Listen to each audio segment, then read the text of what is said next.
requested from one of our guests to please be seated so that we can begin our session on time.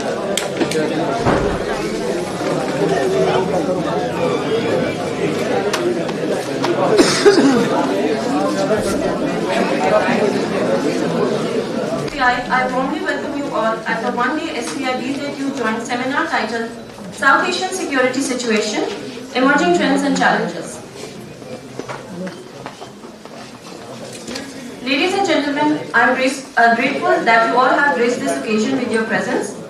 We shall formally begin the proceedings with the recitation from the Holy Quran. For this, I would request Hafiz Abu Bakr to please come on stage. أعوذ بالله من الشيطان الرجيم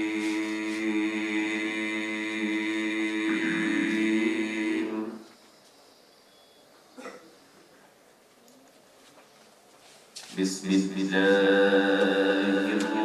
الرحمن الرحيم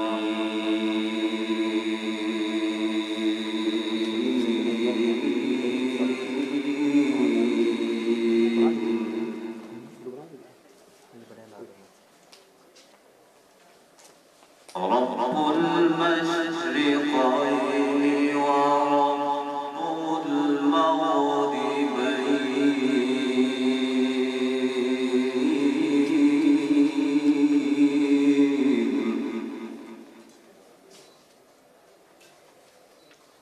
فبأي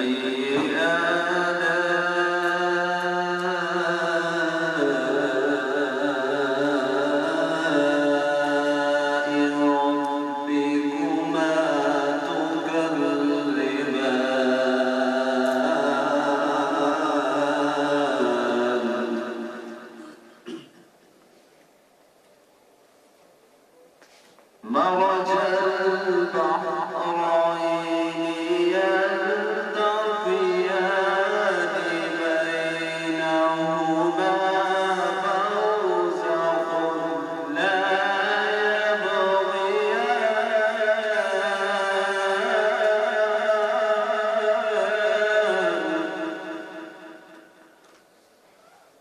فبأي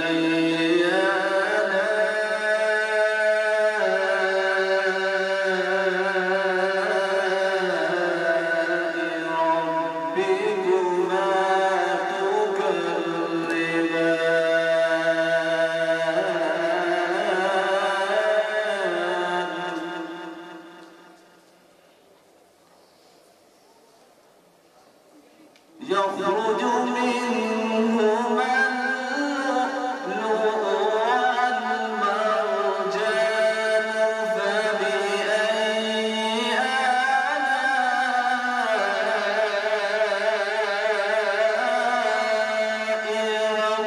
ربكما تكذبان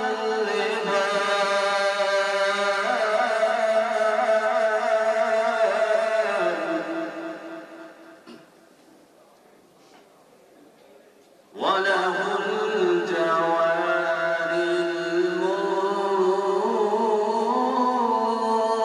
المنشآت في البحر كالأعلام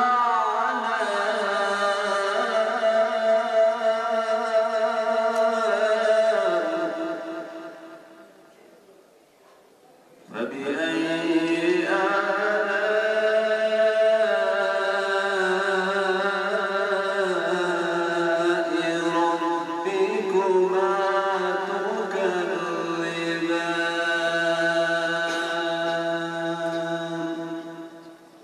صدق الله العظيم. Now, it is requested from the audience to please rise in respect of the national anthem.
that it is an open house event and will be reported in print and electronic media.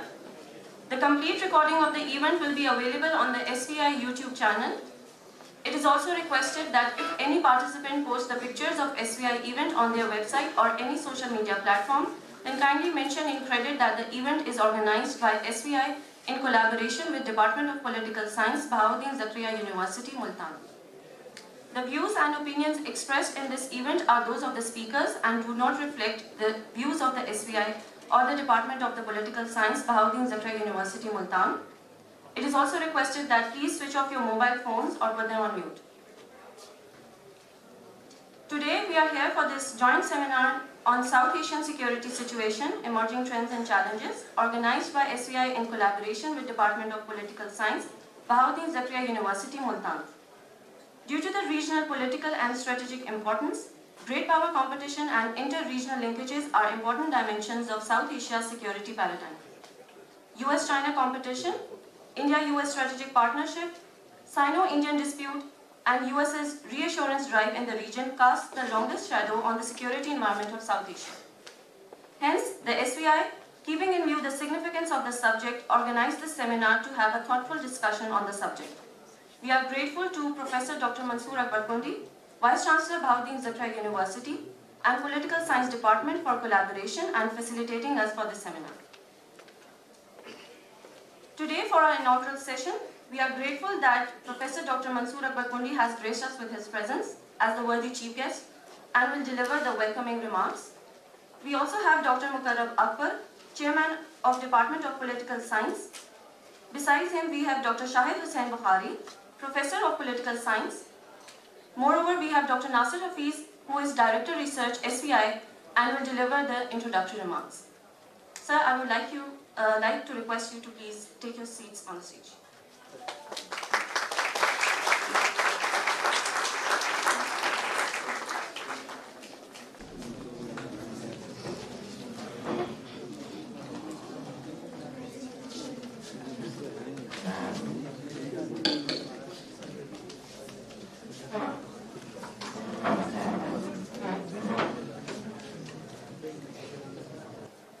Before proceeding further, I would like to introduce Professor Dr. Mansoor Akbar Kundi.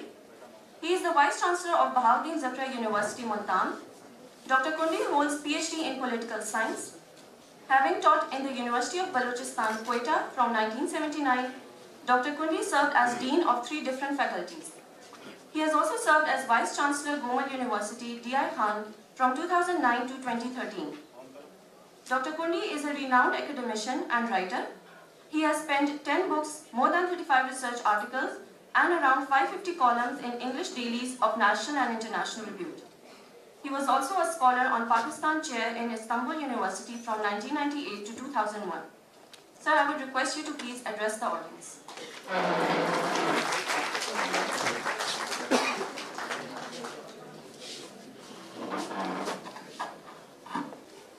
My respectable students here, let me begin with them.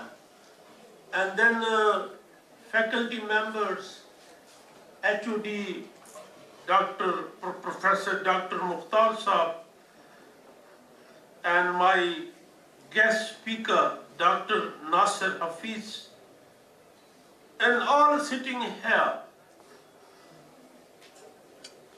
Ceremonially, I can say that is an honor for me, privilege for me to be here. But out of my heart, I believe such occasion should go on. And like Mao said, let 100 flowers blossom and let 100 schools of thought descend.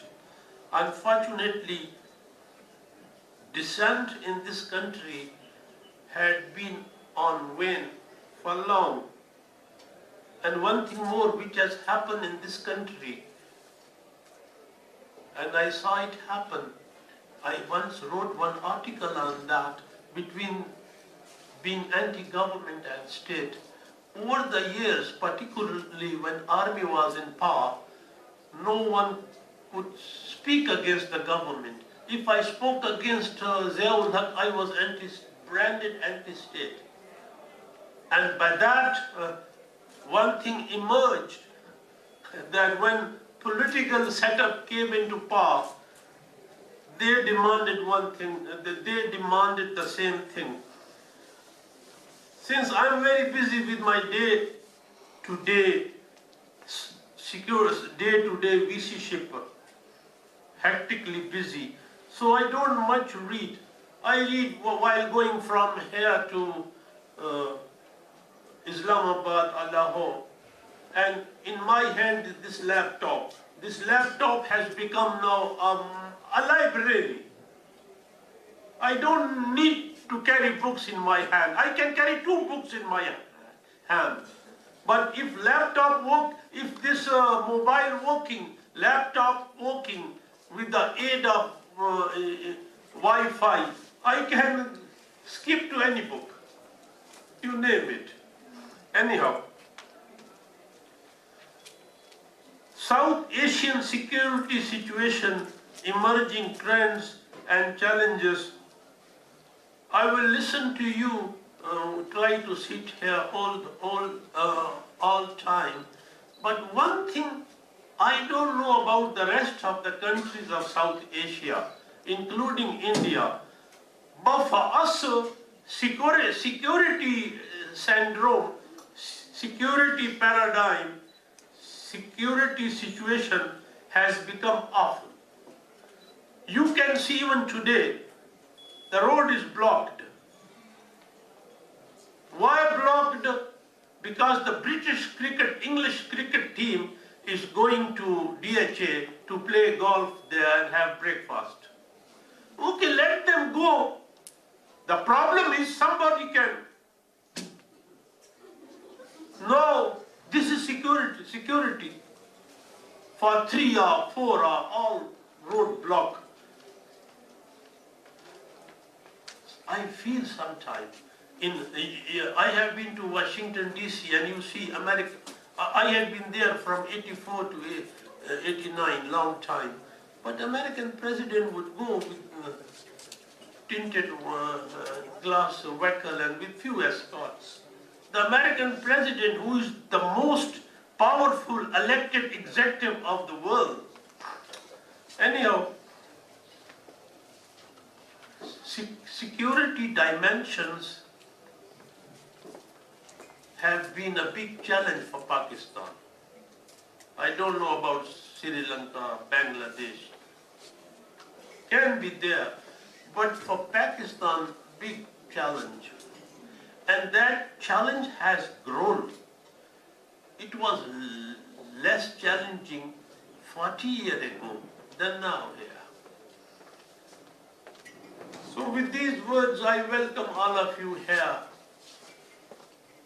You are political scientists. Aristotle said, is queen of sciences then it became part of social sciences, this and that. So all of you, I am indebted and thankful. Thank you. Thank you so much, sir, for your kind remarks and views. Ladies and gentlemen, now I would like to introduce Dr. Nasir Hafiz, Director Research, SVI. Dr. Nasir holds a PhD from the Department of International Relations, National Defense University, Islamabad. He has been associated with Johns Hopkins University as Visiting Research Associate in South Asian Studies Center.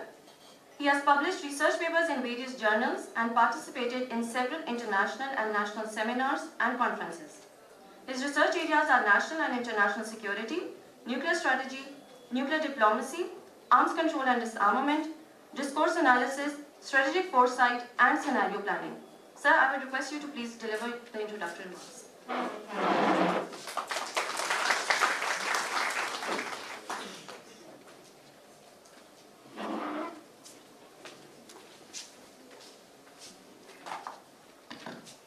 Bismillahirrahmanirrahim. I'm extremely grateful and thankful to the Bahauddin Zakaria University and the Department of the Political Science for allowing Strategic Green Institute to organize this event here. And I'm highly privileged and honored to speak to those young students of the Department of Political Science.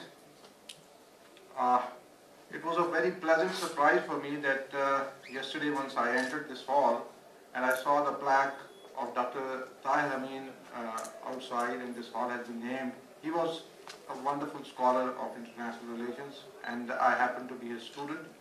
So I pay rich tribute to the memories of Dr. Tahir Amin, and we all pray that may his soul rest in Jannah, in heavens, and we will always be indebted to the scholarly work of Dr. Tahir Amin. Before I introduce you about some of the details of the Strategic Vision Institute, I would like to just introduce to you the role of think tanks. ये जो आप नाम सुनते हैं think tank, ये लफ्ज़ एक ऐसा लफ्ज़ है जो कि पाकिस्तान में गैर मारूफ है. हमें इसके वर्किंग का पता नहीं है कि ये करते क्या हैं think tank. So if you want to just summarize the entire process, whatever goes on, it is basically the relationship, it's the bridge between the research and the policy makers. We try to connect whatever research we or any other, whatever knowledge is produced in the universities and then converted into some applied research, then we just take that research, produce it in a manner that it is legible, understood and acceptable to the policy makers, and it is of some use. So that is the role of Strategic Vision Institute, and why there is a requirement of connecting with the universities, because we consider that the universities are the production houses of the knowledge. In whatever manner we can say, we may not be able to reach to that level because of certain reasons, but actually the role of the universities is to produce knowledge. And if that knowledge is being produced, then somebody has to be the consumer of the knowledge. And especially in case of the political science department and the international relations, the policy makers, those who are sitting in far-flung Islamabad, are basically the consumer of the whatever knowledge is produced in the universities. And we have come from Islamabad to connect with this production house, the linkages, so that in future we make use of whatever ideas you present and we try to produce them and then connect with the policymakers. So with this prelude, Strategic Vision Institute basically is an autonomous, independent, multidisciplinary research institute which was established in January 2013. This institute is currently being headed by Dr. Naeem Saleh, who was himself very keen to join us, but because of certain health issues he could not join. So I convey on his behalf our extreme gratitude to the Bahauddin Zakaria University, to the Vice Chancellor and to the Head of the Department of the Political Science Department. As part of our work, SVI intends to project strategic foresight on issues of national and international importance through dispassionate, impartial and independent research, analyses and studies. The primary focus of SVI is to provide a framework of professional expertise, doctrinal wisdom and foresight that is indispensable for discrete formulation and successful management of political, military, economic, diplomatic dimensions of state policies. The rationale of SVI originates from the imperative of cultivating adequate professional expertise to cope with the growing complex strategic environment for policy formulation and decision-making processes in all fields of national and international politics. We aim to produce and offer analysis based on objective research and studies in the areas of strategic, security and policy studies, nuclear policy, safety and security, nuclear doctrine, deterrence, arms control, disarmament, non-proliferation, regional and international peace, security and stability, strategic communication, informatics, and capacity building.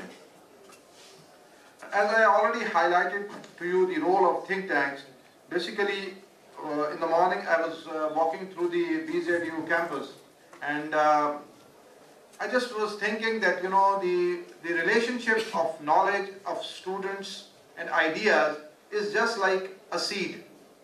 If you just visualize that the seed itself contains everything which then comes out in the shape of a of a large plant or a tree, but it is hidden. It is not visible.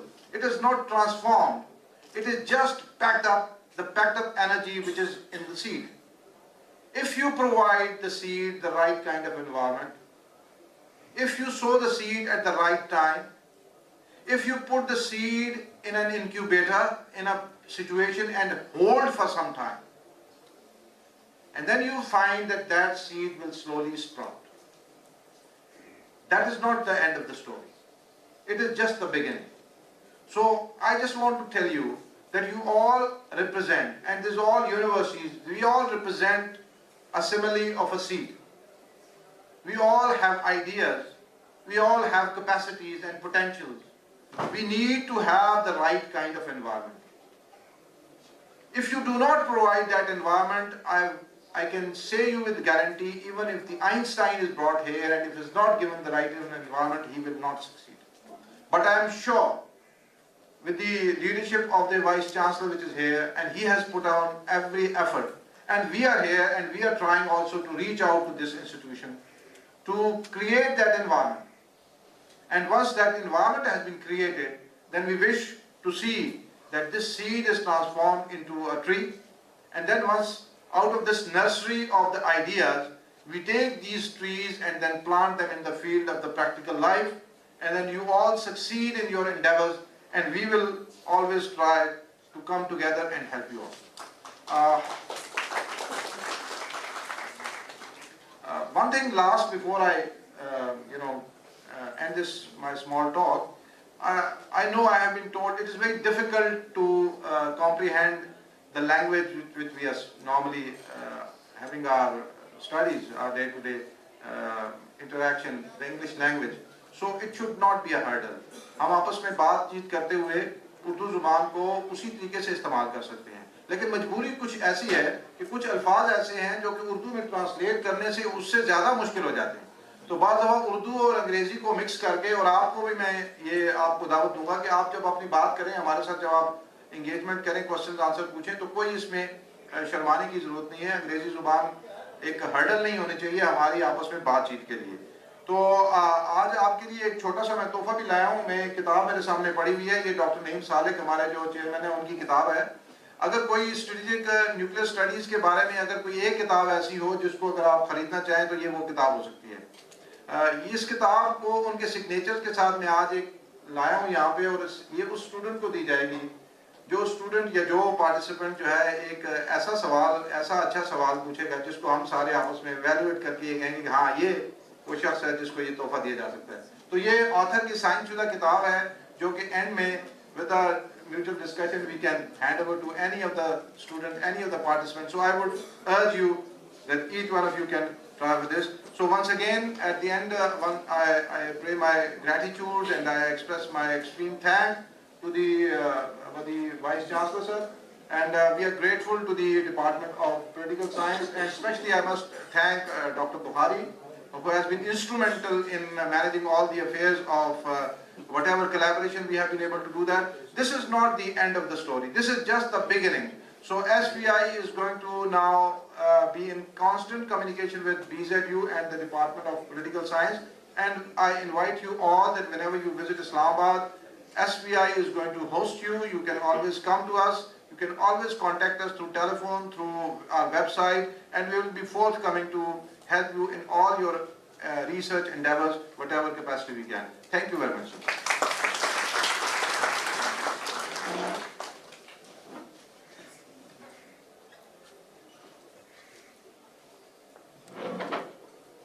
Thank you so much, sir, for giving a brief about the SVI. Now, I request Dr. Nasir Hafiz to please present the souvenir to the chief guest.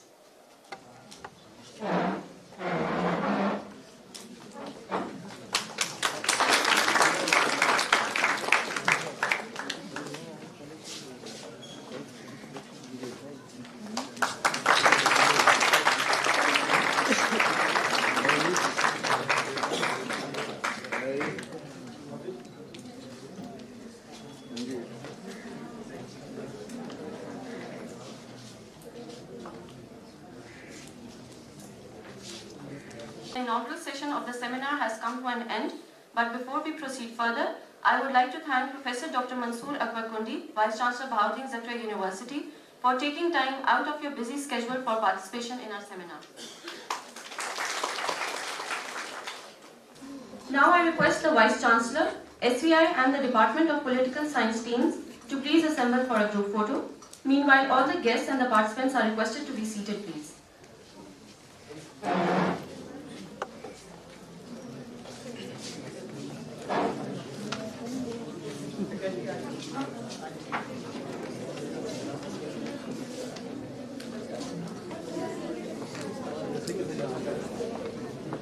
Group photo बना हो गया ठीक हो गया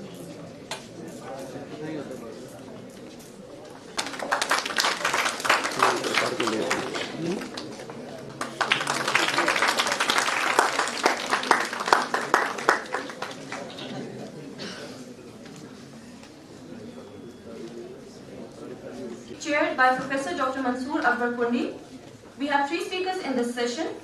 The first speaker of the session is Dr. Mukarram Akbar, Professor of Political Science, BZU. Currently, he is serving as the Chairman Department of Political Science and Chairman Hall Council, BZU Multan. He did his PhD from Glasgow, UK, and won Student of the Year award in 2013 during his PhD. Dr. Mukarram has presented more than 30 research papers in different national and international conferences in the USA, UK, Spain, Turkey, and Czech Republic. He has also published more than 60 research articles in different national and international research journals of international repute.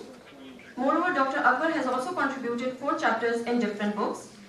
Today, Dr. Akbar will be speaking on contemporary strategic environment in South Asia, challenges and opportunities.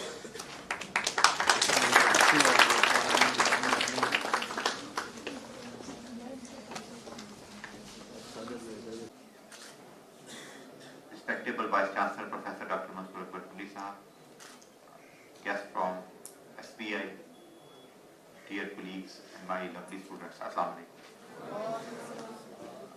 The topic of my presentation is regarding the contemporary strategic environment in South Asia, challenges and opportunities. South Asia is always considered as one of the most important regions of the world.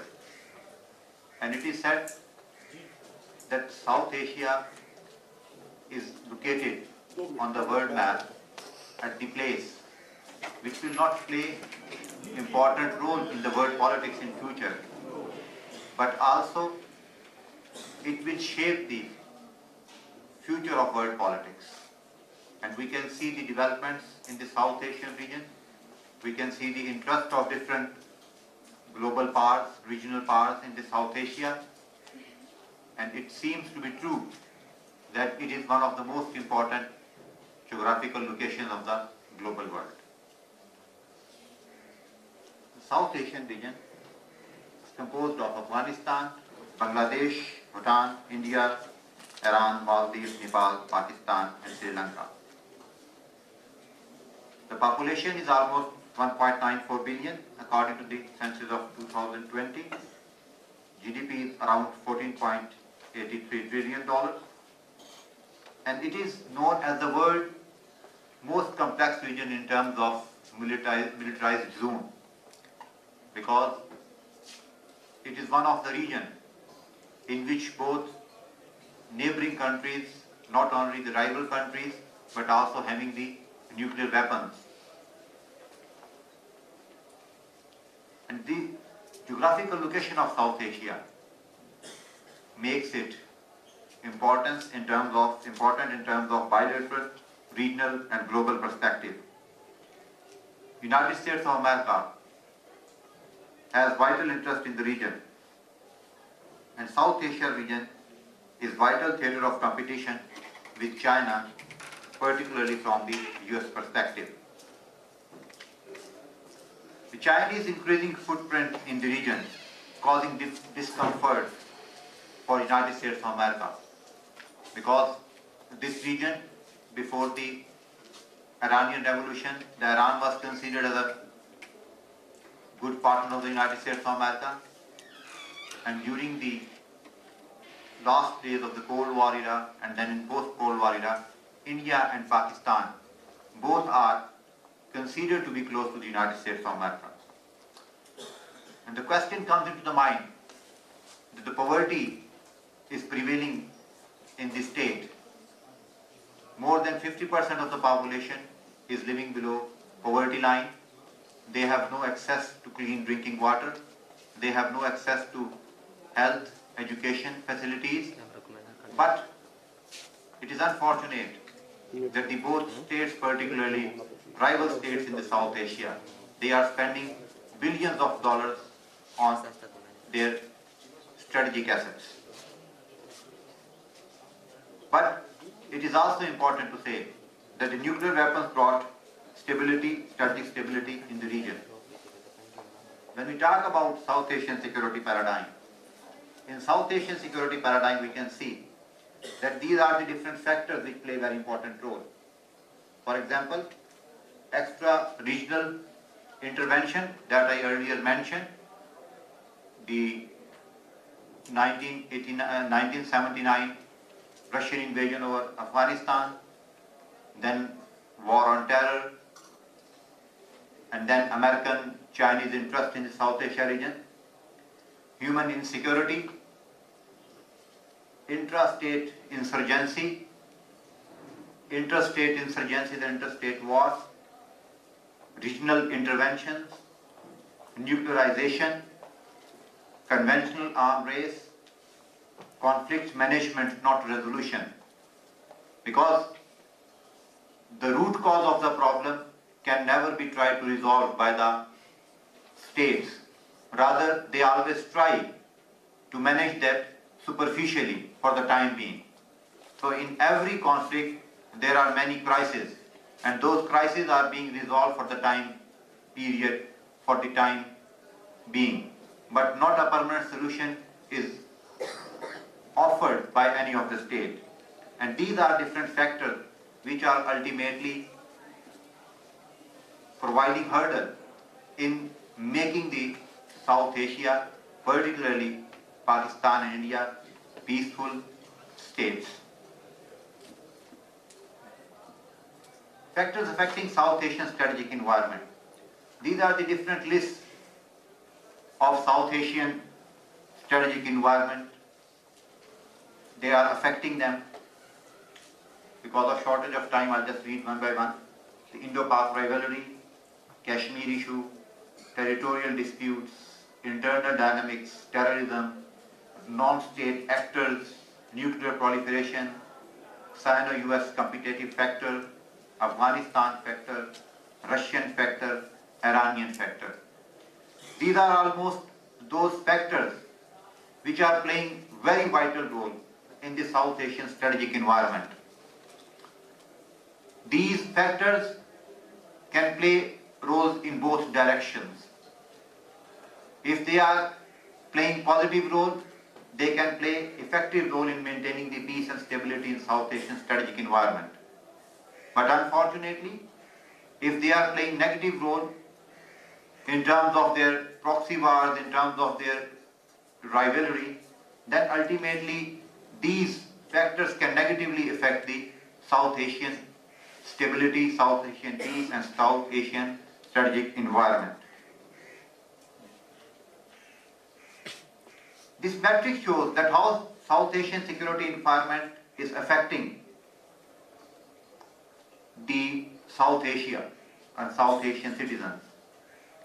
These are the motivations which are urging the states to take towards taking a particular course of action, towards taking a particular policy, whether in terms of political policy, whether in terms of foreign policy, or whether in terms of defense policies. These are the different expressions that how they are expressing these motivations, and these are the consequences that how these motivations after the expressions are culminated into the consequences.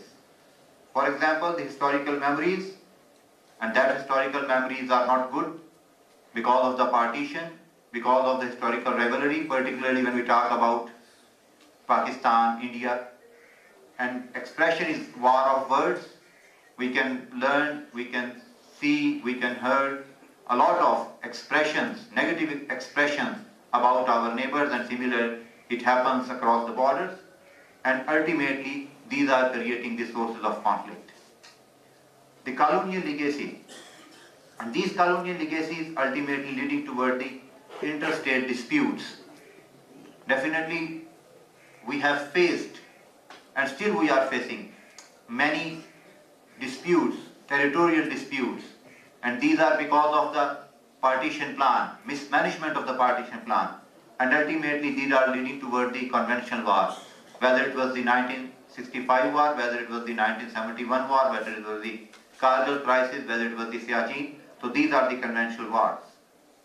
The ethnicity, this is the most important problem that is not only giving us interstate conflict reason but also intrastate conflict reason. And these ethnicity ultimately leading toward the grievances that one ethnicity or the other ethnicity in both sides of borders, in Pakistan as well as in India, they have their reservations on policy making process, on their, you can say, share in the national funds. So ultimately these expressions are shown in the grievances, and these led toward the insurgencies, and these are creating internal security problem for the states. And that's why both states of the South Asia, Pakistan and India and now even Afghanistan, they are not facing external threats but also internal threats because of those internal insurgencies. The last but not the least is the motivation of the foreign linkages, and ultimately that foreign linkages are because of the geopolitical environment of the South Asia, and ultimately that is leading toward the strategic imbalance in the region because of the favoring the one or favoring the other state.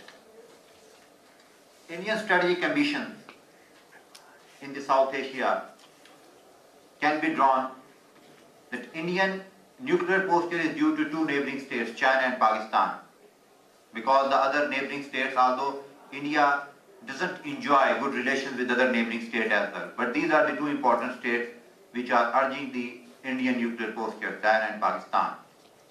And the threat perception from these two states urge India to develop its technological advancement, particularly in military field. The proactive military doctrines with advanced Western technology hardware support is making the India not only a regional power but also shows its aspiration to become a global power in terms of military. India is preparing to bring military reform with the main focus on creating 4 unified military theatre command.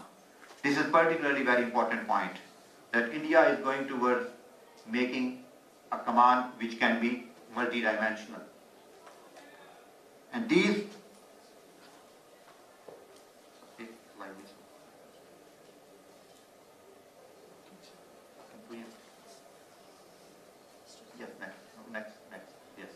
currently there are 17 different commands in India. 7 commands are of the Army, 7 are for the Air Force and 3 of the Navy. The announced commands include one of the eastern border with China, one for the western border with Pakistan, Maritime Theatre Command and Air Defence Command that will cover the entire country. The 5th one is the Peninsular Command, which is already functional. The Joint Command or Operational Command, which they are thinking about that, they are unifying all these three, are their 3 forces, the military force, the naval force and air force, so that in case of some war in desert, they can use the military assets of naval force even in the desert. So this is how they are working on that. And this policy is benefited to the India in terms of utilization of resources, but also, according to one school of thought, even in Indian military, it is not fruitful due to Indian internal insurgency factors, that if they are looking towards different divergent factors, they are utilizing the resources that can create problem to stop the internal insurgency. The Pakistan strategic ambition, and definitely since last 75 years, whenever we think about Pakistan's foreign policy, Pakistan's defense policy, we always have a glance, we always have an attitude that this policy is Indian-centric policy. So to counter Indian threat, to deter Indian threat, to contain Indian dominance, the advancement of Pakistan in the field of uranium, plutonium and warhead delivery system to balance Indian technology development in the field of strategic capabilities. So this is the Pakistan's strategic ambition, that Indian growing power is constantly threatening Pakistan, is constantly deterring Pakistan, particularly in terms of military capabilities. So to retaliate that, to counter that, to create a balance of power, to create the balance of terror, it is essential for Pakistan to go for the nuclear posture. And the new emergence in the South Asia, that is the Afghanistan strategic position. Afghanistan is very vital and becoming more vital day by day from the perspective of South Asian security paradigm. Because the stability of the region depends upon the stability in Afghanistan. The Pakistan bordering area security remains perilous in case of instability in Afghanistan. India also do not want its decade-long investment in Afghanistan to be waste, because during the war on terror, pro-Indian policies, pro-Indian lobby was working too much in Afghanistan, and now with the re-emergence of Taliban, the Indian policymakers, Indian military personnel are thinking that this would be again a situation which could be helpful for the Pakistan. Afghanistan can be proxy battlefield for both states, because both states wanted to get hold in Afghanistan, to get their own interest and to maintain the balance of power against their rival power. When we talk about opportunities, instead of these threatening environment, this perilous situation, we have still many opportunities in the South Asian strategic environment that can be utilized, particularly in terms of economic development. Opening of trade relations between India and Pakistan can open new avenues. China can play effective role in bringing three states closer. The regional powers should cooperate with each other to develop soft power that will help them ultimately in getting hard power. Because when we look toward the United States of America military-industrial complex, if we look toward the American foreign policy before 1930s, the American always, before 1930s, adopted the policy of isolationism. But once they got soft power, they got economic power, they shifted their soft power, economic power into military power. The global policy makers should give importance to the region, as this nuclearized zone can cause any untoward nuclear incident. China-Pakistan economic corridor will add security to Pakistan and will enhance the strategic stability in the region, because the high investment of China in Pakistan will making the China a good friend of Pakistan, and Chinese always looking towards stability in Pakistan, so that their billions of dollars investment should work for the benefit of China and Pakistan as well. Peace and stability in Afghanistan in form of Afghan-led solution will ensure strategic stability in the region. This is the most important problem that always remains in terms of Afghanistan. That in Afghanistan, every external state is looking for a solution which is suited to them. If America is there, America is looking for a solution of the problem which suits the America, similar in case of India, similar in case of Pakistan, similar in case of might be China. But the most important thing is that the regional stability in Afghanistan will work only if the Afghan-led solution will be implemented. Emergence of multipolar global order will shape the new alliances and new rivalries across the globe in general and South Asia in particular. That the new global environment is very important, and Pakistan policymakers, Indian policymakers, South Asian policymakers, they look toward the new ventures, new avenues in these changing global environment. We conclude that there is a dire need of South Asian security dialogue to enhance peace and stability in the region. There is a dire need of South Asian nuclear dialogue, again to enhance the peace and stability in the region. Arms control and disarmament dialogue can enhance strategic stability in the region, because in an environment where poverty is increasing day by day, where debt is increasing day by day on both states, India and Pakistan, if we are spending because of each other millions of dollars to maintain the balance of power, then ultimately we should go toward the situation which is not good economically for both states. So a solution for disarmament arms control can be adopted.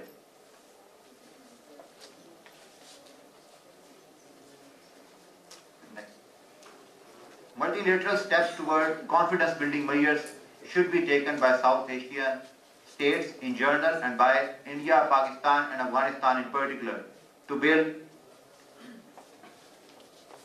trust for a long-term strategic stability. Inter-regional trade, multi-trade diplomacy need to work on issues like food security, soft power to build a sustainable development. So these are different solutions. If we can go for that, then ultimately the most important thing is that when we talk about South Asian security environment, the general perception is that it can be a nuclearized zone, it can be a nuclear flashpoint, which can not only threaten the peace and stability of the region, but ultimately, in terms of their allies, that can be converted into a large-scale war, which can endanger the whole global world, and that can be turned into a third world war. So because in spite of this, if the global powers, if the both states, the policy makers, the strategists of both states, they will not sit together, they will not go towards a long-term solution that can help in economic development until and unless there is no such policies that the state can, the both states and particularly South Asian region can develop their economy, the situation will be getting worse and worse day by day. We can have an example of the European Union. When we talk about European Union, we can see the rivalry between the European states. That was once because of World War I and World War II. The situation was more hostile as this is between India and Pakistan. And the situation which is we observing in Pakistan-Indian cricket match is not different from that which we can observe even right now between the Germany and France football match. So, but they realized ultimately that the stockpiles of the military is not the ultimate solution. The ultimate solution is in the soft power. So they buried their hatchet, they started to reconcile, they started to help each other by making European Union, by making different policies, by making a unified currency, by giving one visa entry to all the European states, and ultimately the euro, which was invented, which was developed by the European Union as a common euro currency, is now getting strong foothold day by day, and ultimately their economic power, their military power is improving day by day, and this is because of their utilization of comparative advantage. So why not Pakistan, India and Afghanistan can use this comparative advantage so that the security environment can be better, because the situation of the Cold War was different when we look toward the United States of America and Russia, because they were far ahead in the nuclear paradigm. At that time there were not developed intercontinental ballistic missiles, so the chances of the nuclear war was not so much. But now the nuclear states, which are the rival states, are the neighboring states, that is the Pakistan and India. So in that particular circumstances, the rationality should prevail, and the both states, and now Afghanistan is also including, because that is becoming the proxy battlefield, should adopt the policy of nationality, and the global world, global powers should also play their effective role in this one. Thank you very much for your patience. Thank you so much, sir. The second speaker of the session is Dr. Shahid Hussain Bukhari, currently serving as the Professor of Political Science, Bahauddin Zakaria University. He is a PhD in Defense and Strategic Studies from Qaid-e-Azam University, Islamabad University of Bahawalpur since 2001. I would like to mention that Dr. Bukhari has also been a part of the Strategic Vision Institute Islamabad as a visiting research fellow.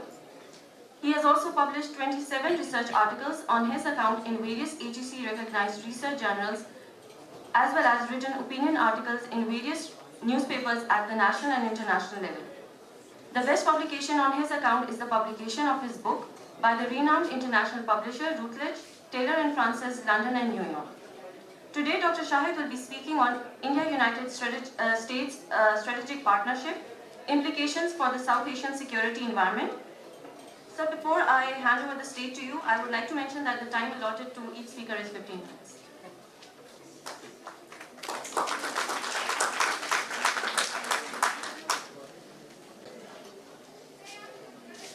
Bismillahirrahmanirrahim.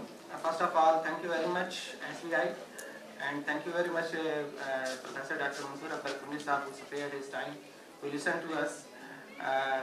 Since I have been confined to a limited time, I was hoping that I will have time equal to Dr. Multan, but time has been squeezed, therefore I must start my presentation. My topic is related to the role of India-United States strategic partnership and its implication on South Asian security environment.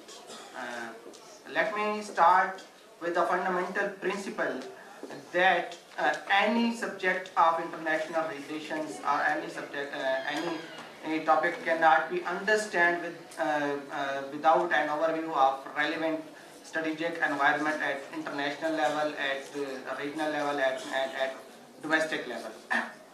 Therefore, my conceptual understanding of the subject.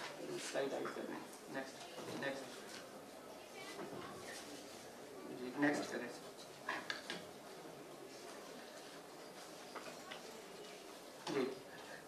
My presentation will consist on according to the following flow. First of all, I shall discuss the regional security environment in South Asia, which is a reflection of Pakistan's rivalry and Pakistan-India rivalry and strategic competition. In second phase, I shall discuss a brief overview of contemporary international strategic environment as an intervening agent for regional security environment in South Asia. At third phase, we shall discuss India-US strategic partnership as an instrument of global power competition where containment of China is their basic objective. Thereafter, we shall discuss India-US strategic partnership, what does it entail, what is there in the India-US strategic partnership, and then we shall discuss their implication for regional security environment. Next. First of all, we shall look into the regional security environment and shall try to understand what are the brief characteristics of regional security environment in South Asia. If we look at South Asia, Pakistan and India are known as the key states in South Asia. Security environment in South Asia is known for Pakistan-India rivalry, where both the states have reached to the nuclearization of South Asia. Pakistan's threat perception has always been India-centric from the very day of its inception till date. India's larger economic, industrial, technological and military strategic capacity with a crucial history of bilateral rivalry is taken as challenge to Pakistan's security. India desires for great power status, regional hegemony, considers itself qualified because of having one of the largest military, economy and population in the world. Pakistan, who is a great hurdle to Indian quest, challenges to the Indian hegemony. Pakistan has fought 3 wars with India and there have been several skirmishes with them. However, currently Pakistan relies on nuclear deterrence to counter Indian threats. In this scenario, the rise of India as a regional power with the US support shall have consequences for the whole region, where Pakistan shall be the first and foremost target of Indian dominance. Next. When we look at international strategic environment, it is in a post-Cold War world politics, there was a unipolarity and US hegemony had been established for a long period. However, with the start of 21st century, the dynamics of world politics in 21st century, multipolarity has started to emerge. Yet it is in a process of emergence, and in this emerging multipolar world, rise of China, resurgent Russia, and European power polarization are the main characteristics of the contemporary international politics. In this multipolar world, one of the best potential state that may challenge US hegemony is China. Therefore, containing China is a natural objective of the United States of America that is steering the current international strategic environment led by United States of America. United States policy of containing China, in their policy of containing China to achieve their objective, they have adopted to boost India as a containment agent through India-United States strategic partnership. Next. India-United States strategic partnership, what does entail? This entail?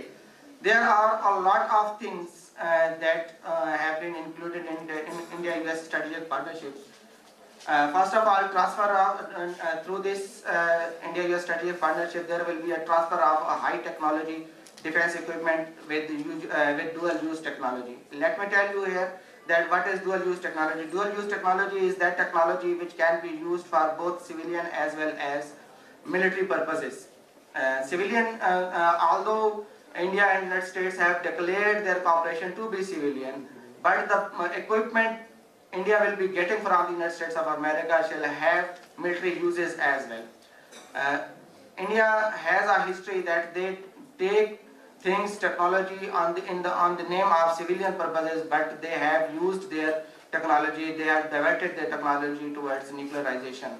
And the development of Indian nuclear program also is based on this principle, where India had obtained Cyrus reactor from Canada and United States of America for civilian nuclear energy, but they used that reactor towards their nuclear weaponization program, and in 1974 they conducted their first nuclear test.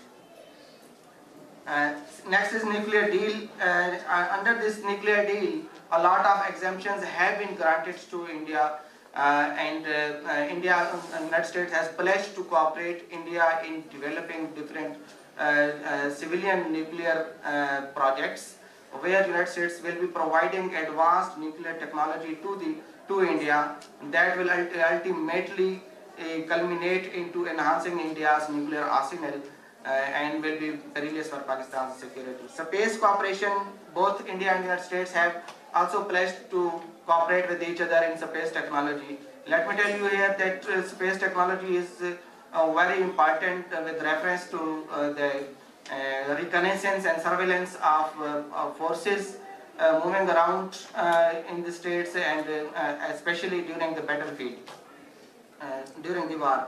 Missile defense system, America has also offered India to provide them ballistic missile defense system. However, it is yet in process, but they have offered them to obtain ballistic missile defense system. Here it is very important to understand that ballistic missile defense system is very relevant to the South Asian stability, as Pakistan nuclear deterrence depends upon the delivery system of nuclear attack, where the missiles are the first and foremost and very effective weapons. If India obtains the technology of ballistic missile defense system, and that may affect Pakistan's nuclear deterrence policy capability.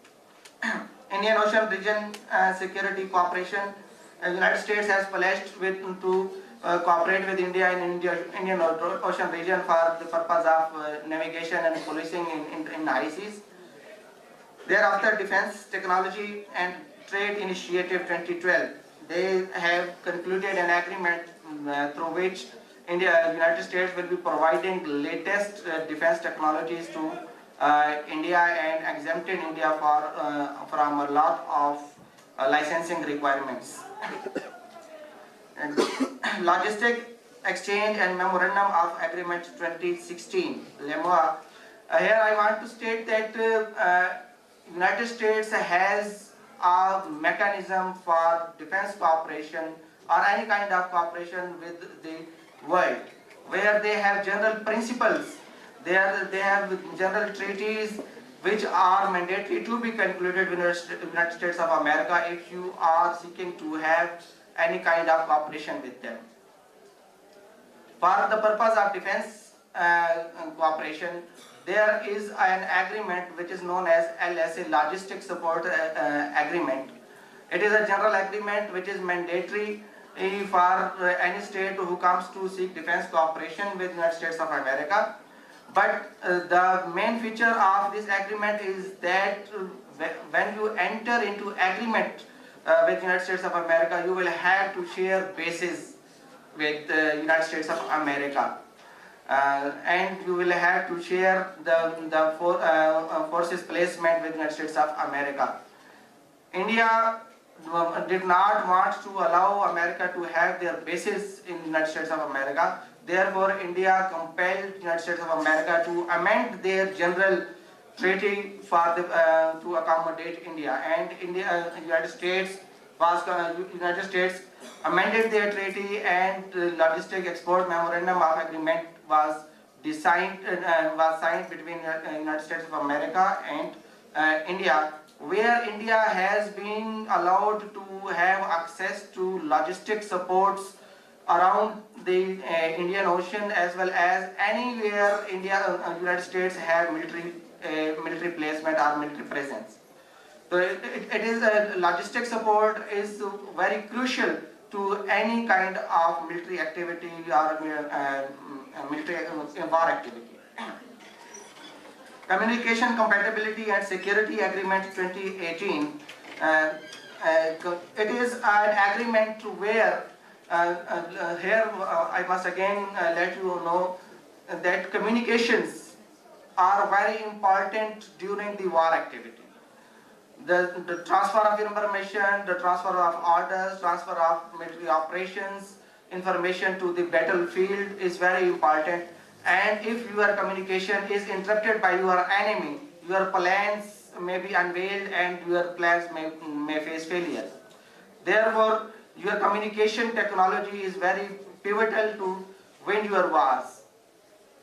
United States of America has pledged to provide India with latest communication technologies which will enable India to securely communicate their war activities, their war plans, not only with themselves, but they will also have intelligence information available through American satellites, American communication systems.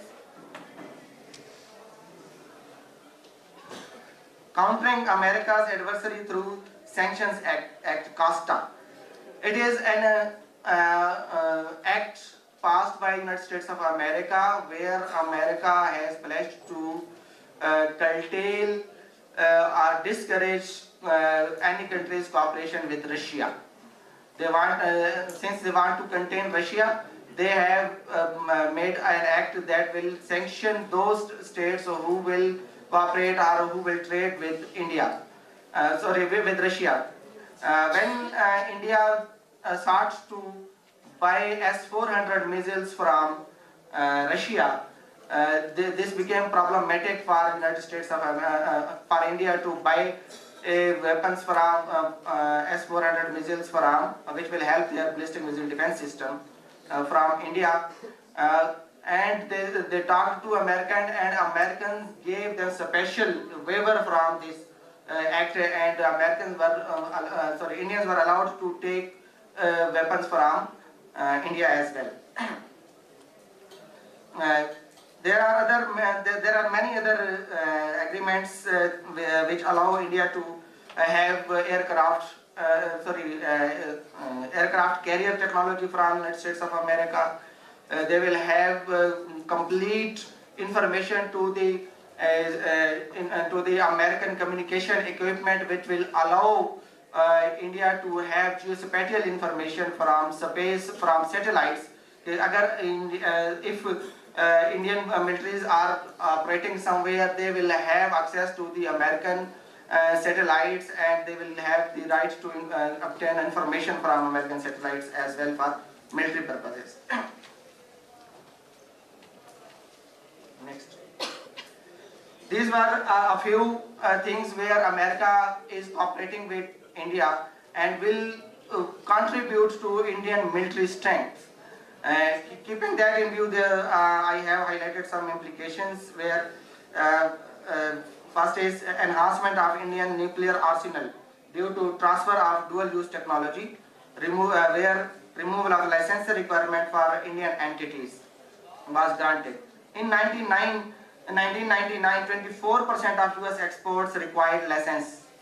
Now there are less than 0.2% exports to India that require license. India has signed a wake separation plan to accommodate for the purpose of accommodation. United States has given a lot of waiver to India regarding civilian cooperation. NSC exemption. NSC is a nuclear supplier group which is our nuclear non-proliferation regime that limits access to the nuclear trade with other states. But India has been granted waiver from NSG due to India-US nuclear deal.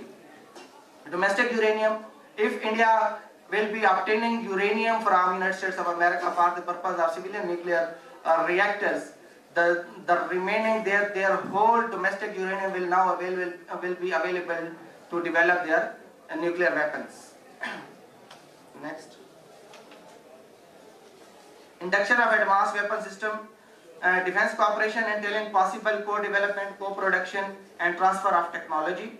Induction of advanced weapon system, India-US defense deals will enhance the conventional asymmetry between India and Pakistan, which will erode the strategic balance. Currently India is the largest importer of the arms importer in the world. Induction of ABMs and PMDs will destabilize nuclear deterrence in South Asia. Triggering arms race, increased defense spending, will incur an economic burden on Pakistan. Enhancing conventional military asymmetry will erode the strategic balance in South Asia. And that will result into Pakistan's increased dependence on nuclear deterrence.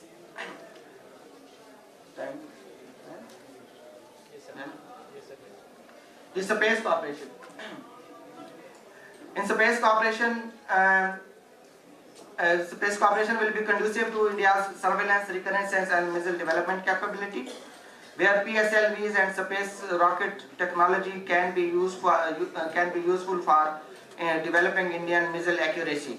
Missile accuracy and payload capacity can be improved through space technology. Satellite development for strategic objectives will be easy for India. Agricultural satellites are dual purposes and may be used for strategic objectives for India. Detection, exact location and targeting of Pakistani forces through space cooperation will also be pivotal for Pakistan's security. Next. If India if America helps India to become a regional hegemon, it will have great implications for Pakistan. Emergence of India as regional hegemon backed by the United States would be catastrophic. You all must know that United States has offered India to help them to get permanent seat in United Nations Security Council. Permanent seat, if India is granted permanent seat in United Nations Security Council, it will mute any amicable means for settlement of Pakistan-India disputes. That will be an act of compellence. Pakistan has become a tactical partner with United States, while India has become a strategic partner. Indian card will be at US disposal if United States have to want to blackmail Pakistan, while the US card at Indian disposal will be used against Pakistan. That US influence will be used by India against Pakistan. Indian dominance in the Arabian Sea and Indian Ocean may culminate into the naval blockade.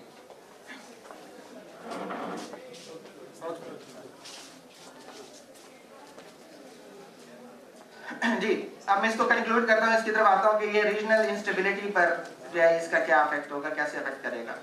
The strategic partnership between United States and India will be significant to power structure in South Asia due to the regional strategic environment, which is characterized by traditional rivalry between Pakistan and India, the key states in the region. India-United States strategic partnership will be a source of strengthening India's national power, which will be a bandwagoning approach by United States that will contribute to the destabilization of strategic environment in the region. It will enhance India's national power, which will help India to become a regional hegemon. And if India emerges as a regional hegemon, it will bring power transition and imbalance of power in South Asia. And this imbalance of power in South Asia will result into the regional instability of security environment in South Asia. Next. ये मैं यहाँ पर linkage establish किया है कि United States-India strategic partnership will contribute to nuclear deal and high-tech defense cooperation. That nuclear deal and high-tech defense cooperation will enhance India's national power. India's enhanced Indian national power will result into emergence of India as a regional hegemon, and if regional power transition occurs, it will bring regional imbalance of power, and that regional imbalance of power will result into regional instability and security threats to Pakistan. Next.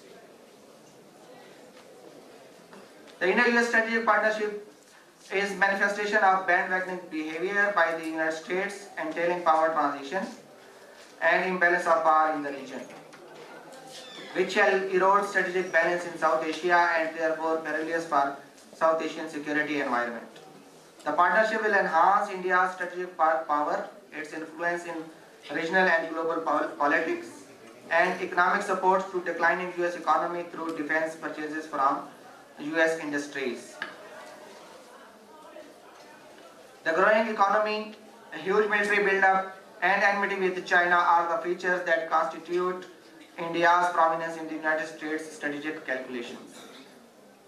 The United States has threefold benefits in promoting India: a big customer for American defense exports, a freelance regional sheriff, assistant, and a potential containment agent against China.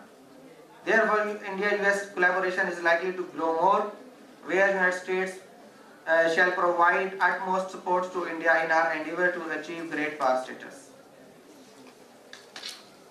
Given the history of Pakistan-India rivalry and Indian hegemonic designs with huge military build-up through US support constitute serious threats to regional security.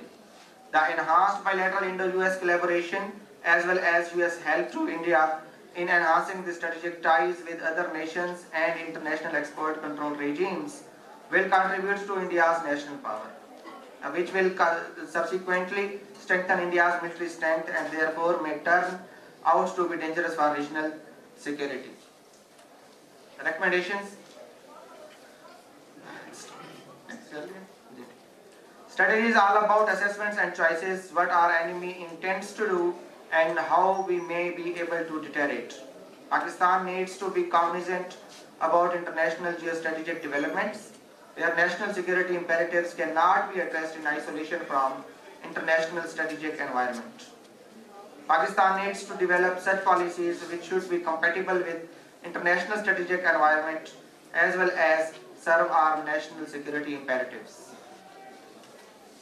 Delivering security assurance requires reducing dependence on US military assistance by developing relations with other nations, that is China, Russia and Turkey, etc.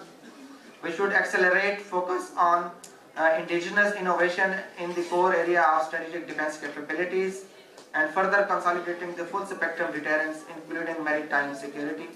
And last but not the least, the development of Pakistan image and perception around the world and dissemination of information regarding Pakistan's security imperatives. Thank you very much.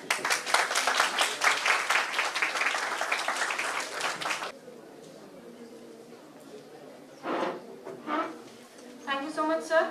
Since the Vice Chancellor of the BZU had to leave, so I will request Chairman, Department of Political Science, Dr. Mukarrab Akbar, to please continue with the moderation of the session. The third speaker of the session is Dr. Nasir Hafiz, currently serving as Director Research at SVI Islamabad. Dr. Nasir holds a PhD from the Department of International Relations, NTU Islamabad. He has been associated with Johns Hopkins University as a visiting research associate in South Asian Studies Center. He has published research papers in various journals and participated in several international and national seminars and conferences. His research areas are national and international security, nuclear strategy, nuclear diplomacy, arms control and disarmament, discourse analysis, strategic foresight and scenario planning. He will be speaking on Indian nuclear and conventional arms buildup, challenges and policy options for Pakistan.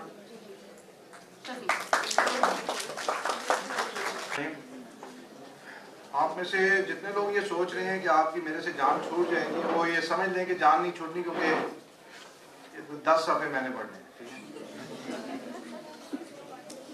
आप में से कितने लोग ये मेरी ये बातें सुनना चाहते हैं जो मैं ये लाया हूँ? अगर मैं ये कहूँ कि 2 मिनट के लिए सोचें कि HOD नहीं है यहाँ पे, اور بخاری صاحب بھی نہیں ہیں, تو پھر کتنے لوگ ہاتھ کھڑا کریں گے؟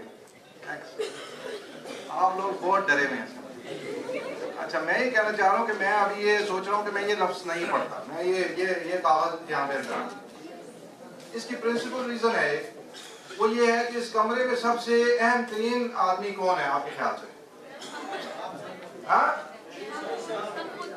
چلیں کوئی ایک بندہ ہمت کر کے بتائے. Who is the most important person in this room? I be myself. بھائی آپ لوگوں نے ادھر ڈگری نہیں لینی. HOD is the most important person in this room. اور دوسرا اس سے زیادہ, اس کے بعد دوسرا کون ہے؟ اگر بخاری صاحب کے ساتھ بنا کے نہ رکھی تو پھر مسائل پیدا ہو سکتے ہیں. ٹھیک ہے, اور اس کے بعد شاہد صاحب کے ووٹ کتنے ہیں؟ یہ میں نے جان بوجھ کے پہلے HOD کا نام نہیں لیا, جان بوجھ کے, ورنہ ووٹ پھر سارے چلے. ٹھیک ہے. اچھا, ایک سوال ہے میرا آپ سے. میں نے شروع میں آپ سے بات کی تھی, پودوں کے بارے میں بات کی تھی کچھ, میں نے کہا ایک سیڈ کے بارے میں بات کی تھی. تو anybody who can tell me what is the difference between ایک پودے میں اور انسان میں کیا فرق ہے؟ ایک پودے میں اور انسان میں کیا فرق ہے؟ Anybody? یہ سب سے آخری جو بندے بیٹھے ہوئے ہیں جو سب سے اہم دین ہے. اچھا, میں جو پہلا سوال تھا اس کا جواب آپ کو دے دوں, آپ نے بہت صحیح جواب دیا تھا. اس ہال میں سب سے اہم ترین شخص آپ ہیں, کیونکہ جب میں نے اس پروجیکٹ کے لیے پیپر لکھا تھا اور اس کے لیے فنڈز مانگے تھے تو اس میں نے سب سے پہلے یہ لائن لکھی تھی کہ جو BZU کے اسٹوڈنٹس ہیں ان کو ہماری ضرورت ہے کہ ہم انہیں جا کے بتائیں کہ ان کے ارد گرد کیا مسائل ہیں اور ان کے مسائل کا کیا حل ہے. یا دوسرا میں نے کہا ان کو یہ بتائیں کہ ان کا اس پاکستان میں ان کا کیا رول ہے اور ان کے نام پہ ہم لوگ کیا کیا فنڈز اکٹھے کر رہے ہیں یا پروگرام بنا رہے ہیں. تو مجھے انہوں نے کہا کہ ٹھیک ہے جی آپ جائیں اور ان کو جا کے بتائیں. تو لیکن شاید in the process we start thinking that we are the more important person, the elder people on the stage and those who come and speak here are the most important person. Actually not. All the programs and even the government, even the Prime Minister is not more important because he sometimes is saying کہ جی عوام کی خاطر میں نے تو یہ قربانیاں دی ہیں. تو عوام is at the center and the people are basically the most important person. لیکن مسئلہ یہ ہوتا ہے, یاد رکھیں, اگر جیسے ہمارے ایک یہ جو حافظ صاحب تھے انہوں نے بڑی اچھی آیت تلاوت کی سورہ رحمان کی, اور سورہ رحمان کا جو پہلے 3 جو سٹیٹمنٹس ہیں وہ آپ الرحمن علم القرآن خلق الانسان علمہ البیان, اس میں جو بیان ہے, ایکسپریشن ہے, یہ ہے وہ جواب آپ نے جب میں نے پوچھا تھا پودے میں اور انسان میں فرق کیا ہے. پودا جو ہے وہ ایکسرسائز کنٹرول نہیں کر سکتا, کنٹرول ایکسرسائز نہیں کر سکتا اپنے اوپر. آپ میں سے کتنے لوگ اپنے اوپر کنٹرول ایکسرسائز کر سکتے ہیں؟ جی میں ابھی آپ کو بتاؤں گا کہ آپ کتنا کنٹرول ایکسرسائز کر سکتے ہیں. ٹھیک ہے, یہ ایک illusion آف کنٹرول ہے, ایک دھوکہ ہے کہ شاید آپ کنٹرول کر رہے ہیں. آپ کے ہاتھ میں کتنے موبائل ہیں؟ سب کے ہاتھ میں موبائل ہے. لائٹ آن کریں پلیز, لائٹ آن کریں. دیکھیں لیٹ وانٹ ٹو سی کون کون سے ماڈل ہیں آپ کے پاس, ذرا دیکھیں. لائٹ آن کریں ذرا دیکھوں میں. آپ کے پاس موبائل ہے, سب کے پاس ہے, چلو ٹھیک ہے, تھینک یو. اچھا, یہ جو موبائل ہے یہ پرسیپشن آف کنٹرول آپ کا ڈائلیوٹ کرتا ہے. اب آپ کتنی دیر, یہ ایک اسٹڈی ہوئی ہے کہ ہر آدمی دن میں بار بار اپنا موبائل چیک کرتا ہے اور یہ آپ کے اندر کیا پیدا کرتا ہے آپ کو پتہ ہے, یہ ایک ہارمون کریٹ کرتا ہے, جو ہارمون آپ کو ہیپینس کریٹ کرتا ہے. ٹھیک ہے, اور یہ آپ سمجھتے ہیں کہ شاید یہ کنٹرول آپ کے پاس ہے, کنٹرول آپ کے پاس نہیں ہے. ٹھیک ہے. اچھا, جو بیان کی بات ہے وہ ہے بیسیکلی ایک نیریٹو کی سٹوری. یہ جو ساری سٹوری ہے جو بخاری صاحب نے بتائی, جو HOD نے بتائی, پروفیسر مقرر صاحب نے بتائی ہے, جو ایون کہ پہلے منصور صاحب نے آ کے بات کی, جو بیانیہ ہے کنٹرول کا بیانیہ, یہ سمجھیں آپ, یہ جو آپ کے اس یونیورسٹی میں بڑا امپورٹنٹ ایک ادارہ, ایک ڈپارٹمنٹ میں نے آج صبح دیکھا, اس کا نام ہے ڈپارٹمنٹ آف پوسٹ کولونیلزم. یہ کیا مطلب ہے اس کا؟ What was colonialism? Actually, you know that you are the target and victim of knowledge. Do you know this? We are all the victim of knowledge. یہ کیا میں نے بات کی ہے؟ We are the victim of knowledge. The knowledge which was created, جو کہ انگریزوں نے بنایا, جس کو knowledge کہا انہوں نے, اس میں ہم جو تھے وہ پیریفری پہ تھے, ہم اس کے سینٹر میں نہیں تھے. ہمارا جو پرسپیکٹو ہے, ابھی آپ اس ہال میں ہم سارے بیٹھے ہیں, میری ساتھ ایک چھوٹی سی ایکسرسائز کریں آپ. You are all sitting in this room, اور ہر آدمی جو ہے میتھمیٹیکلی ایکس ایکسس اور وائی ایکسس میں ایک ڈفرینٹ جیوگرافیکل لوکیشن پہ بیٹھا ہے. وہ جو آخری شخص منہ پہ ہاتھ رکھ کے بیٹھا ہے, اس کو اس وقت بہت سارے سر نظر آ رہے ہیں. ٹھیک ہے, آپ کو میری آواز آ رہی ہے؟ ٹھیک ہے, آپ کا نام کائنڈلی بتائیں کیا ہے؟ عبد الحکیم. اچھا زبردست. اچھا آپ یہ ہیں جس کی وجہ سے یہ انٹرچینج بنا ہے میرا نام. اچھا عبد الحکیم صاحب کو اس وقت بہت سارے سر نظر آ رہے ہیں. ٹھیک ہے, اور میں یہاں پہ کھڑا ہوں تو مجھے سر نظر نہیں آ رہے, مجھے تو چہرے نظر آ رہے ہیں. ٹھیک ہے, ایک ہی کمرے میں ہم بیٹھے ہیں لیکن ہم ایک دوسرے کا پرسپیکٹو شیئر نہیں کر سکتے because of our geographical physical location. ٹھیک ہے, دوسری بات, جو الفاظ میں بول رہا ہوں وہ آپ کے کانوں میں جو ہی ٹچ کرتے ہیں تو اس کا جو معنی, جو ٹرانسلیشن, جو میننگز آپ کریٹ کرتے ہیں وہ ہر شخص ڈفرینٹ کرتا ہے. اس سائڈ پہ بیٹھے ہوئے جو لڑکے ہیں, جینڈر بائس, تھوڑا سا جینڈر کی بھی بات کرنی چاہیے, جو لڑکیاں ہیں یہ چیزوں کو الفاظ کے معنی ڈفرینٹ کریٹ کرتی ہیں.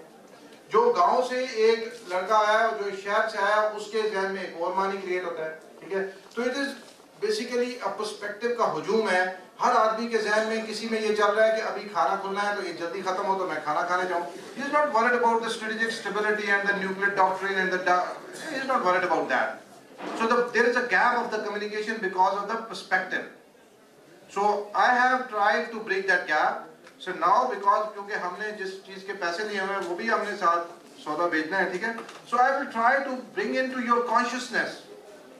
I'll not read out the paper. I'll try to bring into your consciousness certain aspects of international relations and political science جو کہ آپ کو پتہ ہونا چاہیے as a students of political science. And if you don't know that, please walk out of this discipline and please leave this because you are wasting your time and resources of your parents. And you, if after this, اگر آپ نے جا کے کچھ اور کرنا ہے تو وہ آج ہی کر لیں. ٹھیک ہے, if you do not know the dynamics of power, اگر آپ کو طاقت کا نہیں پتا کہ طاقت کیا چیز ہے, کہاں رکھی جاتی ہے, کیسے فلو کرتی ہے, اس کے ڈائنامکس کیا ہیں, اس کی ڈائمنشنز کیا ہیں, اس کو ایسیس کیسے کیا جاتا ہے اور اس کے ساتھ انٹریکٹ کیسے کیا جاتا ہے, اس کے ساتھ بیہیو کیسے کیا جاتا ہے, تو please walk out of this room. And what is power? In social science, the power is the ability to influence, جو کہ پودا نہیں کر سکتا. پودے کے پاس سے آپ گزریں تو آپ کا راستہ نہیں روک سکتا. وہ آپ کے کام میں سرگوشی نہیں کر سکتا کہ آج تم نے یہ کام کرنا ہے, یا آپ کو ایک کہانی نہیں سنا سکتا کہ آپ کے پاس جو بکرا ہے یہ اصل میں گدھا ہے, یا یہ گدھا ہے جو ہے یہ بکرا ہے. تو جو پاور آف انفلوئنس ہے, یہ ہے وہ فنڈامنٹل پوزیشن جہاں سے بات شروع کرنی ہے. Why you want to influence? Because you want certain things to happen. Why you want certain things to happen? Because here lies your interest. اس میں آپ کا مفاد ہے. لیکن آپ کا مفاد کس میں ہے یہ کون آپ کو بتائے؟ This is the critical issue. Where is the national interest? Who can determine what is the national interest and why the entire nation should work to achieve that national interest? What is my take? What is my, میرا اس میں کیا لینا دینا ہے? Just to create another delusion, Colin Gray says that all politicians will always try to depict their personal interest as national interest. اگر آپ کا کاروبار سریے کا ہے یا آپ کا کاروبار سیمنٹ کا ہے تو اس ملک میں بلڈنگیں بننی چاہیے. اگر آپ کا کوئی انٹرسٹ یا آپ کا جو ڈونر یا آپ کی سیاسی جماعت کو فنڈ دینے والے لوگ امریکہ میں جیسے ان کا تعلق اگر ملٹری انڈسٹریل کمپلیکس کے ساتھ ہے جیسے ڈاکٹر صاحب نے بتایا تو دنیا میں لڑائیاں ہونی چاہیے تاکہ ہتھیار بکیں. اگر آپ ہندوستان پاکستان کی لڑائی کو اگر سمجھنا چاہتے ہیں تو آپ کو ملٹری بلین ڈالر جو ٹریلین ڈالر انڈسٹری ہے ملٹری انڈسٹریل کمپلیکس کو سمجھنا پڑے گا. ملٹری انڈسٹریل کمپلیکس جنگوں کو فنڈنگ کرتے ہیں کہ جنگ ہو, اگر جنگ نہ ہو تو خطرہ ہو, جنگ کا خطرہ ہر وقت موجود رہے تاکہ اس خوف کے تحت آپ ہتھیار خرید سکیں. یہ بات سمجھ آئی آپ کو؟ پاور, انٹرسٹ, طاقت کا تعلق مفاد کے ساتھ ہے اور یہ اس کے درمیان میں ٹولز آف پاور ہیں کہ پاور کو کیسے ایکسرسائز کیا جاتا ہے. سب سے پہلے آپ کو پتا ہے کہ پاکستان میں اگر آپ نے پاور ایکسرسائز کرنی ہے تو آپ کو اچھی انگریزی آنی چاہیے. جو ہی میں اچھی انگریزی بولوں گا تو آپ مروب ہو جائیں گے. پھر اگر آپ نے ٹائی شائی کوٹ شوٹ پہنا ہے تو آپ پھر بھی میری عزت کریں گے. اگر میں سلوار قمیض پہن کے آ جاؤں, ٹوپی پہنی ہوں, چادر والا بھوکل والا بندہ کون ہے تو پیچھے دیکھو سم بڑی. اگر آپ نے چادر لپیٹی ہوئی ہو, ٹوپی پہنی ہوئی ہو تو میں کہوں گا چل بھائی ذرا سائڈ دے دو. تو the visibility, the optics is the most important. The first thing, if you have the first impression, آپ کو جب اچھا اس کے بعد دوسری کیا ہوتی ہے کہانی, narrative. There's always a narrative of power. Somebody, چنگیز خان کیا کرتا تھا, چنگیز خان اپنے سے پہلے جس جگہ کو اس نے فتح کرنا ہوتا وہاں پہ کچھ مخبر بھیجتا اور جو وہاں پہ کہانیاں سناتے منگولوں کی دہشت کی. That is how they used to create deterrence. کہ وہ تو اس طرح لوگوں کو ذبح کر دیتے ہیں, اس طرح لوگوں کے ساتھ ٹارچر کرتے ہیں اور پھر ان کے سروں کے مینار بنا دیتے ہیں. ٹھیک ہے. What I'm trying to say is that you need to understand the tools of power. Why military? بخاری صاحب نے کہا کہ ہمیں سافٹ پاور, اور ڈاکٹر صاحب نے کہا ہمیں سافٹ پاور چاہیے. ٹھیک ہے. سافٹ پاور بہت ضروری ہے بیکاز آج the era of conquest is over. No country is going to capture physically the territory of other country. Afghanistan میں امریکہ بیٹھا رہا 20 سال, آخر کیا ہوا, چھوڑ کے چلا گیا. But what is now coming on and why the military, why the weapons are required?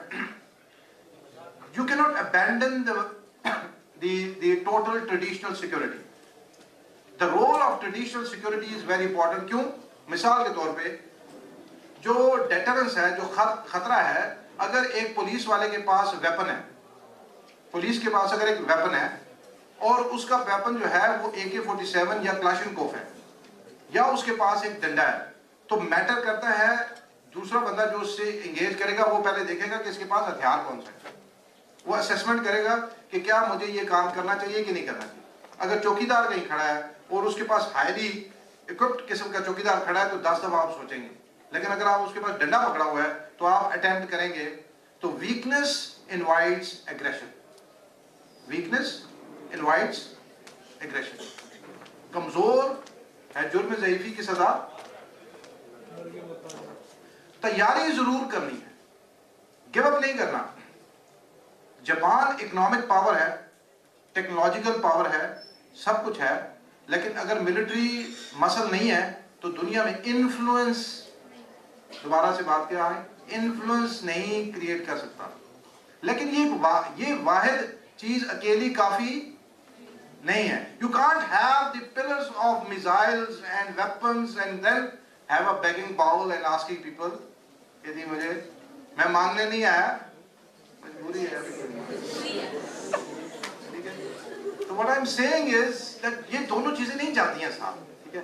If you want to have influence, and of course every individual and then every group, community and nation should strive to have influence.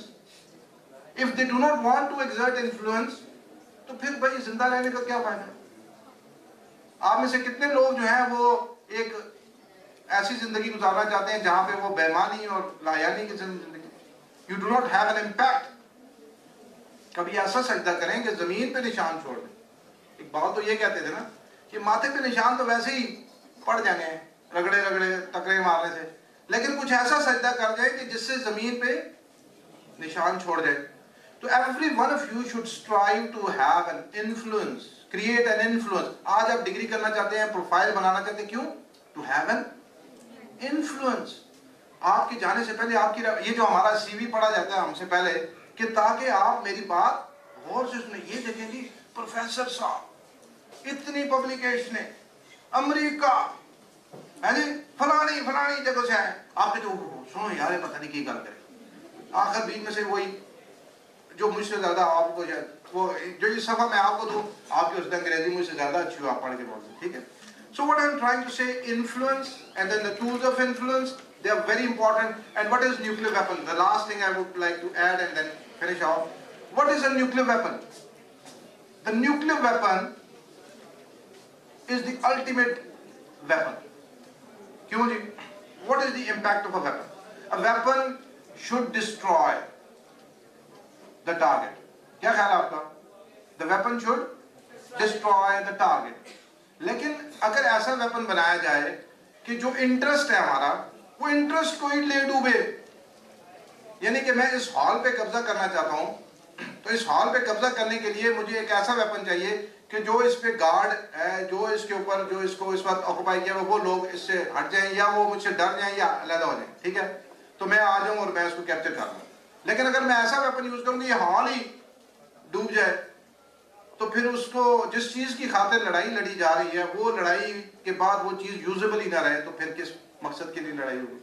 تو nuclear weapons are the most deadly weapons and unusable weapons because they destroy the purpose of war.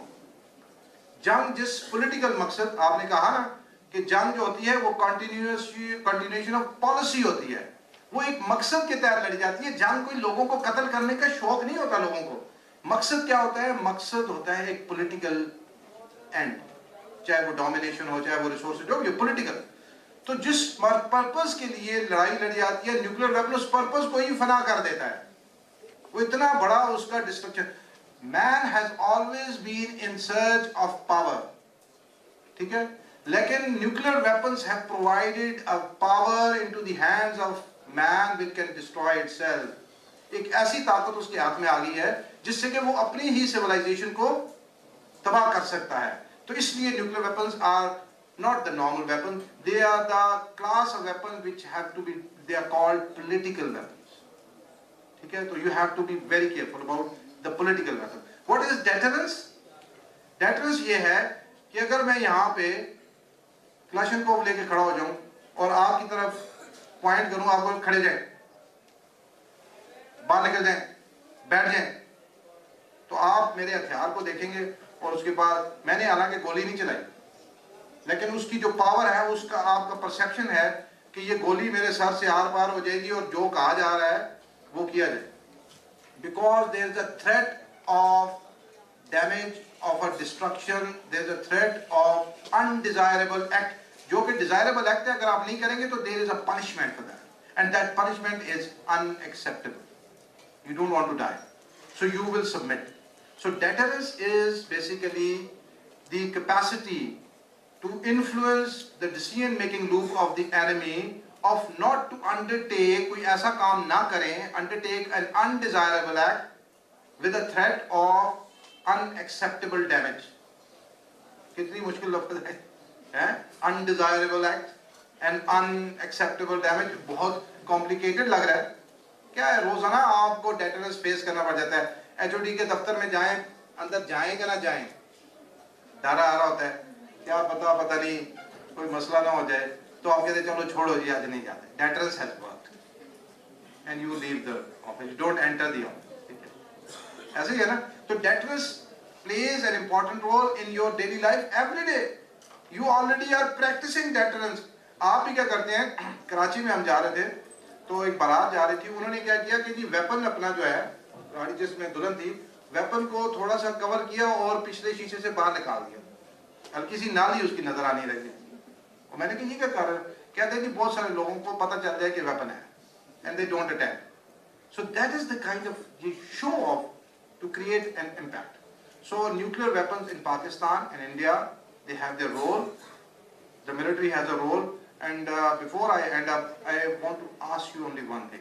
Please, do not be taken away by the ideas which come to you all the time, from all the directions.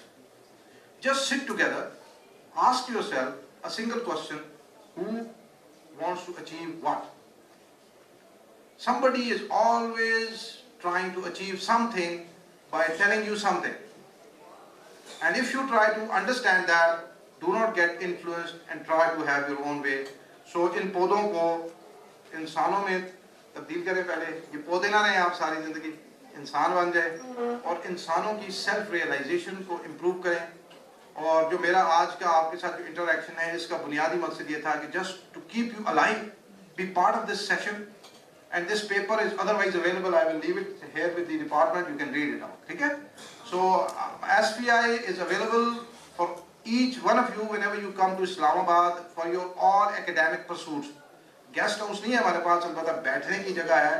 आप आए, किताबें हैं, ideas हैं. आपके पास कोई अगर brilliant idea है, you want it to be heard somewhere, come to me, come to us, share your project with us. We will try to arrange money for that. We will try to conduct that research and help you out. Okay? So thank you very much. Sir, ladies and gentlemen, we now proceed with the question and answer session. Everyone is requested to please be brief in your questions.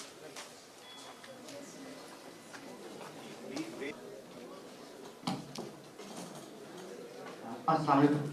Assalamualaikum, sir. My name is Bahauddin and I am the student of this political science semester morning. And I am having a background of Pakistan.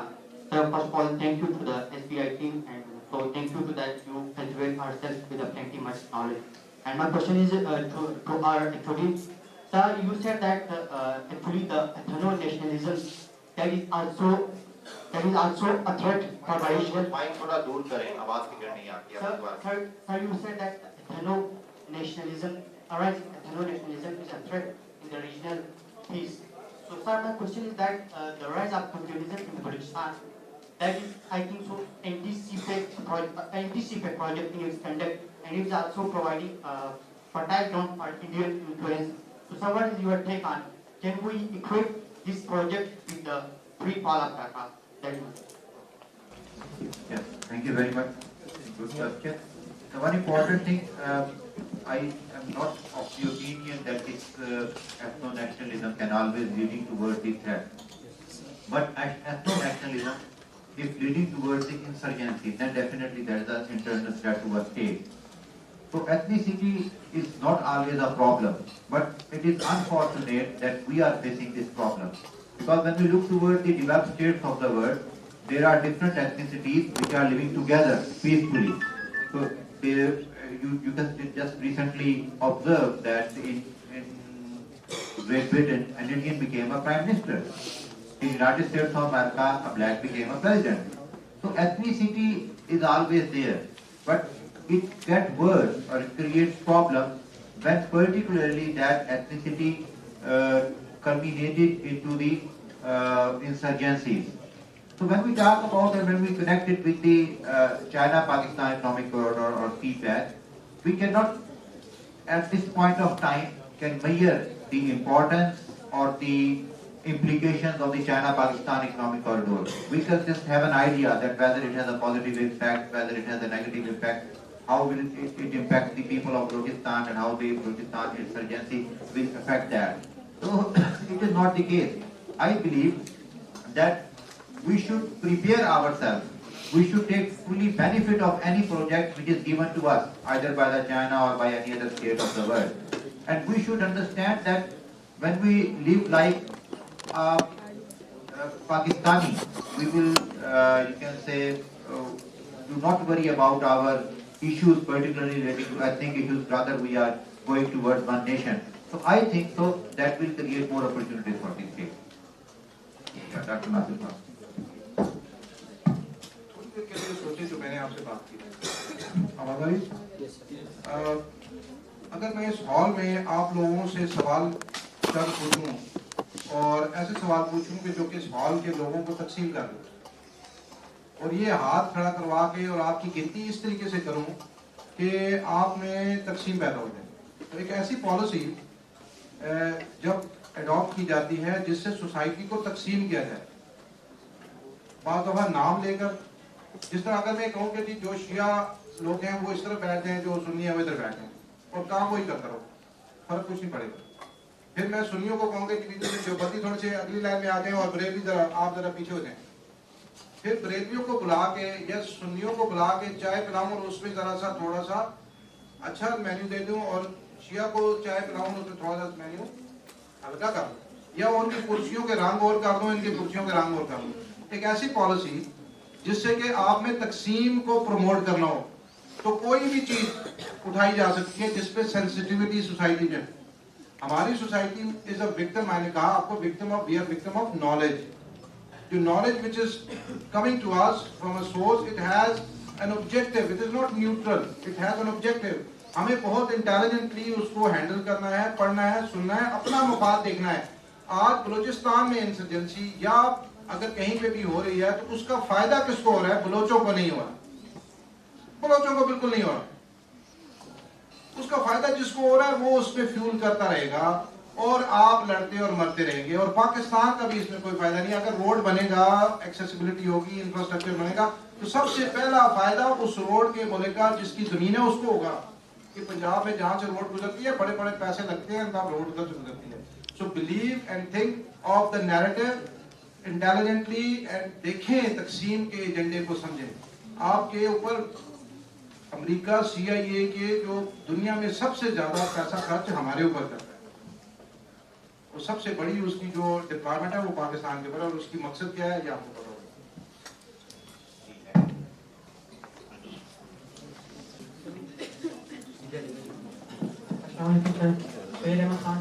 Political science. سر اگر south Asia کے ساتھ ساتھ ہم آپ کا question کس سے please identify کریں. سر ساؤتھ ایشیا کے ساتھ ساتھ اگر ہم ساؤتھ ایسٹ ایشیا کو بھی دیکھیں تو یہاں دو بڑے ڈسپیوٹس ہیں, پاکستان اور انڈیا, اور چائنا اور تائیوان. سر چائنا تو تائیوان کو ریکگنائز ہی نہیں کرتا, لیکن اگر 2021 میں ہم ٹریڈ دیکھیں تو چائنا اور تائیوان کے درمیان ہے مور دین $150 بلین. وہیں پاکستان اور انڈیا کے درمیان انفارچونیٹلی $240 اس سے بھی کم ہے شاید. لیکن یہ $370 ملین تھی 2018 میں, جو کہ پلوامہ اٹیک کے بعد اب فروری میں جو کچھ ہوا اس کے بعد $50 ملین پر آ گئی. کون سا فیکٹر ہے کہ لوگ اپنے ڈسپیوٹس کو سائڈ پر رکھتے ہوئے ٹریڈ کو الگ لے کے چلتے ہیں, لیکن ہمارا جیسے ہی کوئی ڈسپیوٹ ہوتا ہے سیدھا ہم گلا پکڑتے ہیں اپنے ٹریڈ کا. سر وہ فیکٹر میں جاننا چاہتا ہوں اگر آپ رہنمائی کریں. میں نے اپنی پریزنٹیشن کے کنکلوژن میں بتایا تھا پرٹیکولرلی, اور میں نے ایگزامپل بھی دی تھی یورپین یونین کی. پاکستان اور انڈیا کے کانٹیکسٹ میں دو اسکول آف تھاٹ موجود ہیں. ایک اسکول آف تھاٹ جو بارڈر کے دونوں طرف ہے, ان کا ماننا یہ ہے کہ we should fight fight and fight, we should deter deter and deter. جبکہ دوسرا اسکول آف تھاٹ جو ہے وہ یہ کہتا ہے we should stop fighting, we should resolve our issues later on, but first we should start trade. لیکن ہمیں سب سے پہلے ٹریڈ کرنا چاہیے. اس میں جو میں سمجھتا ہوں جو سب سے بڑا ہرڈل ہے ٹریڈ میں, مجھے کہ ٹریڈ ایک میوچول ایگریمنٹ ہوتا ہے جس میں میوچول بینیفٹ ہوتا ہے. لیکن اٹ از انفارچونیٹ کہ ہم ایک ایگریکلچرل کنٹری ہونے کے باوجود اپنی ایگریکلچرل نیسیسٹیز, اپنی زرعی ضروریات کو پورا نہیں کر پا رہے ہیں. ہمیں چینی امپورٹ کرنی پڑتی ہے, کبھی گندم امپورٹ کرنی پڑتی ہے, یعنی کہ اتنی زرعی زمین ہمارے پاس ہونے کے باوجود ہم اس کو یوٹیلائز نہیں کر پا رہے. تو جب ہم ٹریڈ کریں گے تو ہم ایکسپورٹ کیا کریں گے؟ اگین ہم امپورٹ ہی کریں گے. جب ہم امپورٹ کریں گے تو الٹیمیٹلی ہمارے فورن ایکسچینج ریزرو کم ہوں گے. تو آئی کمپلیٹلی ایگری. میں نے ایگزامپل آپ کو دی فرانس کی, جرمنی کی.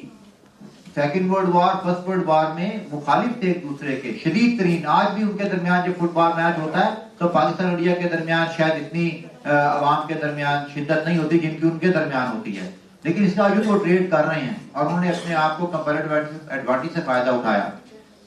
پاکستان, انڈیا, بنگلہ دیش, افغانستان یہ بہت جو ہے میں سمجھتا ہوں ریسورسفل خطہ ہے, اور ان کو جو وجہ ہے وہ وجہ ڈیفینیٹلی اس اسکول آف تھاٹ کا ایک تو ڈومینیٹ ہونا کہ جو ٹریڈ کے راہ میں رکاوٹ ہے, اور دوسرا انڈر یوٹیلائزیشن آف ریسورسز کہ ہم یہ ڈرتے ہیں کہ اگر ہم نے ٹریڈ کو اوپن کیا تو پھر انڈیا کو ہی فائدہ ہوگا, کیونکہ ہم انڈیا کو الٹیمیٹلی بینیفٹ دے رہے ہوں گے.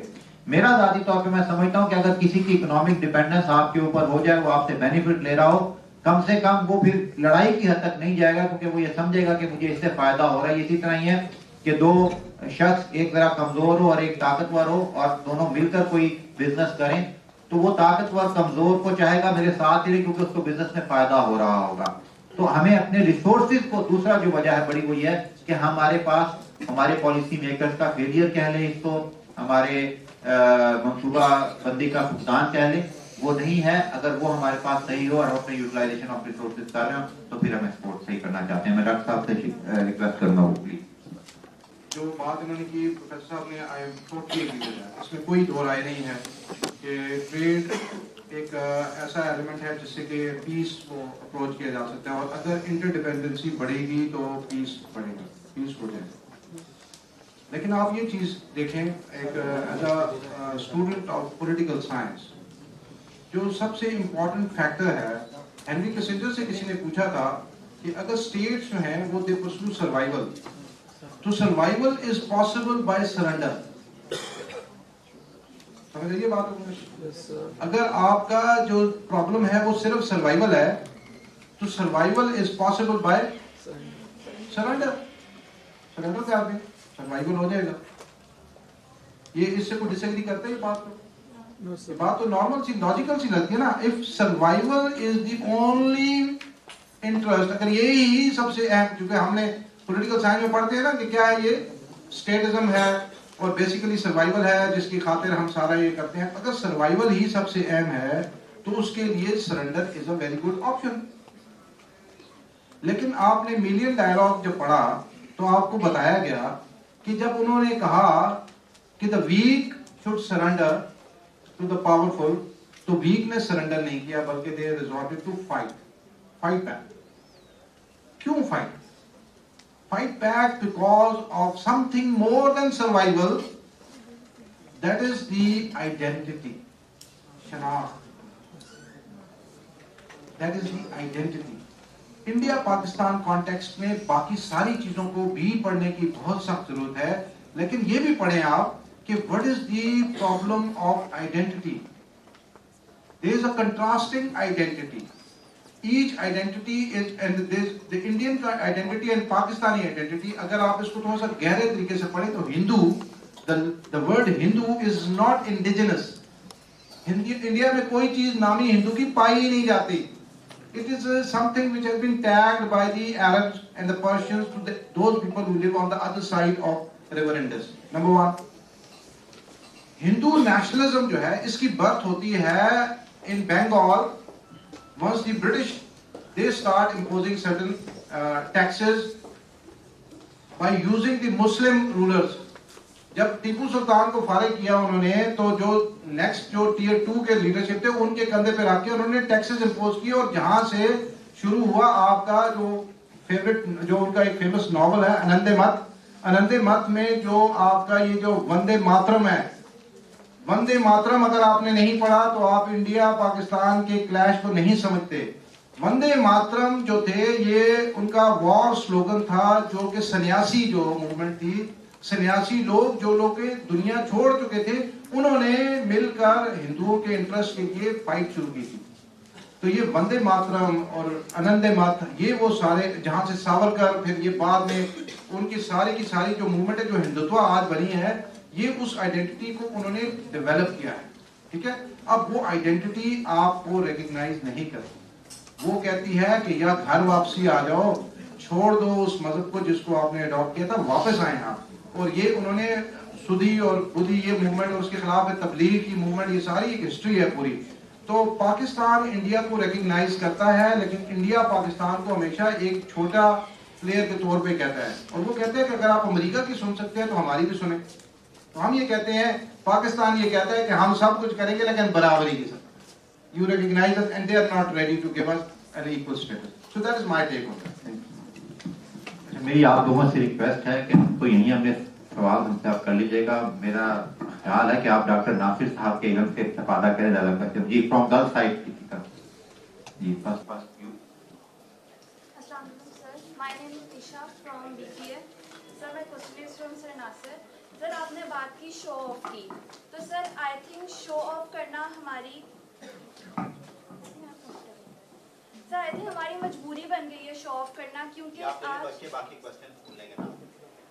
सर आज अगर हमारी जो मिलिट्री है उसको अगर आज हम शो ऑफ ना करें तो जितने हमें लोन्स दिए जाते हैं बाकी चीज़ें बिल्कुल हमें बताई जाती हैं कि भाई और बाकी चीज़ें इंक्रीज हुई सब कुछ, लेकिन जब लोन्स दिए जाते हैं सबसे पहले हमारी मिलिट्री को टारगेट किया जाता है कि ये आकर हमें सिक्योरिटी प्रोवाइड करे, या जो भी वहाँ पर उनके बोलते हैं कि उन पर रिस्ट्रिक्शंस लगा दी जाती हैं हमारे मिलिट्री पर. तो अगर और कुछ हमारे पास है ही नहीं दिखाने के लिए, ना हमारी इकॉनमी इतनी अच्छी है कि वो देखकर हमें लोन्स दिए जाएंगे, और इंडिया या बाकी जो कंट्रीज़ हैं उनकी इंपोर्ट एक्सपोर्ट इतनी अच्छी होती है कि वो चीज़ें देखकर उनको लोन दे दिया जाता है, बट हमें शो ऑफ करनी पड़ती है अपनी मिलिट्री और अपने न्यूक्लियर पावर शायद. तो आप क्या कहेंगे सर इस बारे में? आपने एक बात ठीक नहीं की, हमारे पास कुछ है नहीं. मेरे ख्याल से हमारे पास तो आप हैं, कहते हैं ना मेरे पास तुम हो.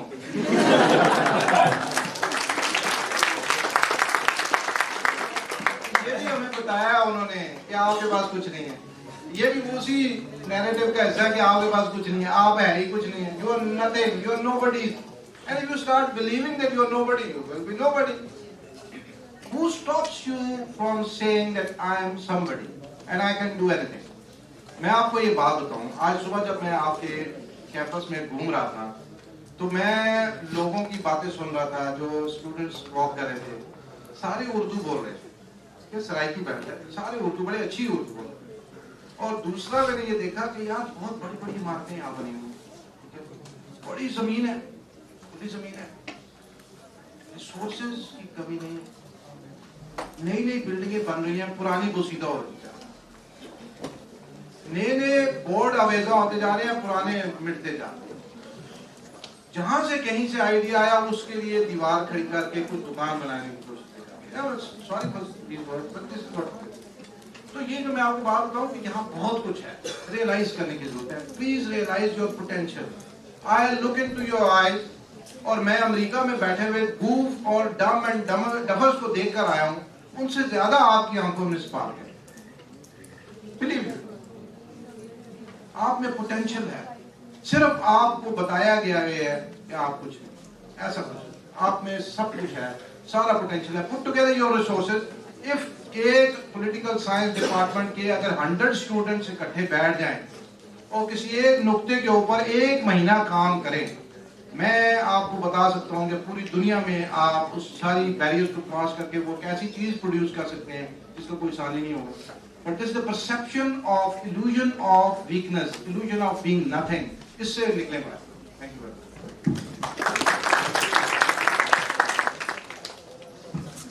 सर अब्दुल हकीम को जो है वो आखिर में इसके बाद सर अब्दुल हकीम को जो है ना वो आखिर में उसको इसके बाद अब्दुल हकीम के बाद. अस्सलाम वालेकुम.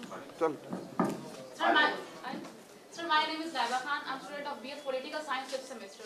Sir, my question is, looking at the current scenario of India and America, American friendship, where does it leave Pakistan with China and Russia?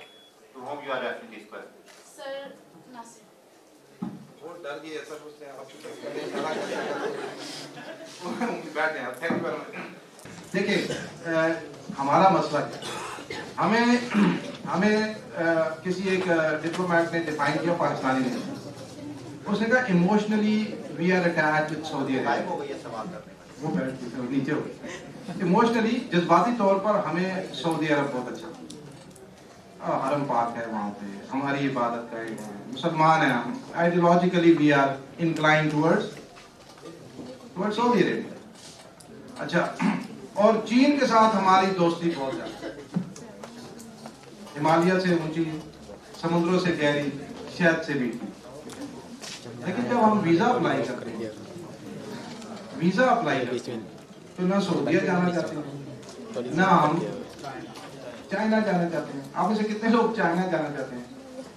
अगर यूके का वीजा और यूएस का वीजा इधर पड़ा हो और इधर चाइना का हो तो क्या करेंगे आप? यूके और यूएस जाएंगे. शायद आप लोगों की सोच फर्क हो रहा है, but I don't know that, but most of you, is it that correct? उसने कहा आइडियोलॉजिकली हम इंस्पायर्ड हैं सऊदी अरेबिया की तरफ और कुछ जज्बाती जहान हमारा चाइना की तरफ भी है, लेकिन साइकोलॉजिकली हमें west we are dominated by the west. अभी चाइना का इशू ये है कि चाइना को ये समझ नहीं आ रही कि हम हैं उनकी तरफ भी कि नहीं। वो सीपैक का इतना बड़ा प्रोजेक्ट हमारे पास ले तो आए हैं, लेकिन उन्हें बात दफा ये शक हो जाता है कि हम उनके साथ वो उतना ताउन नहीं कर रहे जितना वो हमसे एक्सपेक्ट कर रहे हैं। कुछ लोग हमें कहते हैं कि चाइना कोलोनाइज करना चाहता है पाकिस्तान को, is a new kind of colonisation. लेकिन अगर कोलोनाइज हुआ मुल्क दोबारा कोई और कोलोनाइज कर रहा है तो इसमें जो अंडर जो ऑलरेडी कोलोनाइज है उनको क्या फर्क पड़ता है? तो मसला ये है कि पाकिस्तान की पॉलिसी का इशू थोड़ा सा हमें अपनी पॉलिसी को क्लियर करना चाहिए। बड़ा अच्छा पाकिस्तान ने अभी पोजीशन लिया कि we are not into bloc politics, we will take advantage और being you can say a friend of America and a friend of China. We have performed that in 70s. We had opened up that corridor of negotiation with China, so we can perform that. हमें अपनी capacities को undermine नहीं करके we can do that. अगर India कर सकता है Russia से, चाइना से, अमेरिका से simultaneously, तो हम भी कर सकते हैं। So that is only the perception kind of thing.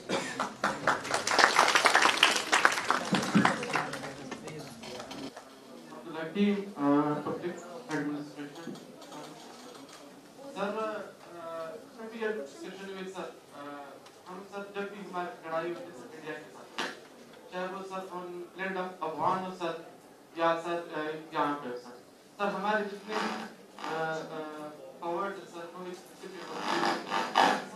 Question मेरा ये कि sir is it the solution on our problems to confront India or threat the other world to survive as an independent state or strong state? क्या sir India को counter करके और sir दुनिया को threat देके एक सर काउंटर करके sir हम अपनी इकोनॉमी को स्ट्रॉन्ग कर सकते हैं, या सर हम दुनिया के साथ लड़ सकते हैं, कंट्रीब्यूटर बन सकते हैं? Thank you. इससे आपका क्वेश्चन है सर? हाँ तो मैं सर इन शॉर्ट में ये कहूँगा सर कि क्या इंडिया को काउंटर करके हम सर तरक्की कर सकते हैं? चलो बैठते हैं। आज चूंकि मैं आपको ना थोड़ी सी तालीम डिस्कोर्स में देना चाहता हूँ, तो मेरा सब्जेक्ट यही है तरक्की क्या है, ये कौन बताएगा?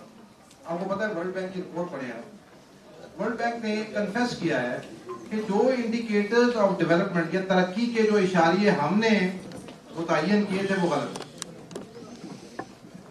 आप आज जाके अब्दुल हकीम आपने आज जाके ना वर्ल्ड बैंक की रिपोर्ट निकालनी है और उसमें ये पढ़ना है आपने कि क्या जो तरक्की के जो स्टैंडर्ड्स दुनिया में मुकर्रर किए गए थे, जो वर्ल्ड बैंक उसको परस्यू कर रहा था, क्या वो सही थे या गलत थे? ठीक है, तरक्की किसे कहते हैं? क्या बिल्डिंगें बनाने को या रोड बनाने को तरक्की कहते हैं?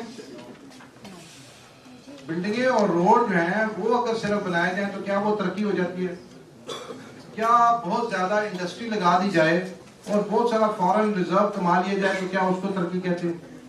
ठीक है, तो ये आपके पर्सपेक्टिव का प्रॉब्लम है बहुत बड़ा। मुसलमानों का इस दुनिया में सबसे बड़ा आज जो मसला है वो ये है कि हमें एक तरफ जो पैगाम है जो अल्लाह की तरफ से हमें आया है, जो मस्जिद में हम जिसका प्रचार करते हैं, एक तरफ वो एक अजीम शान किस्म का पैगाम है जिसमें तरक्की का और कामयाबी का जो स्टैंडर्ड है वो कुछ और है, और एक तरफ जो वेस्ट का जो मगरिब का जो इल्म का एक बहुत बड़ा समंदर है जिसके अंदर हम गोताजान हैं और हमारे इर्द सारा इंफ्रास्ट्रक्चर उसी की बुनियाद पे खड़ा है, एक तरफ वो खड़ा है। तो हम दो दुनियाओं के मुसाफिर हैं, दोनों को साथ लेकर चलना चाहते हैं, दुनिया भी मिल जाए और जन्नत भी मिल जाए, अल्लाह भी नाराज ना हो और दुनिया। ऐसा हो सकता है, तो मुश्किल नहीं है, हो सकता है। एक तो मौलवी साहब ने अगर आप एक छोटी सी बड़ी इंटरेस्टिंग स्टोरी है, उन्होंने कहा कि जी एक बंदा आया और उसने कहा मौलवी साहब मुझे क्या ऐसा तरीका बताएं, गुनाह मैं छोड़ नहीं सकता, जन्नत मुझे बहुत अच्छी, तो गुनाह भी करता रहूं और जन्नत में भी। मौलवी साहब ने कहा कि आप आलिम थे, वो समझदार थे, उन्होंने बंदे की नब्ज पे हाथ रखा, उन्होंने कहा ऐसा करो तो ऐसी जगह ढूंढो जो कि जहाँ पे अल्लाह तुम्हें देखना चाहिए। तो उसने कहा जी मौलवी साहब आप बेहतर जानते हैं दुनिया में तो कोई ऐसी जगह नहीं है जहाँ पे अल्लाह ना देख सकता हो। اس نے کہا اچھا پھر ایسا کرو کہ کوئی ایسی جگہ چلے جاؤ دنیا کو چھوڑ کر کوئی اپنی دنیا ڈھونڈ لو, اس دنیا میں تو اللہ ہے تو دنیا کو اور نہیں دو. کہتا نہیں میں تو وہ بھی نہیں کر سکتا. اچھا یہ بھی نہیں کر سکتے تو پھر اس طرح کرو کہ یہ جو تمہارا ریکارڈ رکھنے والی پارٹی ہے ان کے ساتھ کوئی ڈیل کر لو, یعنی کہ فرشتوں کے ساتھ جو تھوڑی وہ لکھنے میں تھوڑی سی غلطی بھی نہیں سنتے. تو لپے لباب اسٹوری کا ہے کہ وہ سوال بتاتے گئے پوچھتے گئے تو آخر میں انہوں نے کہا کہ یہ سارا کچھ تو میں کر نہیں سکتا, چلو لگتا ہے کہ اب گناہ ہی چھوڑنا پڑے گا. یہ باقی پیراڈائم ایسا ہے کہ کنٹرول, ڈیوائن کنٹرول اتنا افیکٹو, اور آپ کے دل میں سے جو خیال گزرتا ہے جو آپ کو بھی شاید اتنا یاد نہ رہے, آپ کے دل کے اندر سے جو خیال گزر کے چلا جاتا ہے وہ شاید آپ کو بھی احساس نہ ہو کہ وہ کدھر تھا, وہاں پہ لکھا گیا ان کی نظر میں. تو اتنا کنٹرول. تو مسلمانوں کا یہ پرابلم ہے کہ کنٹمپرری انفراسٹرکچر میں ان کو اپنے آپ کو سروائیو کرنا نہیں آ رہا. ٹھیک ہے, ترقی ہمیں سمجھ نہیں آ رہی کہ کیا ترقی ہے. تو what I am trying to just respond to Abdul Hakim, مسئلہ یہ ہے کہ ہم ترقی کر سکتے ہیں, ہم اپنے زاویے سے بھی ترقی کر سکتے ہیں, اپنے نظام سے بھی ترقی کر سکتے ہیں. تو آپ کو جب میں اپنے ریسورسز کی اور اپنی ذات کی بات کرتا ہوں تو سوچیں کہ آپ جو خود محنت کریں گے, جو آپ سوچیں گے, وہ نقطہ نظر, وہ زاویہ بھی بہت اہم ہے. آج موراکو نے جب ورلڈ کپ میں گول کیا ہے تو آپ کو خوشی کیوں ہے؟ کیوں خوشی؟ کیسے نکال دیں گے آپ اندر سے؟ کوئی ہے سوئچ آف کرنے کا؟ موراکو کہاں آپ میں سے نہ کوئی جانے, آدھے لوگوں نے پوسٹ شروع کر دی کہ وہ جو کیپر ہے وہ پتہ نہیں پٹھان ہے ادھر سے ایسا نہیں ہے, ہمیں ادھر کہیں. But anyway, I'm trying to say this, now you are connected, you can't get rid of this identity. ٹھیک ہے, تو آپ انڈیا سے کیوں لڑتے ہیں وہ میں نے پہلے آپ کو بتا دیا کہ انڈیا آپ کو نہیں چھوڑتا, آپ اس کی جان. اچھا جو مسائل ہمارے ہیں یہ ہمارے پیدا کرتے ہیں, یہ بہت سارے مسائل ہمارے پیدا کرتے ہیں, ہم اپنے ہی وہ کہتے ہیں کہ وہ اپنے چلائے ہوئے جال کے اندر خود ہی پھنس گئے, یہ مسئلے ہیں.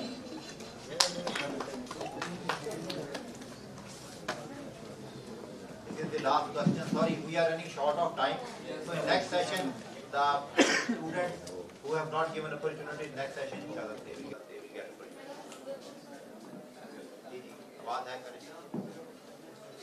Abdul Fatima, third semester political science. से साउथ एशिया में सबसे ज़्यादा दो कंट्रीज हैं, पाकिस्तान और इंडिया, जिनमें सबसे ज़्यादा रिलेशंस में कॉम्प्लिकेशंस हैं, और उसका मेन रीज़न है कश्मीर इशू. और रिलीजियस पर्सपेक्टिव में तो हमें पता है कि पाकिस्तान की फॉरेन पॉलिसी है कि पाकिस्तान हर गुलाम कौम की आज़ादी के लिए स्ट्रगल उसके सपोर्ट करता है. बट सर इंशाल्लाह नेक्स्ट कश्मीर आज़ाद होगा तो सवाल ये है कि अगर कश्मीर पाकिस्तान के साथ मिलना ही नहीं चाहे तो where will be the national interest of Pakistan fall? Pakistan के नेशनल इंटरेस्ट कौन फॉल करेगा अगर कश्मीर पाकिस्तान के साथ मिलना ही न चाहे? भाई एक बार रिलीजन को साइड पे रख के क्या हमारे जहन में ये सवाल नहीं होना चाहिए? आप ये कह रही हैं कि अगर कश्मीर आजाद होकर पाकिस्तान आ भी जाए तो क्या फर्क पड़ेगा? तो पाकिस्तान के नेशनल इंटरेस्ट क्या हो जाएगा जिसके लिए इंडिया एक बड़ी साउथ एशिया की बहुत बड़ी कंट्री है, उसके साथ हमारे ताल्लुकात खराब होने की सबसे बड़ी वजह ये कश्मीर है. हम मिलिट्री को इतने इम्पोर्टेंस दे रहे हैं, कश्मीर की वजह से पाकिस्तान का पॉलिटिकल स्ट्रक्चर ऑलमोस्ट डैमेज हो चुका है. इसी वजह से तो कल को कश्मीर हमारे साथ मिलना ही नहीं चाहे तो फिर हमारा नेशनल इंटरेस्ट कहाँ गया? आपने जो बड़ी अच्छी बात की, इसमें जो नुक्ता है बैठ गया, आपने नेशनल इंटरेस्ट की बात की. ठीक है, तो as a student of political science national interest के बारे में खुद ही वो कहते हैं कि there are no permanent enemies and there are no permanent friends. कहते हैं ना, पढ़ाते हैं आपको, only the it is the interest. जहाँ पे मफाद होगा उधर आप चले जाएंगे. लेकिन मेरे भाई मेरी बहन, ये आपको किसने बताया है? ये भी तो उन्होंने ही बताया आपको. ये मैं आपको बार बार बताना चाह रहा हूँ कि खुद सोचें कश्मीर का मसला क्या है. कश्मीर का तो कोई मसला नहीं है. पंडित नेहरू ने कहा था कि अगर कश्मीर मैंने दे दिया पाकिस्तान को, अच्छा पाकिस्तान का जो प्रोजेक्ट है ना, ये कांग्रेस ने रखा था कुछ हफ्तों 10 महीने और साल के लिए. उन्होंने कहा था कि ये तो चल ही नहीं सकता, ये तो टूट जाएगा, ये तो वापस आ जाएगा, तो बाकी चलो ये निकाल लेंगे. ٹھیک ہے. باقی جو ساری کتابیں لکھی ہیں میں ان کی ڈینائی نہیں کرتے, ہیں very important, but what I am trying to say that Pandit Nehru had his own ancestral association with Kashmir and never wanted to leave it. اس کو چھوڑنا نہیں چاہتا تھا اور وہ انہوں نے بائی فورس وہاں پہ رکھا. کچھ ہمارے لوگوں کی مہربانیوں کی وجہ سے وہاں پہ جو فائٹ ہو رہی تھی اگر وہ ٹائملی اس کو ری انفورس کر دیتے تو وہ ہم نے جس طرح گلگت بلتستان کا بہت بڑا علاقہ لوگوں نے وہاں کی لوگوں نے جو اتنی, آپ کو میں ریکویسٹ کروں گا کہ آپ ضرور گلگت بلتستان کی آزادی کی جو تحریک ہے اس کو پڑھیں. یو ول بی سرپرائز کہ جی انڈیا کے ٹینکوں کے آگے لوگوں نے پیروں کے ساتھ گھاس باندھ کے نا گلیشیئر کے اوپر کھڑے ہو کے تو چھوٹی چھوٹی بندوقوں سے لڑ کے انہوں نے وہ علاقہ آزاد کیا. ٹھیک ہے, تو کشمیر بھی ہو سکتا تھا آزاد. کشمیری ہمارے ساتھ نہیں ملنا چاہتے. یہ آپ صرف جب کرکٹ میچ پاکستان جیتا اس وقت دیکھا کریں. انڈیا میں اور برطانیہ میں بھی یہی مسئلہ ہے. برطانیہ میں ایک ایلیمنٹ آیا تھا, انہوں نے کہا تھا کہ جی the South Asian British are feeling the cricket test. انہوں نے کہا what is that cricket test. انہوں نے کہا جب انگلینڈ کا اور انڈیا کا میچ ہوتا ہے تو یہ جو سارے کے سارے جو ساؤتھ ایشین جن کو ہم نے برطانیہ کی شہریت دی ہوئی ہے یہ انڈیا کو سپورٹ کرتے ہیں اور جو پاکستانی ہوتے ہیں وہ پاکستان کو سپورٹ کرتے ہیں. یہ تو کبھی سپورٹ برطانیہ کو کرتے ہی نہیں ہیں. تو پاکستان کا جب میچ انڈیا کے ساتھ ہوتا ہے تو جو ہندوستان کے مسلمان ہوتے ہیں they are also feeling the cricket test. وہ بھی خوشی منا لیتے ہیں تو پھنس جاتے ہیں, لڑائی فائرنگ شروع ہو جاتی ہے. کشمیر میں بھی فائرنگ ہو جاتی ہے, پورے ہندوستان میں لڑائی شروع ہو جاتی ہے. تو یہ آپ اس کو اتنا سرفیس پہ نہ دیکھیں, یہ بڑا گہرا ہے کشمیر کا ایشو. اس میں پرابلم ہمیں دیکھنی پڑے گی انشاءاللہ. پر بھی دنیا میں کسی بھی ریاست میں جاتے ہیں ہر گروپ کے نا اپنے اپنے انٹرسٹ ہوتے ہیں. ایٹ دا مومنٹ جو سچویشن ہے اس میں کشمیریوں کا انٹرسٹ یہی ہے کہ وہ پاکستان کے ساتھ رہیں. کمپیریٹیولی اگر آپ دیکھیں کہ انڈین آکوپائڈ کشمیر میں جو کشمیری رہتے ہیں ان کی کیا سچویشن ہے, ان کی لائف کوالٹی کیا ہے, اور پاکستان میں جو کشمیری رہتے ہیں ان کی لائف کوالٹی کیا ہے. ٹھیک ہے, اگر ہم کمپیریزن کرتے ہیں تو کمپیریزن میں پاکستان میں جو رہنے والے کشمیری ہیں they are having far better life than Kashmiris living in Indian occupied Kashmir. ٹھیک ہو گیا. ایٹ دا مومنٹ آزادی حاصل ہو جاتی ہے, آزاد ہو جاتے ہیں, لگ رہے آزاد ہو جائیں گے, جو پچھلے 70 سال سے 75 سال سے کوشش کر رہے ہیں, آزاد ہو جاتے ہیں. اس کے بعد جو ہے پھر with in state intra state affairs جو ہیں وہ ڈٹرمن کریں گے کہ وہ آپ کے ساتھ رہنا چاہتے ہیں یا نہیں رہنا چاہتے.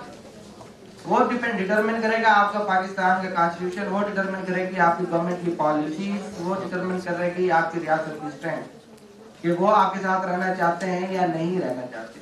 کرنٹلی جس چیز پر آپ بات کر رہے ہیں ایک مکتبہ فکر ہے جو کہتے ہیں کہ کشمیر جو ہے وہ پاکستان اور انڈیا دونوں سے آزاد ہونا چاہتا ہے, لیکن اس کی تعداد بہت کم ہے. تو ڈفرینس آف اوپینین ہر جگہ پر پایا جاتا ہے, بٹ دیٹ ڈزنٹ مین کہ وہ مٹیریلائز بھی ہوگا. ٹائم ول ٹیل کہ اگر کشمیر آزاد ہو جاتا ہے اور ہم انڈیا کشمیر بھی لینے میں انشاءاللہ کامیاب ہو جاتے ہیں تو وہ بھی جب ہم اس قابل ہو جائیں گے نا کہ ہم انڈیا سے لے لیں تو تب پھر ہم انہیں اپنے ساتھ چلانے کے قابل بھی ہوں گے اور وہ ہمارے ساتھ چلیں گے انشاءاللہ. سیشن ہوگا, کوشش کریں گے ان میں ان اسٹوڈنٹ سے کوشچن نہیں پوچھے گا. اور یہ ابھی ہم بریک کریں گے, لیکن بریک کے بعد ساروں نے پارٹیسپیٹ ضرور کرنا ہے, ہم اٹینڈنس لیں گے اور کتاب کا انعام بھی ملنا ہے. ڈاکٹر پٹی صاحب has left, so I have assigned the duty to comment on the papers as well. سب سے پہلا پیپر سب سے پہلے تو SVI کی ٹیم کو بڑی مبارکباد دیتا ہوں اور ان کا بڑا شکر گزار ہوں کہ they traveled all along from Islamabad to Multan. Because especially thanks اس لیے کہ بہت ریئر جو سینٹرل پنجاب کہہ لیں, اسلام آباد میں کہہ لیں, لوگ یہ سوچتے ہیں کہ جنوبی پنجاب کی کسی یونیورسٹی کو وزٹ کریں اور یہاں کے اسٹوڈنٹس کو یہ مواقع فراہم کیے جائیں. نارملی اسلام آباد اور لاہور میں ہی لوگ ہوتے ہیں اور کوشش کرتے ہیں وہاں بڑی یونیورسٹیز ہیں, وہیں پر ہی موقع فراہم کیے جاتے ہیں.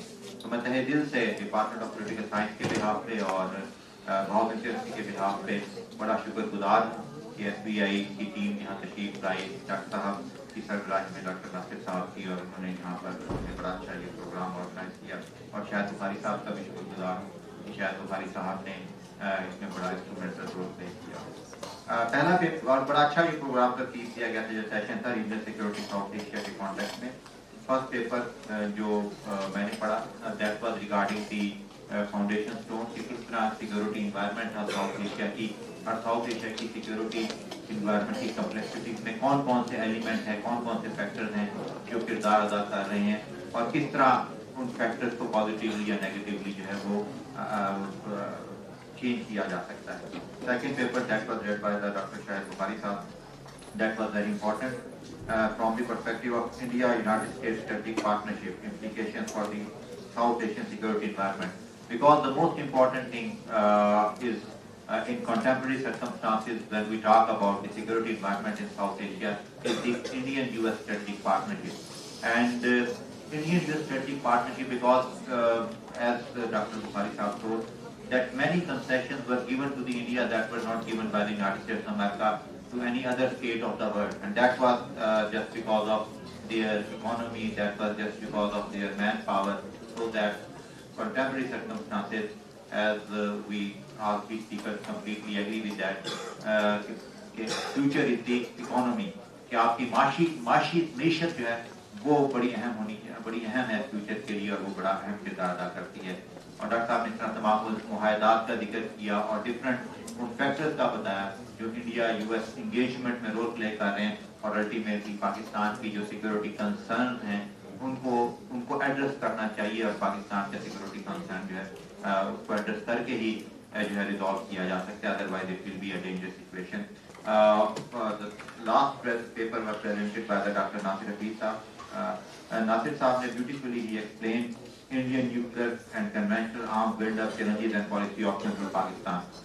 बड़ी खूबसूरती से उन्होंने स्टूडेंट्स को एंगेज करते हुए अपनी प्रेजेंटेशन दी और इसमें जो उनका मैं समझता हूँ मर्कजी ख्याल था वो यही था कि जब हम डेटरेंस की बात करते हैं न्यूक्लियर कैपेबिलिटीज की बात करते हैं तो न्यूक्लियर कैपेबिलिटीज ठीक है, माशी ताकत, इकोनॉमी, सॉफ्ट पावर की अपनी जगह इम्पोर्टेंस है, लेकिन अल्टीमेटली आपकी जो आइडेंटिटी है, आपकी जो अहमियत है वो तभी है जब आप खुद सरवाइव करें. अगर सरेंडर करेंगे तो डेफिनेटली सर्वाइवल तो आप कर लेंगे, लेकिन फिर आपको हमेशा सरेंडर ही करना पड़ेगा, तो आपकी जो सर्वाइवल है सर्वाइवल का फायदा कोई नहीं होगा.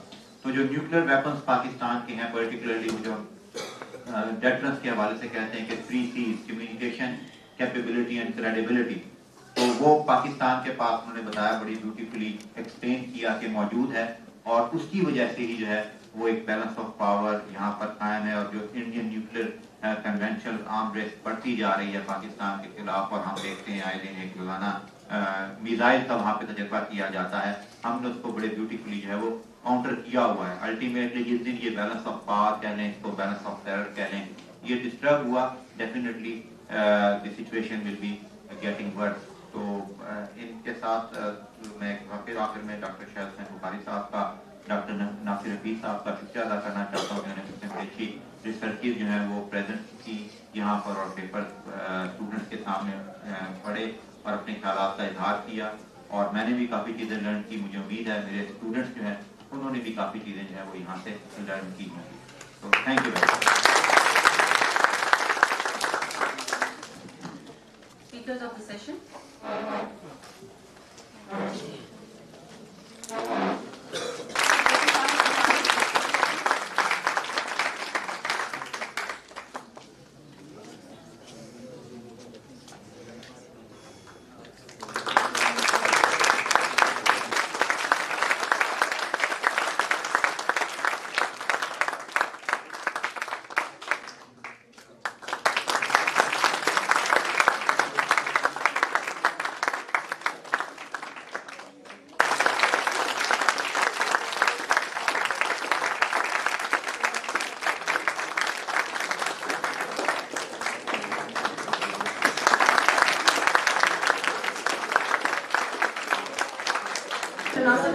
Director Research, SVI Islamabad. The first speaker of the session will be Ms. Anam Riaz, PhD scholar at the Department of Political Science, Bahauddin, Zakaria University.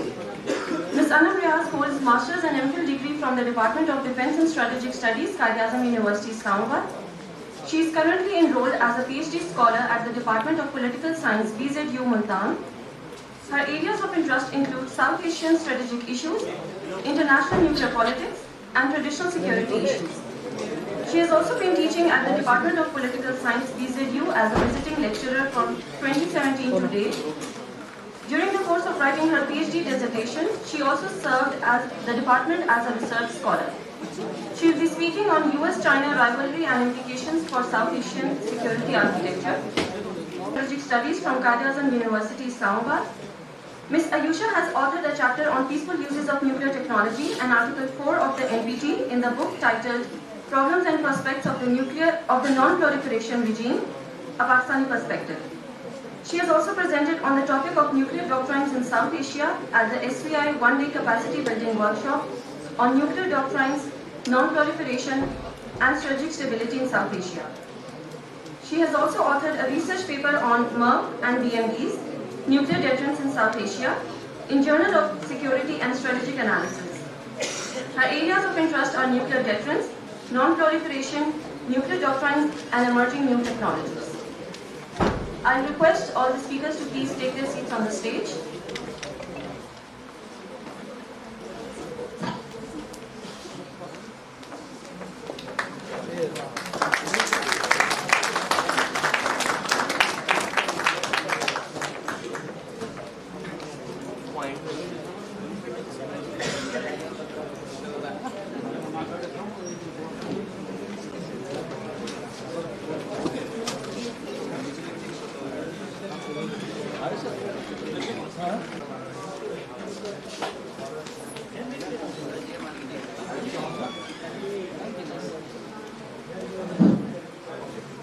Bismillahirrahmanirrahim. First of all, let me once again thank you all. Lunch के बाद का session हमेशा मुश्किल होता है. So I'm grateful to all the students who have joined us back. And inshallah, I can promise you that your presence here is going to be very useful. In the presence of two very eminent speakers here, both of them are ladies. And then I respect their point of view, and I feel slightly threatened in between. And I hope that I'll be able to go through this discussion. Inshallah, we will try to manage it. What I would suggest is that आप देखें मैं बहुत सी सुने बात के पीछे आपके back side दिखाई नहीं तरह सुने. बेशक आपको बात समझ ना आए, बेशक बात आपको समझ ना आए, सुन लें. जब आप सुनेंगे ना तो इन अल्फाज से आप यूज टू होना शुरू हो जाएंगे. और ये जो लैंग्वेज की एक थियोरी मैं आपको बता दूं कि लैंग्वेज को सीखने के ना दो तीन तरीके हैं. एक तरीका है कि आप डिक्शनरी खोलें, लफ्ज़ का मतलब पढ़ें, उसको दोबारा लिखें, बोलें, याद करें. ये एक बड़ा मुश्किल तरीका है. इससे आसान तरीका क्या है? आसान तरीका ये है कि आप सुनना शुरू करें. आप अंग्रेजी सुनना शुरू करें. आपके दिमाग में इतनी सलाहियत मौजूद है कि वो उसको डिसाइफर करना शुरू हो जाएगा, क्योंकि ये दिमाग की ही पैदावार है. तो लैंग्वेज एक बड़ा ऑर्डरली तरीके से इंसानों की बड़ी अपनी ही क्रिएटेड ये एक सोशल रियलिटी जो हमने खुद कंस्ट्रक्ट की है, अल्फाज हमने पैदा किए. ठीक है, तो आप जब सुनना शुरू कर देते हैं, लगातार सुनते हैं, तो उसके मानी बनने शुरू हो जाएंगे खुद ब खुद ही. तो gradually you will learn. So I would suggest and request you to please pay attention to the very difficult and even if they are, I'm sure they are not much. जब आप इनके साथ used हो जाएंगे, they are very useful and normal terminology. So without further delay, I would request the first speaker to kindly.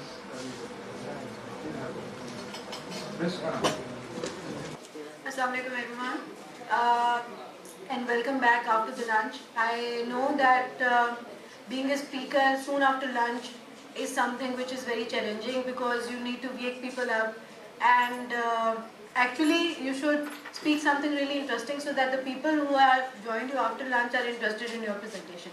So I'll try to make it very crisp, very to the point, and very interested. So let's start. My topic is US-China rivalry, implications for South Asian security architecture. So next please. This is going to be the sequence of my presentation. I would provide you with a detailed historical background and introduction, and then US-China rivalry, that what is it actually which has been ongoing in the recent times, and then the contours of South Asian security architecture, that what security actually means when it comes to South Asia. And then what are the major regional players in South Asia? That are Pakistan, India and Afghanistan. One point which I would like to clarify at this point is that all of this is my point of view, my perspective. You might disagree, you might think that this is something wrong, or this is another perspective which should be provided by me, but unfortunately this is the way I see things. So then US relations with the major regional players, and then Chinese relations with the major regional players, that is Pakistan, India and Afghanistan. Then what is this term, the new great game, and how the US-China strategic rivalry has overthrown the old great game, and how this fits into the new great game, and then implications for South Asia security, and then obviously recommendations and conclusion. Next please. Okay, so South Asia is a significant region due to its strategic location, political movement, prospective economic incentives, history and rich culture. South Asian region is one that is extremely important to the global order. And the region is home to two nuclear weapon states, that is Pakistan and India. The South Asian security architecture is a combination of traditional and non-traditional security threats. So when we talk about traditional threats, it primarily means military and nuclear weapons and all the issues related to that. And when we talk about non-traditional security threats or non-traditional security challenges, they involve economic, societal, environmental, political security issues and challenges. So security in South Asia is an extremely important issue that should be examined, and that is why we are conducting this seminar. While it has changed drastically from the end of the Cold War, during Cold War there was this tug of war and this competition going on between the USSR and US. And after the end of the Cold War, in contemporary times, the rise of China as a global player has been seen as a threat primarily by the United States of America, and they see Chinese rise as a major threat in the region and in the world in general. In the post-Cold War, the world has become unipolar, and that created a power vacuum to which China fulfilled by getting into the economic, technological advancement. And this started a strategic competition between the US and China, which we are going to talk about today. So, historically speaking, in 1970s, China and the USA came closer. Next, please. Despite sharp differences due to their structure and ideology. Interestingly, it should be noted and it should always be kept in mind that it was Pakistan that played a significant role in bringing the two states together on the negotiation table, although it was secretive negotiation during the Nixon's time. But it was Pakistan who took the initiative and who actually brought the two major powers on the negotiation table. The secret visit of Henry Kissinger to the Beijing, followed by a long visit of President Nixon, materialized with the active role of Islamabad and paved the way for seeking a common ground of friendship between the US and China.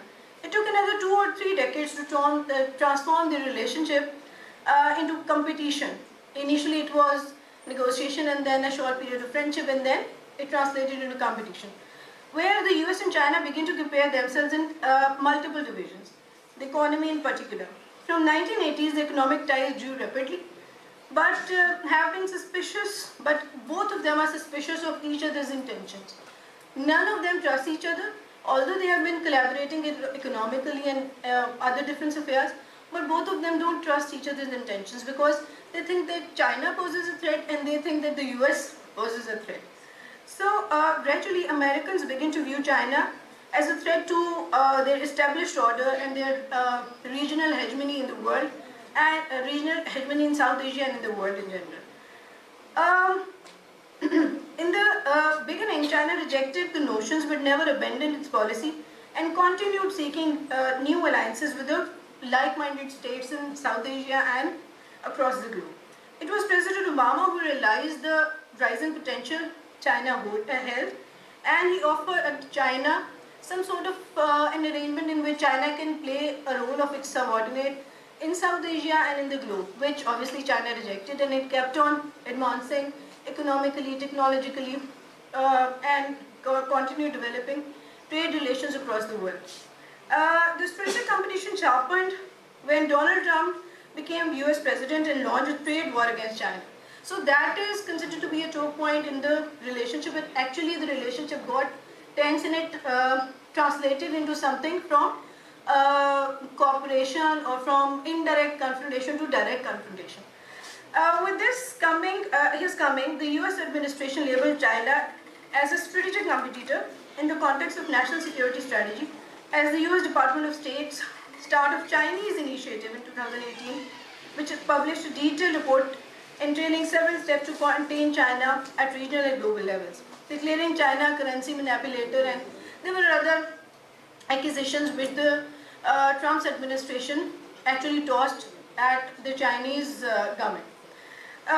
Currently, an intense global competition is going on between the two states, and which is multi-layered, which is multi-dimensional. The nature of the competition is more economic and strategic in nature. Since Joe Biden's takeover as US President in 2021, the central theme has not changed, but the style of functioning has. Biden too feels the need to contain China and recognize that Beijing challenges American ideology, American interest across the globe in general and in South Asia particular. He has been in touch with NATO and G7 states, and at various multilateral forums, he has been creating an anti-China environment in which he feels that there's a need to contain China, and there's a need to form an alliance which is necessarily curbing Chinese influence across the globe, especially across the democratic states. So in response, China has been saying that these accusations and these charges are baseless, and China will continue working on expanding its trade and economic influence as it has been. In their South Asia policy, Trump and Biden concentrated Pakistan and Afghanistan, and they looked upon both states with one lens. Currently, a complex case of US, the region where it engaged in war for almost 2 decades, they left the Afghanistan's soil abruptly, and it left room for a lot of influence in Afghanistan. So Afghanistan is also one place where both states are actually fighting for the influence, and both are trying to gain a better power position where they can actually influence the situation in and outside Afghanistan. China is mainly supported by Pakistan and Russian Federation, and is mainly trying to formulate a government inside Afghanistan which is pro-Taliban and which is pro-China. So, next please.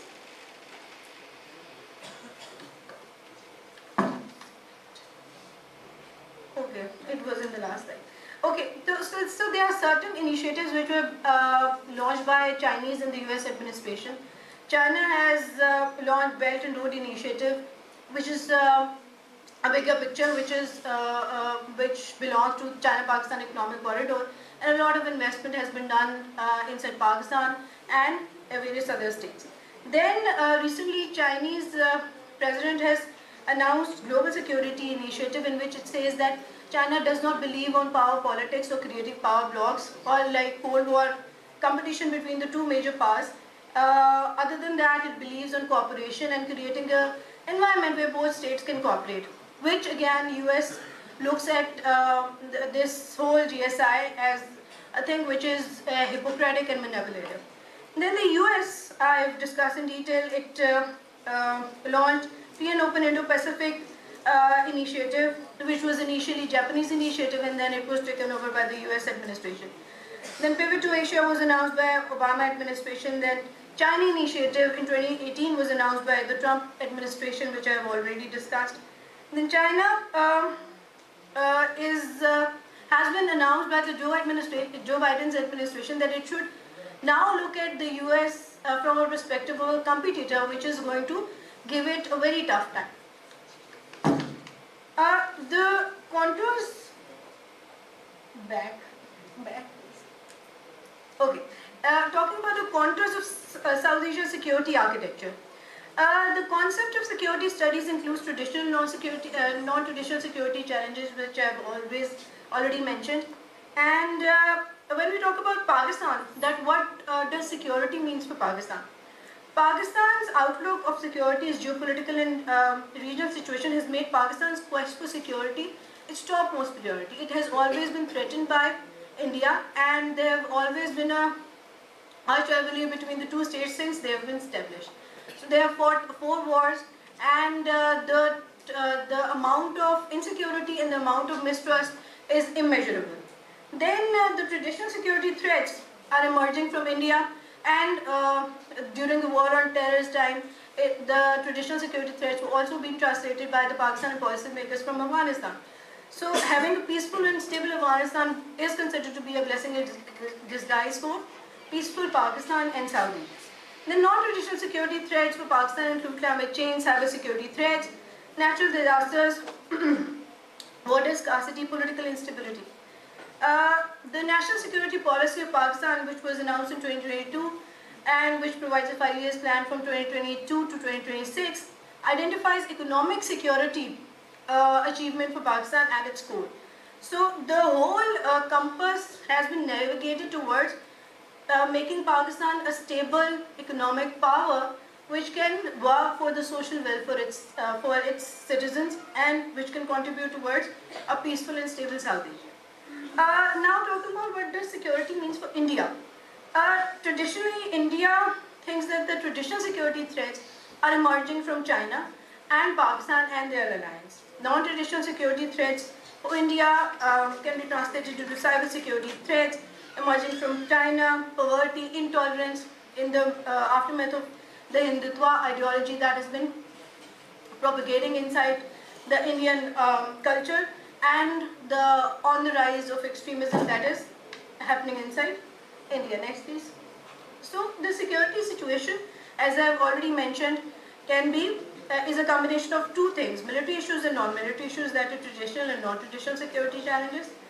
Traditional security challenges include conventional and nuclear forces of different states, and non-traditional security challenges include economic, societal, environmental, and political security. Next please. Okay, so we need to understand this dynamic situation, which is rather very complex situation, regional situation, when we talk about South Asia. Externally, there are 2 powers that are influencing the regional players for dominating this region, that is United States of America and China, and their rivalry is actually disturbing the equilibrium of security situation inside South Asia. And then internally, there have always been Indo-Pakistan rivalry and the challenges that have been emerging from Afghanistan. When we talk about the external versus internal dimensions, there is this Sino-China dispute, there is this Sino-Pakistan nexus, and there is this US-India nexus. All of them are clashing, all of them have different interests, and everybody is working for making her national security interest and her allied interest on the top. Next please. Okay, so these major regional players and their relationship.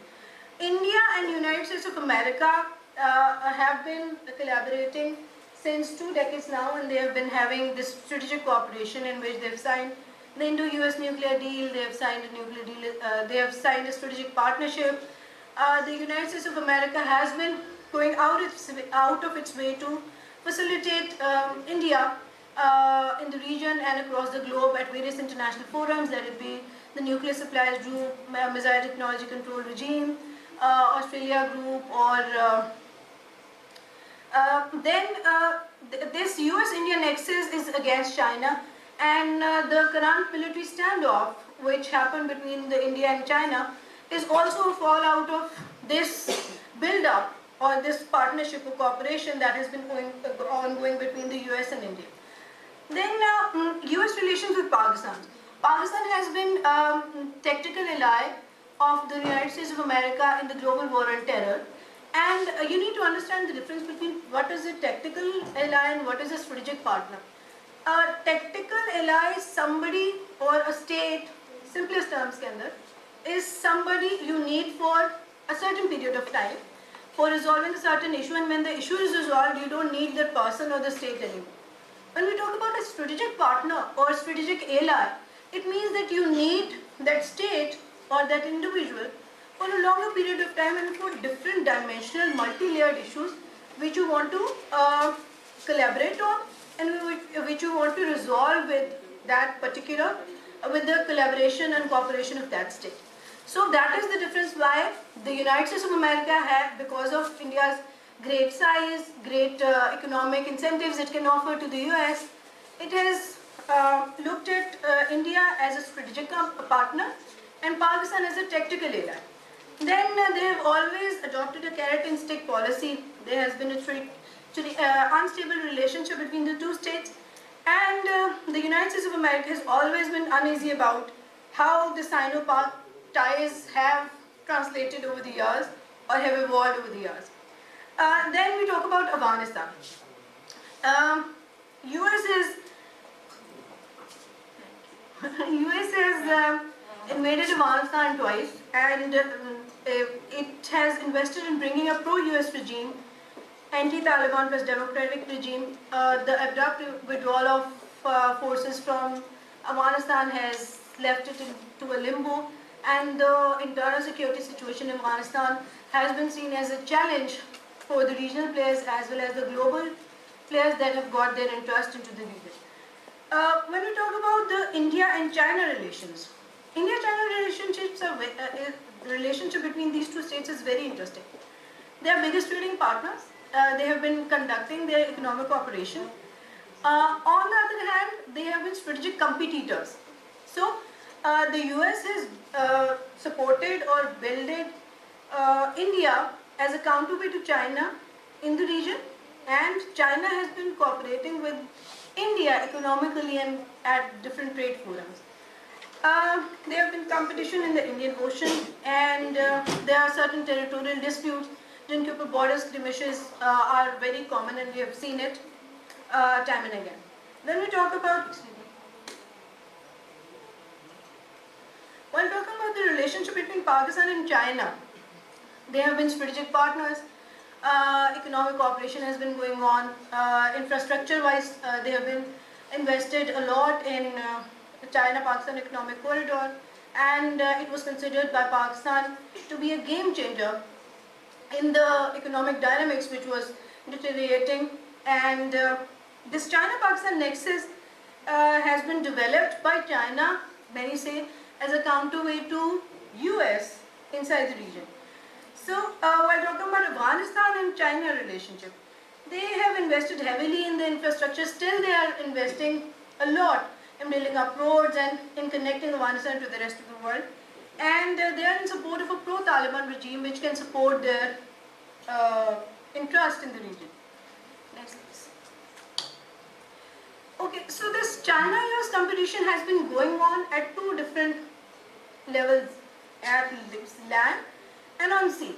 There is the South China Sea where there is Chinese control, which is countered by the US, and then there is the Indian Ocean where India wants to maintain its control with the US support, which is countered by China. So I won't go into the details because it's a whole another topic which will be very lengthy for my presentation. So I would suggest you to kindly conclude. So Pakistan's position, there are just two slides left. Pakistan's position is very difficult, very precarious, and it is because that Pakistan is heavily reliant on US military weapons, and the US export market, on the other hand, it is economically dependent on China, and the investment that has come inside Pakistan under the CPAC project. It has also been supported militarily and at the defense level by China. Pakistan needs a strategy that is balanced and serves its national interest without relying on each of the state, which is obviously a very difficult position and a very difficult situation to get a state out of from. Pakistan's unstable political environment affects how it deals with the issue, and any strategic miscalculation in Pakistani policymakers' part will affect Pakistan's security and economy in the longer run. Next please. So what are the implications for South Asia security? The regional stability in South Asia will be affected, and it is a no-brainer. Obviously, when two major powers are fighting for influencing the region, the overall regional security situation is deteriorated and it's pulled on toward one side and then another side, making it really confusing for the regional players. US and China will try to dominate the situation in Afghanistan. Both want a stable Afghanistan, but obviously they have got their own interest in the state. India's growing military capability with the help of the US may not be successful in containing China. It is likely to impact regional security in South Asia. Okay, so the US currently has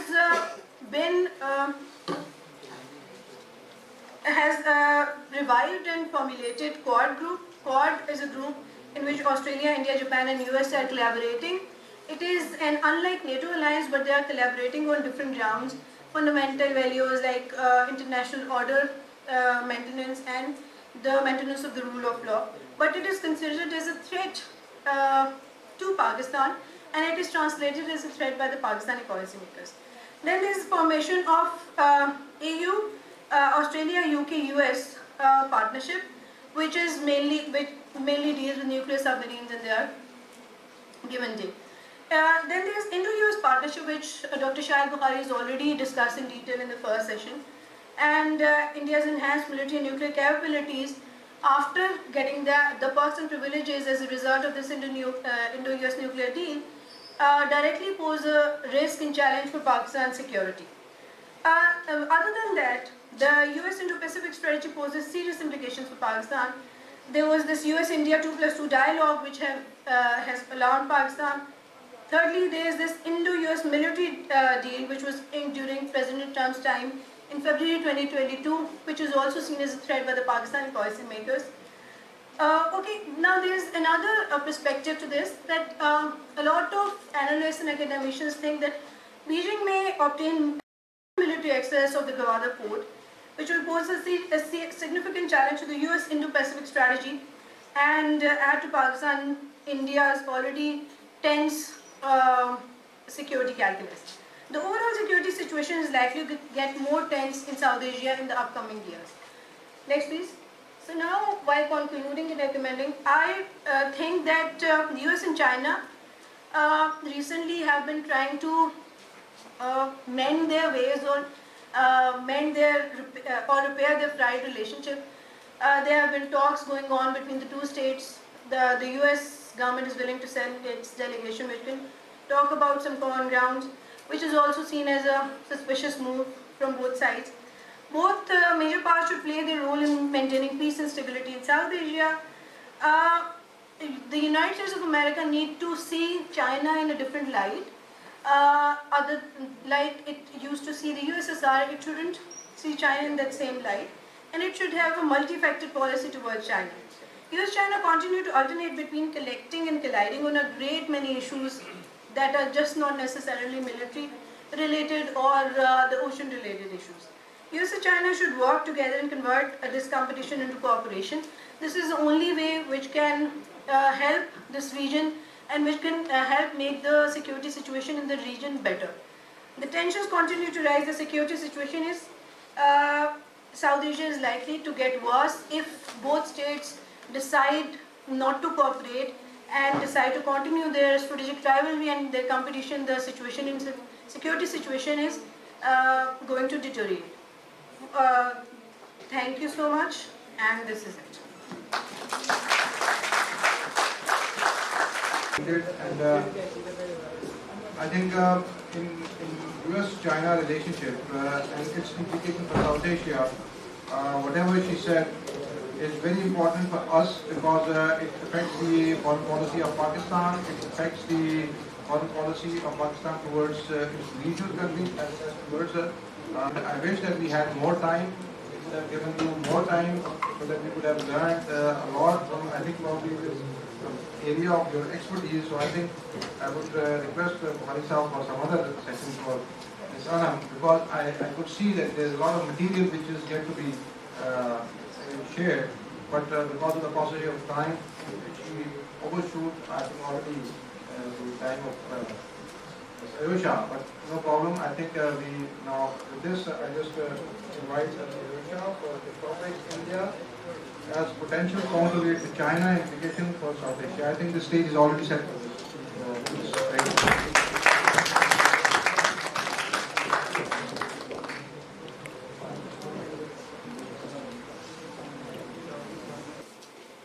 Assalamualaikum everyone.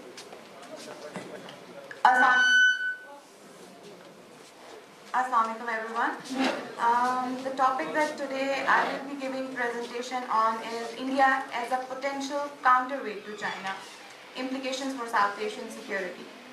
South Asian security environment was very well in detail explained by the speakers of the first session, and how the South Asian security environment is getting affected from the competition and from the collaboration of US and India. And Anam has explained the US-China relationship, and actually so now my job is actually to explain the whole equation of China, US, then fit India into it, and is equal to implications for South Asian security environment. So this is how I'm going to approach the topic. I will tell you how all these factors fit in equation, and then I will try to come and I'll try to not go into details on the topics that you have already listened to, because I guess speakers in the morning session and in my fellow panelist Anam has explained in great detail. Ladies and gentlemen, the topic of my presentation, which is the potential counterweight. India is a potential counterweight. This topic, we are seeing this topic in mostly last 2 decades that it has come and it's re-emerged in documentations and in research papers because of the US and India strategic partnership. But if I tell you that, mark my word for it because I researched on it, that India actually US used this term that India as a potential counterweight to China in 1950s, late 1940s, and in 1950s, the US press, the Times, the New York Times, and even the Economist, they wrote the articles for the public policy that US should consider India in Asia as a potential counterweight to China. This was the term that was used in the article in the New York Times. So what happened was that Eisenhower administration in its South Asian policy in 1957 actually adopted the idea that India could be considered as such. This idea was again and again followed by the subsequent administration till the time period of the Nixon. Then in Nixon time periods, as I have already explained in great detail, that reapproachment happened in US and China. They went on a different trajectory from there. But again in the Bush administration, this idea came back that actually India can be considered as a potential counterweight. In recent terminologies now, in foreign policy magazines and in other articles, now it's India is as an essential counterweight to China is the term that people are using more and more often. The term that put India, previously they considered it potential, now they consider it an essential. So this is the relationship, and this is the dynamic of the relationship that has evolved over these 60 to 70 years. One of the most important factors in this equation is that what are the India and US intentions and ambitions, because these need to be carefully analyzed, which is that US and China, how are involved and how India fits into this equation and what role it could play. The US has economic engagement with China, which is more than the economic engagement of China with India. US is also actively engaged with China in trade. However, there are power asymmetries. The United States remain a bigger power than China, and China is a bigger power than, of course, India. India shares a long border and territorial dispute with China.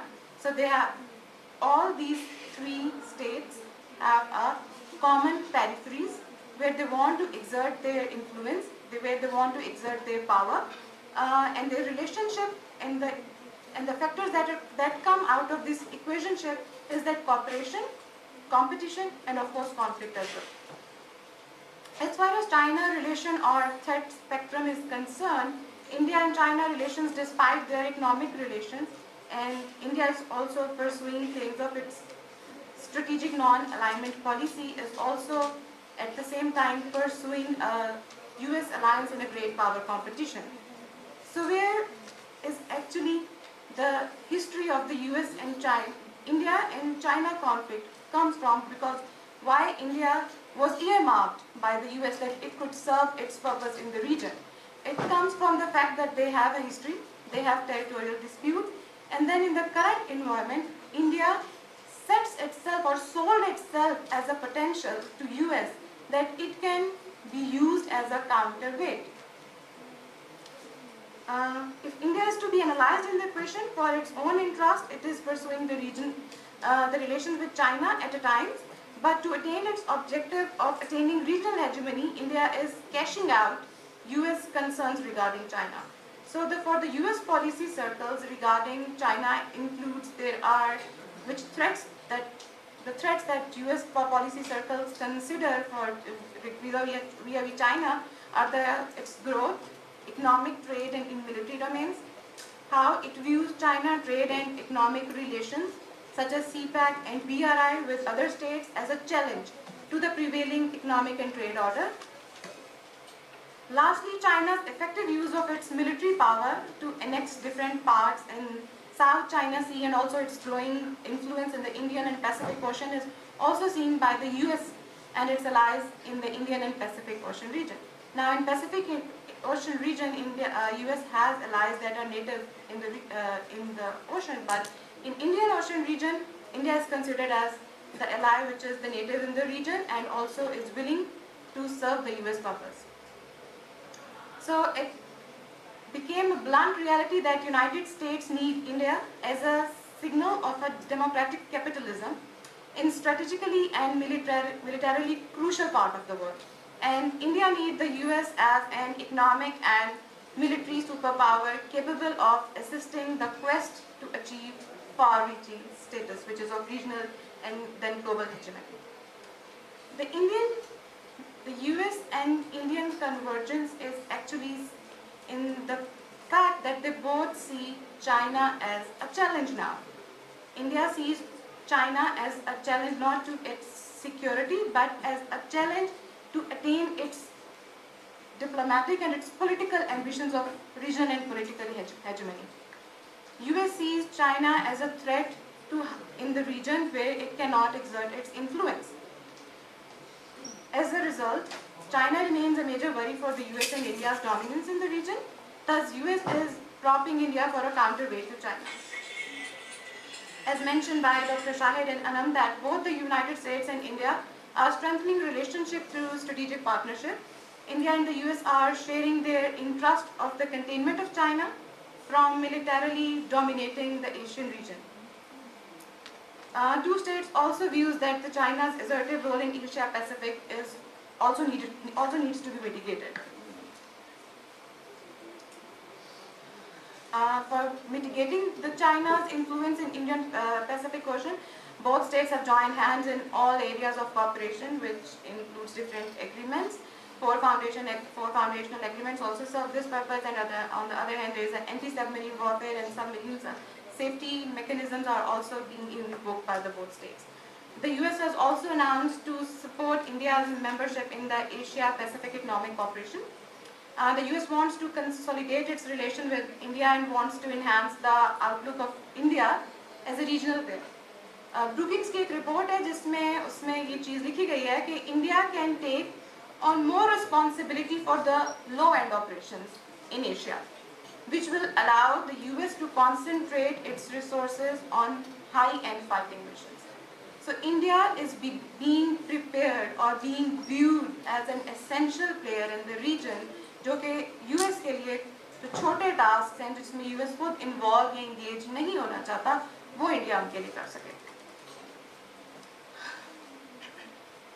If I have to go for implications क्या होंगी ऐसी situation में South Asia के लिए, जहाँ पे US भी है, India भी है और China भी है. Implications पाकिस्तान के लिए सबसे पहले होंगी कि, for example, that Pakistan, which used to consider itself the strategic ally of US, in future it will be more difficult for Pakistan to attain that position again. Moreover, India will have, जैसे sir ने बताया था, four foundational agreements में sir शायद को finally India will have access to sophisticated weaponry. sophisticated weaponry in conventional domain, in अगर US की वजह से और वेस्टर्न पावर्स भी इंडिया के साथ एग्रीमेंट्स करेंगी, यूएस को ऑलरेडी इंडिया को ऑलरेडी वेवर हासिल है न्यूक्लियर एनएसजी ग्रुप की तरफ से, so they will be more getting more nuclear deals from other countries. तो ये सारी चीज़ें मिलके स्ट्रेटेजिक इक्वेशन जो होगी रीजन की, जिसमें Pakistan continuously in an attempt to balance India, वो डिस्टर्ब होगी because the constant weight is putting in India. Moreover, it will provide India not only with the weapons, but the issue is that weaponry or capability तो increase होगी, but the also issue is that उसमें कुछ weaponry और capability ऐसी है जो at the same time Pakistan की capabilities को diminish करेगी. अगर आप situational awareness, information technology और space related चीज़ें लेते हैं, drones लेते हैं for example, तो they at the same time not only serve in offense but the defense of the India, but at the same time they diminishes Pakistan's security, but because they will be able to see that where the weapons are, where Pakistan is moving its weapons, वो हर time उनको एक situational awareness आ रही होगी कि पाकिस्तान इस time क्या move कर रहा है, क्या move नहीं कर रहा, so that will affect the deterrence, the three C's of the deterrence आपके HOD ने सुबह mention किए थे, जिसमें capability सबसे important चीज़ है. वो capability जब हर time आप उसको देख सकते हैं, आप उसको check कर सकते हैं कि वो कहाँ है, तो उस capability के अंदर जो ambiguity और जो surprise का element है वो खत्म हो जाएगा. Which will what happen? As a result, India will be forced to take first strike. जब first strike लेगा तो obviously that will make Pakistan के उसे पता है कि India may be go for the first strike. So what will happen? Pakistan will also be in the alert mode. Situation ऐसी situation में deterrence stability effect होगी. Lastly, US इतने time period से पाकिस्तान इंडिया के crisis जो होते हैं nuclear 1998 के बाद भी हम बहुत से crisis में involved रहे हैं, उससे पहले भी हमारे बहुत सी wars हुई हैं. US was a major broker in the region. Broker वो होता है जो डील ब्रोक करता है दो पार्टीज के अंदर. US was a broker. In future जब US has interest in India, it will not come for Pakistan और India for in a negotiation table or bring both countries to the negotiation table if India has more leverage against Pakistan in such a situation. So Pakistan will most probably be losing a potential political strong broker in the region. So we will also need to find another strong political broker जो ऐसी situation में पाकिस्तान के लिए enabling हो. So keeping this view, it can be argued that when Indo-US partnership will grow further, ultimately the balance of power between India and Pakistan shall tilt in the favor of India, not only in terms of the nuclear capabilities, but it will also affect Pakistan's defense, political, economic and external relations. Moreover, it will increase military capability and power asymmetry in the South Asia, continues to increase, which can incentivize the regimes in India to pursue the strategy of fighting a limited war under the nuclear overhang, driven by the delusional belief that escalation control can be achieved. In Pulwama, we see in Balakot Pulwama crisis that India was of the view that they can control the escalation. That is one of the consequences of India being hedged as a counterweight against China in the region. Because India is now a delusional country which believes that nuclear, even they can get away with nuclear shenanigans. Next एक year में वो surgical strikes करते हैं, next year में वो air war fight करते हैं, उससे next year एक छोड़ के वो लोग accidentally एक missile fire कर देते हैं. These situations show that India is becoming more and more irresponsible state in the region because it views that it has certain backing. India has a decade-long desire to strong-arm Pakistan into submission, but initially the attempted external balancing followed by the introduction of the nuclear equalizer of Pakistan offsets India's obvious military advantages via its smaller neighbor. The already unfolded and imminent blustering of India's military capability further enhances the asymmetry in comparative military capabilities between the two countries, besides amplifying India's counterforce temptations. These factors, in tandem with India's increasing aggressive regional posturing, also enabled by the US, are unprecedentedly adding to the instability in South Asia, with the risk of grave escalation more credible and higher than ever. Thank you so much.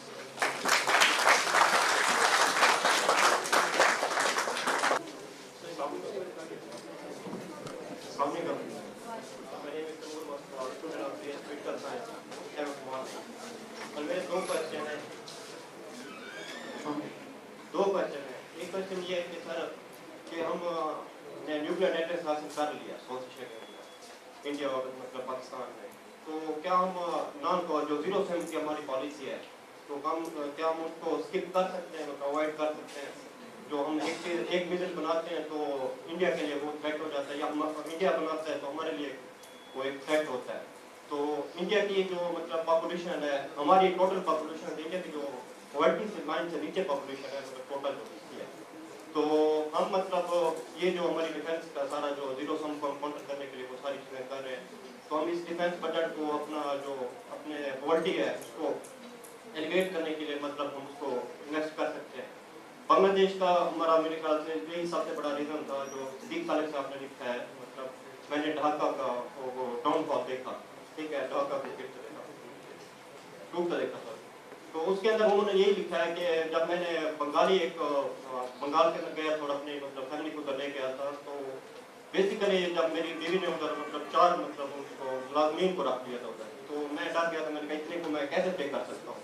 तो उन्होंने कहा है कि मेरी बीवी ने मुझे जवाब दिया कि जो रावलपिंडी के अंदर मेरा एक मुलाजिम है ना, तो उसकी जो पे थी 4 मुलाजमीन से मतलब ज़्यादा थी, मतलब कितना ज़्यादा पॉवर्टी लेवल था बांग्लादेश का। और इस पॉवर्टी लेवल को उन्होंने मतलब जो बंगाली जो सेपरेटिस्ट थे, मुजीबुर रहमान को कह सकते हैं, उसने इसको यूज़ किया और मतलब बंगाल उनसे अलग हो गया। बेसिकली रीज़न क्या थी, इकॉनमी थी, और हमने मतलब डिफेंस के अंदर मतलब कितना ज़्यादा इन्वेस्ट करते हैं। तो मेरा ये क्वेश्चन है कि हम इस न्यूक्लियर डेटर्स अचीव करने के बाद हम जीरो सम की जो पॉलिसी है इसको हम अवॉइड कर सकते हैं। और दूसरा एक क्वेश्चन है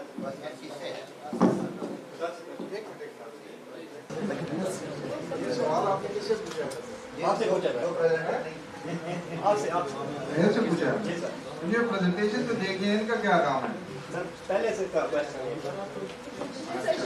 ये तुम्हारा पिछला रुका हुआ है सवाल।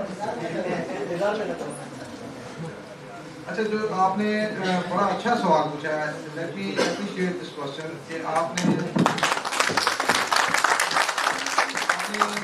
रिलेशनशिप है ना, वो एक बहुत पुरानी रिलेशनशिप है। एक जब लफ्ज़ आपने याद रखा है ना, जीरो सम गेम, एक और मैं आपको बताता हूँ, वो भी याद रखें, वो भी आपने इस्तेमाल कर सकते हैं, वो है गन्स वर्सेस बटर। ये बरतानिया में ना जब या कहीं पे भी जो नेशनल सिक्योरिटी का और इकोनॉमी का और मिलिट्री के एक्सपेंडिचर का और इसका जब इकोनॉमी से रिलेशनशिप किया जाता है, तो इसमें एक टर्म यूज होती है गन वर्सेस बटर। क्या हमें बंदूकें खरीदनी चाहिए या हमें खाने के लिए पहले सामान खरीदना चाहिए? ये दोनों बड़े ट्रिकी क्वेश्चन हैं। अगर आप बंदूक बेच कर खाना खा लेंगे तो हवा हो जाएंगे, अगर बंदूक रख लेंगे तो भूखे मार जाएंगे। समझ नहीं आती कि कितनी बंदूकें रखें और कितना खाना रखें, ये बड़ा ट्रिकी क्वेश्चन है। ये बैलेंस करना यही पॉलिटिशियंस का और सियासतदानों का और स्टेट्समैन का रिस्पॉन्सिबिलिटी होती है कि वो स्टेट की जो रिसोर्सेज हैं उसको कितना डिफेंस पे खर्च करेंगे और कितना लोगों की पॉवर्टी एलिवेशन पे खर्च करेंगे, ठीक है। सो और जो जीरो सम तुमने बात की है, ये जीरो सम का कॉन्सेप्ट थोड़ा सा डिफरेंट है।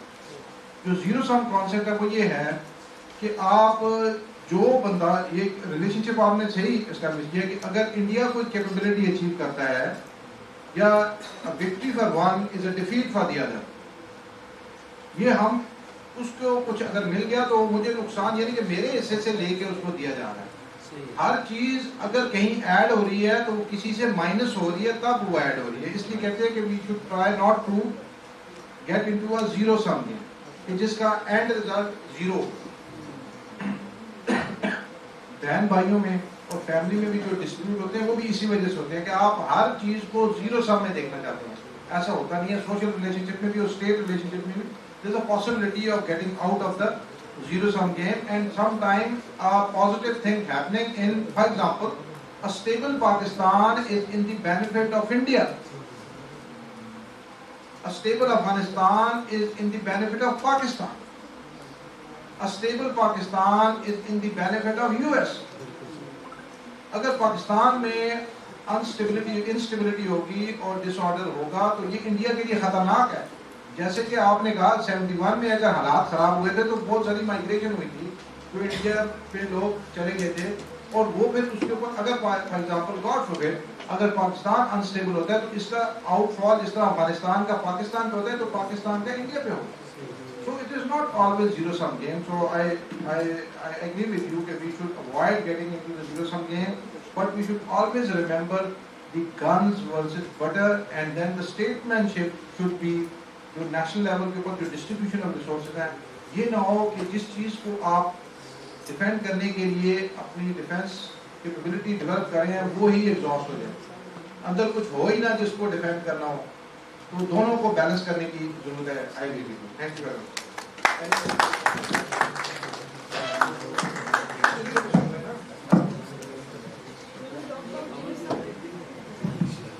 When we talk about zero-sum game, it means that ultimate loss and ultimate gain. So when we talk about states' relationship, specifically international politics or international relations, so in the modern times or in the contemporary times, there is no such a thing called a zero-sum game. A state cannot completely win or a state cannot completely lose in the current strategic environment جہاں پہ multi-layered level کے اوپر آپ compete کرتے ہیں.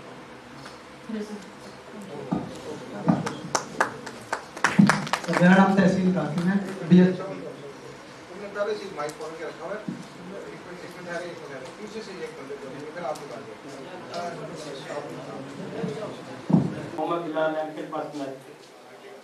چونکہ ہم یہاں پہ ڈسکس کر رہے ہیں ساؤتھ ایشین سیکورٹی سچویشن کو, تو اس کے اندر ہم نے ایکسٹرنل فیکٹر دیکھے, چاہے یو ایس چائنا کی مطلب ٹریڈ گیم ہو یا کچھ بھی ہو, لیکن سب سے زیادہ جو موسٹ امپورٹنٹ تھنگ ہے وہ ہے ٹیریٹوریل ڈسپیوٹ, جو کبھی بھی فلیش پوائنٹ ہو سکتے ہیں. جیسے کشمیر کو دیکھ رہے ہیں فلیش پوائنٹ آف نیوکلیئر وار ہے, جب بھی ہوگی تو اس سے ہو سکتی ہے. اب انڈیا چائنا کا ٹیریٹوریل ڈسپیوٹ ہو, پاکستان افغانستان کا ہو یا انڈیا پاکستان کا ہو, تو یہ سب سے بڑا تھریٹ جو ہے ساؤتھ ایشیا کی سیکورٹی کو وہ ٹیریٹوریل ڈسپیوٹ. تو سر کشمیر پر میرا ایک کوشچن ہے کہ کشمیر کے لیے آپ کیا سمجھتے ہیں کہ مختلف ٹائمز میں مختلف پلان دیے گئے کہ کشمیر کو ہم ان چیزوں پہ سالو کر سکتے ہیں. ایک یو این ریزولوشن کا جو پلان ہے وہ ہے, ڈکسن رپورٹ کی چناب فارمولہ تھا, اس کے بعد مشرف فارمولہ تھا, اسٹیٹس کو ہے. آپ کیا سمجھتے ہیں ان سب میں سے سب سے وائبل سولوشن اس ٹیریٹوریل ڈسپیوٹ کو حل کرنے کے لیے کون سا؟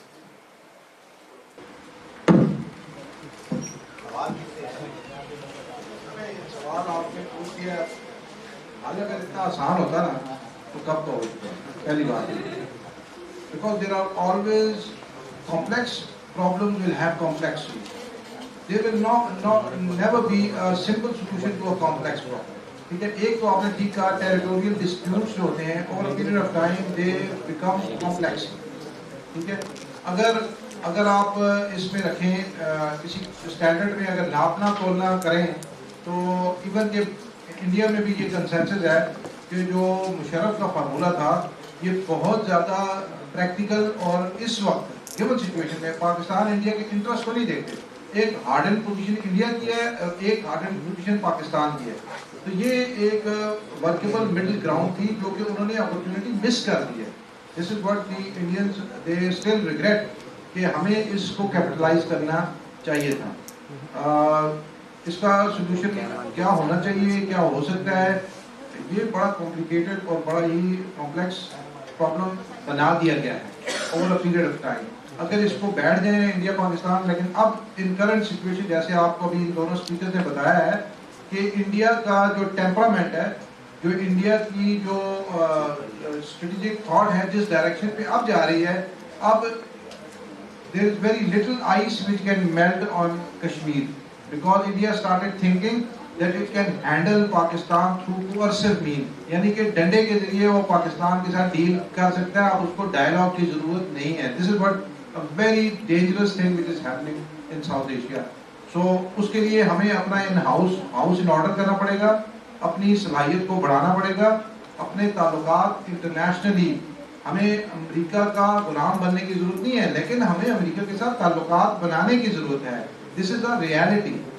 रशिया, अमेरिका, चाइना, हमें इंटरनेशनल आइसोलेशन नहीं चाहिए, बल्कि इंटरनेशनल कोलैबोरेशन एंड कोऑपरेशन चाहिए, ताकि हमारा जो पावर पोटेंशियल है वो इतना हो कि हम इंडिया को डायलॉग टेबल पे ला सकें। इस वक्त वो है नहीं। ठीक है। So from the ladies side. Sir मेरा क्वेश्चन ये है कि मैंने बोला कि इंडिया में अलग बोला कि जो हमारे जो ट्रेडिशनल थ्रेट है वो इंडिया को है, पाकिस्तान, लेकिन पाकिस्तान को इंडिया से है पाकिस्तान। लेकिन मुझे ये लगता है कि चाइना जो है वो पाकिस्तान सिक्योरिटी के लिए इन फ्यूचर थ्रेट है, क्योंकि अब सी पैक के लिए जो ये प्राइवेट सिक्योरिटी कंपनीज कर रहे हैं, और दूसरा एंटी सेंटीमेंट्स भी हैं चाइनीज के पाकिस्तान में। तो इस हवाले से थोड़ा गाइड कर दें कि हम चाइना को ही सपोर्ट करी जा रहे हैं हर हवाले से, लेकिन इन फ्यूचर अगर उसी ने हमें कॉलोनी बना दी तो फिर हम क्या करें?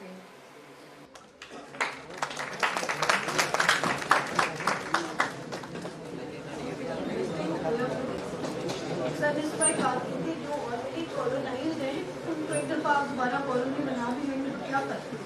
देखिए मैं बताती हूँ। देखिए, economic stability is the only की।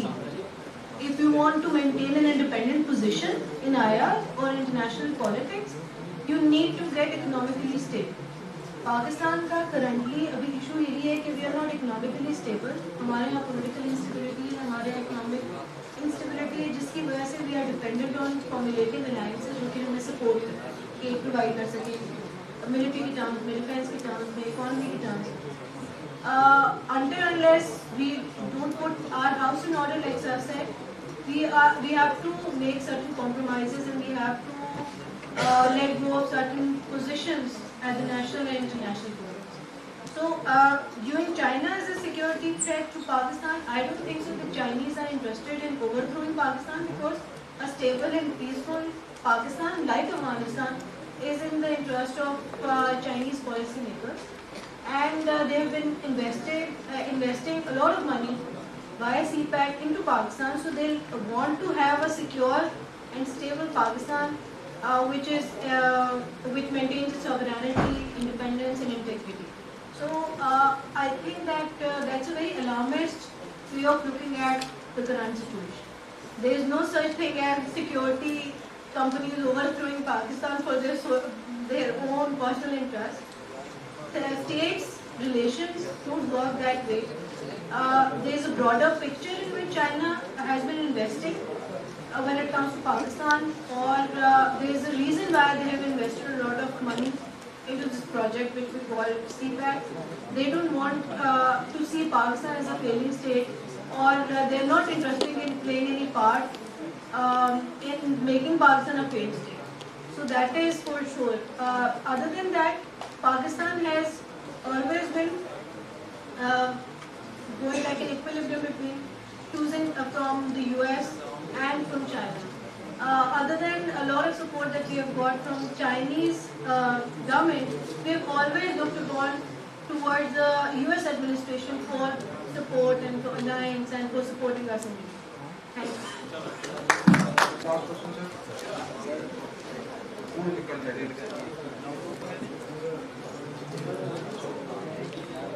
Yes. मैम ने जिस तरह बताई कि यूएस ने भी कहा था कि India is a potential counterweight to China, तो ऐसे कौन से फैक्टर्स हैं जो इंडिया को बूस्ट किया, लेकिन पाकिस्तान और इंडिया तो एक वक्त में आज़ाद हुए थे, ऐसे कौन से वजूहत है कि पाकिस्तान इस आर्म्स की रेस में या टेक्नोलॉजी की रेस में वो इंडिया से बहुत पीछे रह गया, ऐसे कौन से फैक्टर्स हैं?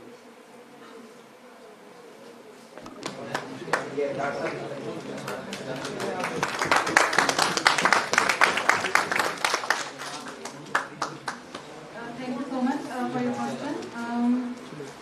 अगर आप ये पूछें कि वो कौन से फैक्टर्स हैं, तो मैंने थोड़े बहुत प्रेजेंटेशन में बताया कि वो कौन से फैक्टर्स हैं।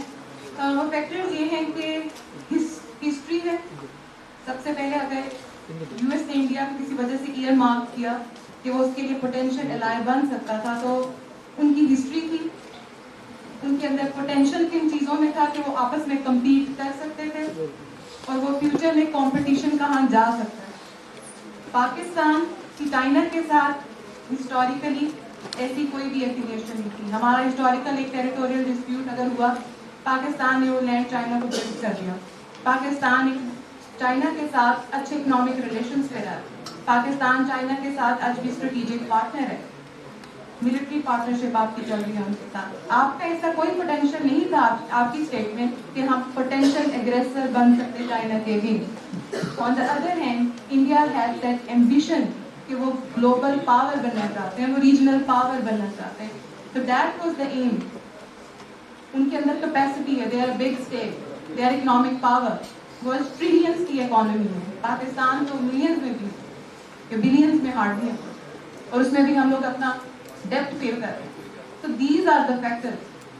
ठीक है, I hope I answer your question. Thank you. थोड़ा सा मैं आपके सवाल का जवाब देना चाहता हूँ।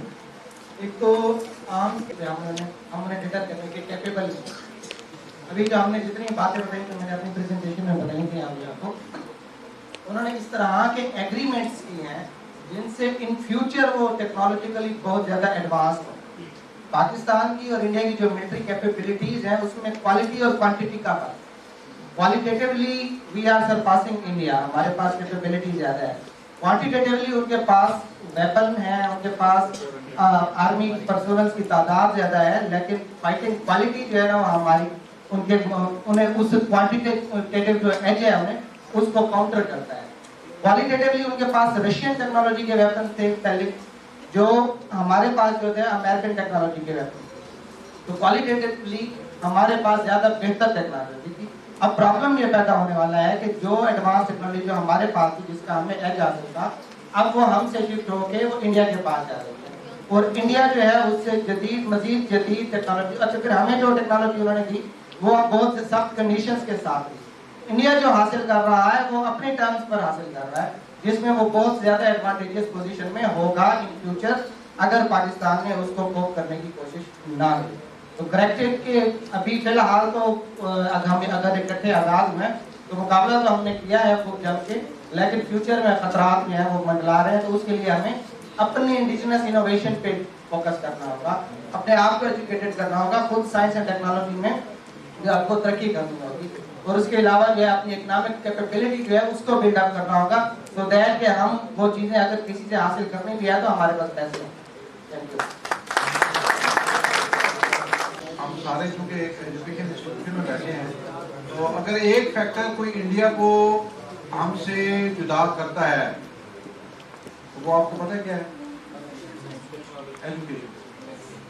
एजुकेशन एजुकेशन या पूरी दुनिया में किसी थिंक टैंक में चले जाएं, किसी यूनिवर्सिटी में चले जाएं, किसी पॉलिसी मेकिंग इंस्टीट्यूट में चले जाएं, वहाँ पे इंडियन मौजूद है। अमेरिका के जो नेशनल सिक्योरिटी का स्टाफर है उसको देख लें, जो कांग्रेसमैन के स्टाफर हैं, हर जगह पे आपको इंडियन पढ़ा लिखा। इस वक्त CEOs बड़ी बड़ी जो कंपनियां हैं जिनका बजट पाकिस्तान के बजट से कई गुना ज़्यादा है वो इंडियन है। तो एजुकेशन एजुकेशन एंड एजुकेशन। अच्छा, वन लास्ट क्वेश्चन, ठीक है? ये सपोर्टर भी आजकल साथ है, इनको मैंने कहा हुआ आप लास्ट क्वेश्चन सवाल पूछे, दूसरे साथ सपोर्टर भी रखे।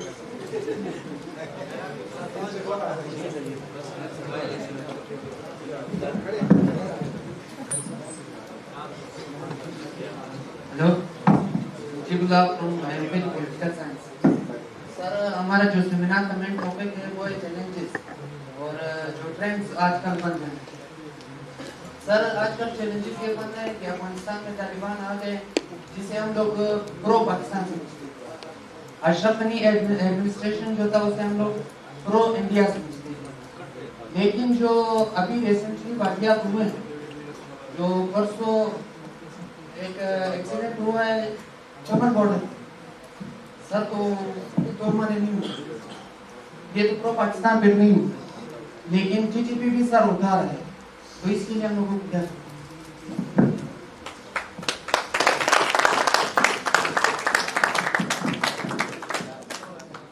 इसका मतलब है कि आप एक तो बात भी पढ़ते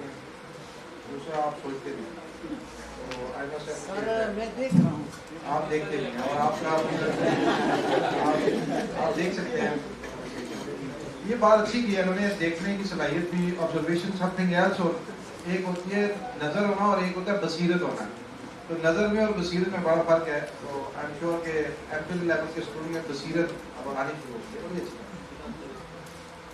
افغانستان بارڈر کے اوپر جب بھی فائرنگ ہوتی ہے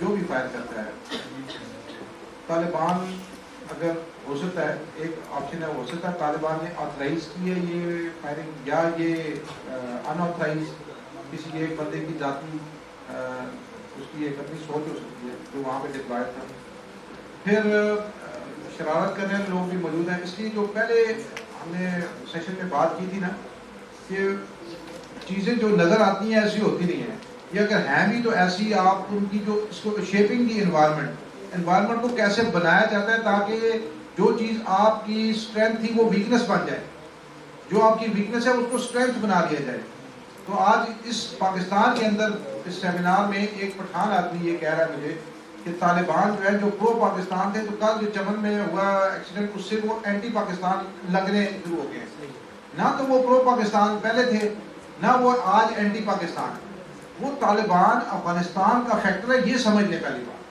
وہ افغانستان کی پاور سٹرکچر میں ایک فیکٹر ہے اگر افغانستان کو پاکستان پہ حملہ کرنے میں فائدہ ہوگا تو وہ کریں گے لیکن میرا نہیں خیال کہ کوئی بھی افغان گورنمنٹ انٹینشنلی پاکستان کے ساتھ تعلقات خراب کرنے میں انٹرسٹڈ ہی نہیں ہے جو اس طرح کے تاثرات پیدا کیے جا رہے ہیں یہ ہمیں آپس میں تقسیم کرنے کی اور اس کا حق حاصل ہے دشمن کو دشمن پرخلوص عداوت میں اب بھی ہے یہ تو دوست تھے جو کہ بک گئے تو دشمن کو عداوت سے آپ منع نہیں کر سکتے اس کو کرنے دیں اس کا حق ہے آپ انوائرمنٹ کو دیکھیں کہ چاہے وہاں پہ کسی کی بھی قرضائی کی گورنمنٹ ہو چاہے طالبان کی ہو یا فیوچر میں کسی اور ایک کنسنسس سے کوئی گورنمنٹ بن بھی جائے پاکستان کے ساتھ تعلق بنانا افغانستان کی مجبوری ہے وہ چلتا رہے گا یہ چھوٹے موٹے ایونٹس ہوتے ہیں انٹرنیشنل ریلیشن میں ان کو اتنا ان کا امپیکٹ ہوتا ہے یہ کچھ چیزیں اشارے دیتی ہیں کہ یہ مسائل پیدا ہو رہے ہیں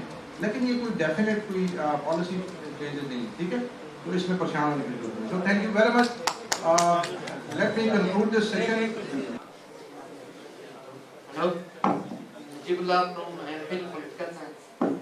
سر ہمارا جو سیمینار کا مین ٹاپک ہے وہ ہے چیلنجز اور جو ٹرینڈز آج کل بن رہے ہیں سر آج کل چیلنجز یہ بن رہا ہے کہ افغانستان میں طالبان آ گئے جسے ہم لوگ پرو پاکستان سمجھتے ہیں اشرف غنی ایڈمنسٹریشن جو تھا اسے ہم لوگ پرو انڈیا سمجھتے ہیں لیکن جو ابھی ریسنٹلی واقعات ہوئے ہیں جو پرسوں ایک ایکسیڈنٹ ہوا ہے چمن بارڈر میں سر تو ہمارے نہیں ہوئے یہ تو پرو پاکستان پھر نہیں ہوئے لیکن جی ڈی پی بھی سر اٹھا رہا ہے تو اس کے لیے ہم لوگوں کو کیا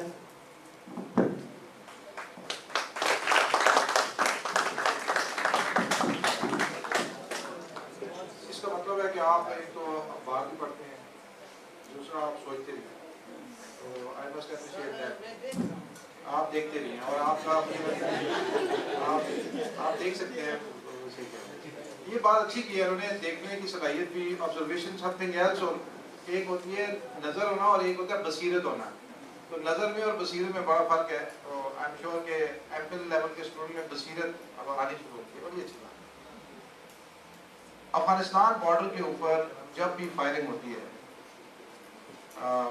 جو بھی فائر کرتا ہے طالبان اگر ہو سکتا ہے ایک آپشن ہے ہو سکتا ہے طالبان نے آتھرائز کی ہے یہ فائرنگ یا یہ ان آتھرائز کسی ایک بندے کی ذاتی اس کی ایک اپنی سوچ ہو سکتی ہے جو وہاں پہ ڈپلائڈ تھا پھر شرارت کرنے والے لوگ بھی موجود ہیں اس لیے جو پہلے ہم نے سیشن میں بات کی تھی نا کہ چیزیں جو نظر آتی ہیں ایسی ہوتی نہیں ہیں یہ اگر ہیں بھی تو ایسی آپ ان کی جو اس کو شیپنگ دی انوائرمنٹ کو کیسے بنایا جاتا ہے تاکہ جو چیز آپ کی اسٹرینتھ تھی وہ ویکنس بن جائے جو آپ کی ویکنس ہے اس کو اسٹرینتھ بنا دیا جائے تو آج اس پاکستان کے اندر اس سیمینار میں ایک پٹھان آدمی یہ کہہ رہا ہے مجھے کہ طالبان جو ہے جو پرو پاکستان تھے تو کل جو چمن میں ہوا ایکسیڈنٹ اس سے وہ اینٹی پاکستان لگنے شروع ہو گئے نہ تو وہ پرو پاکستان پہلے تھے نہ وہ آج اینٹی پاکستان ہے.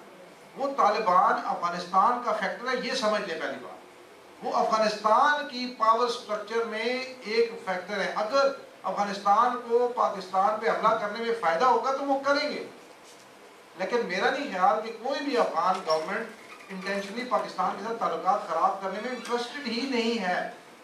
جو اس طرح کے تاثرات پیدا کیے جا رہے ہیں یہ ہمیں آپس میں تقسیم کرنے کی، اور اس کا حق حاصل ہے دشمن کو. دشمن پرخلوص عداوت میں اب بھی ہے.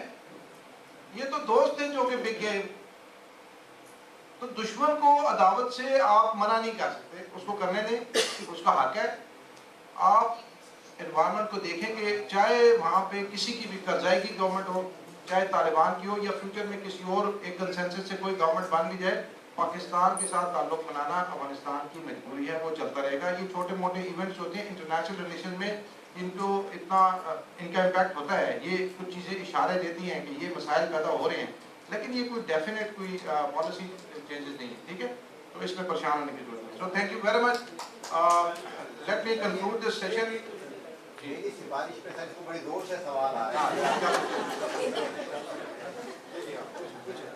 میرا جو پوچھنا وہ جے شنکر کے بارے میں.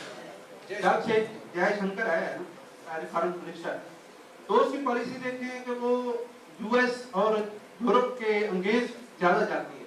بعد اس بات جب ہم دیکھتے ہیں کہ وہ انڈیا بہت قریب جا رہا تھا یو ایس کے، لیکن اب وہ پیچھے تھوڑا کاٹنے کی کوشش کر رہے.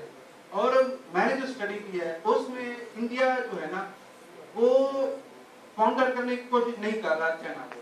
اگر وہ کرتا تو گلوان جو ویلی ہے قبضہ کر لیا اس نے، تو وہ اس کے پاس ہوگی. دوبارہ مجھے تو آپ کی تعریف کرنی پڑے گی.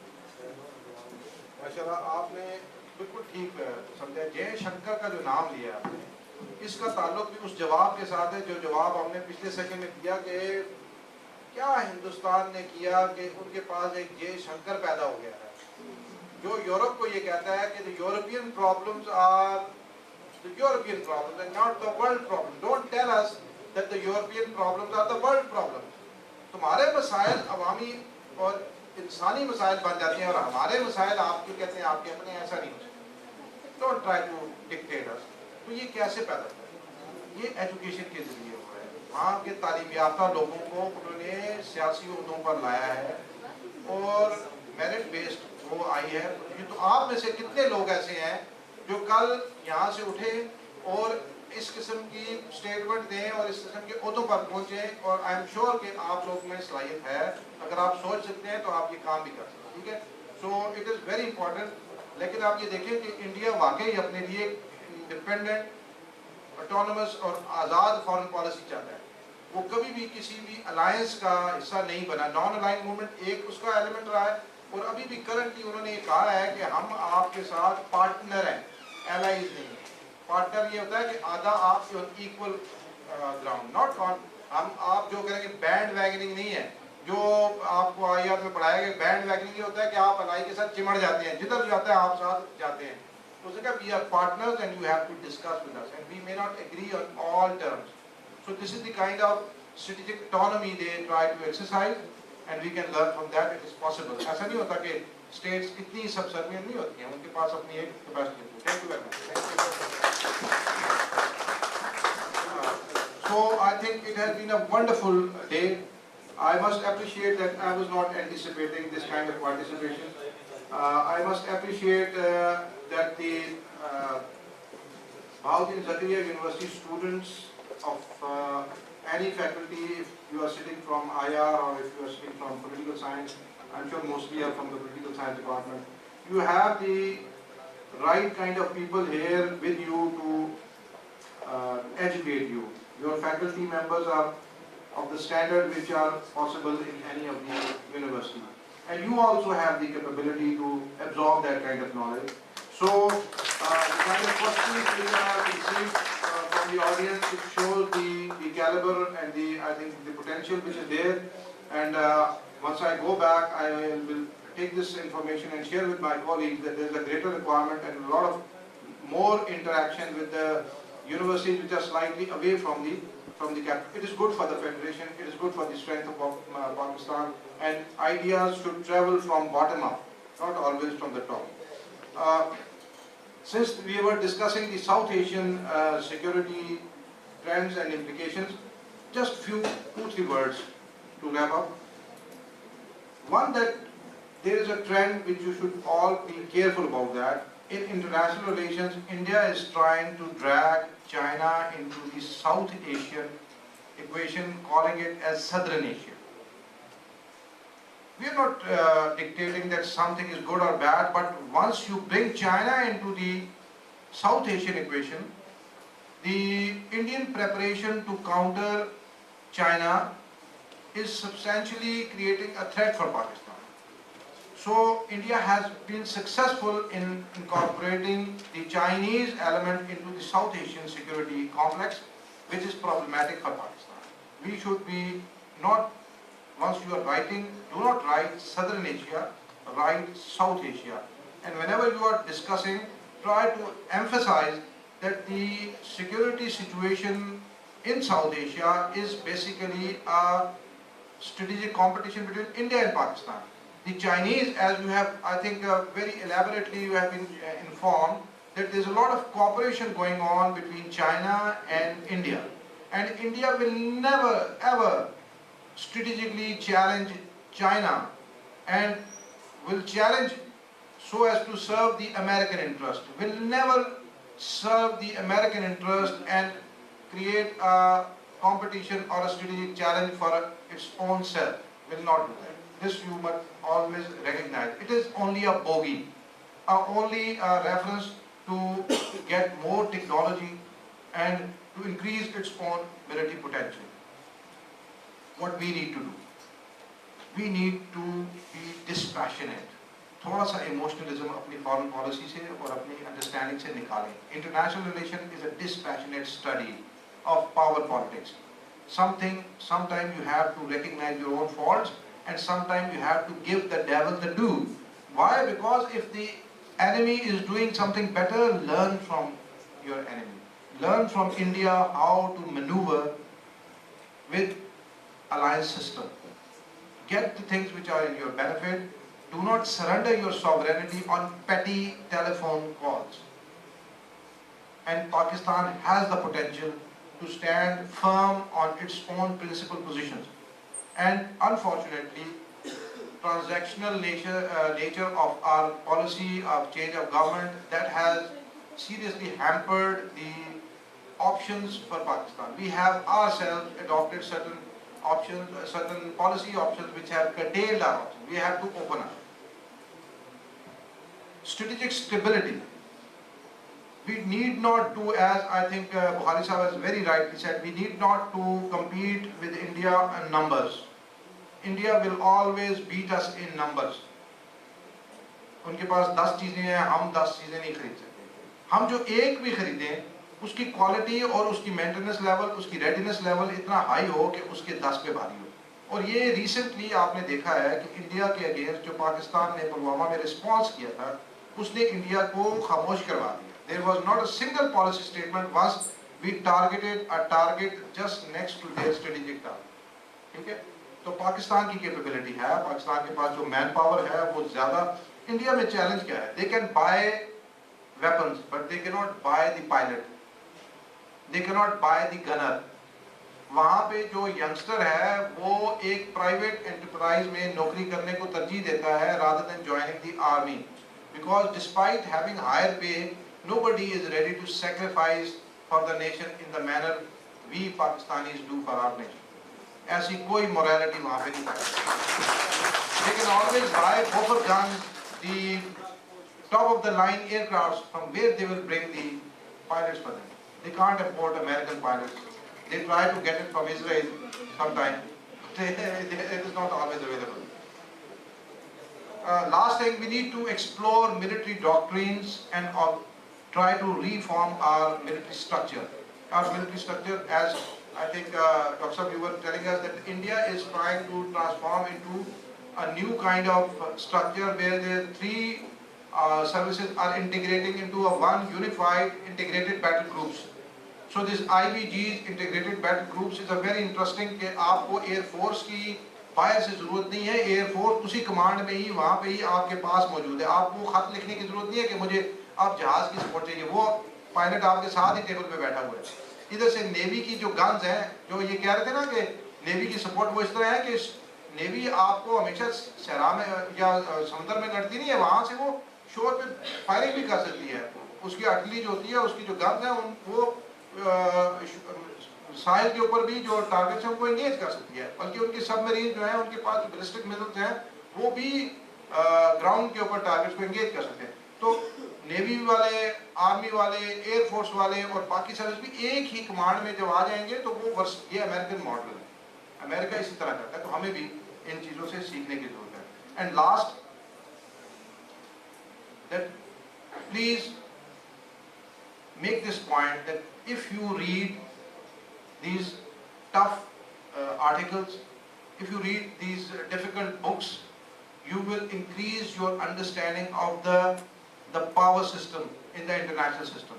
یہ تھوڑا سا کمپلیکیٹڈ چیزیں اس وقت ہیں جب تک کہ آپ کے کانوں سے یہ جب گزرتی رہیں گی تو یہ پھر عام باتیں ہو جائیں گی, پھر آپ کو سمجھ آنا شروع ہو جائے گی. اور جب آپ کو یہ سمجھ آنا شروع ہو جائے گی تو پھر آپ کو یہ ڈائلاگ سمجھ آئے گا, پھر آپ کو سمجھ آئے گی کہ یار یہ کیا مسئلہ کیا ہے.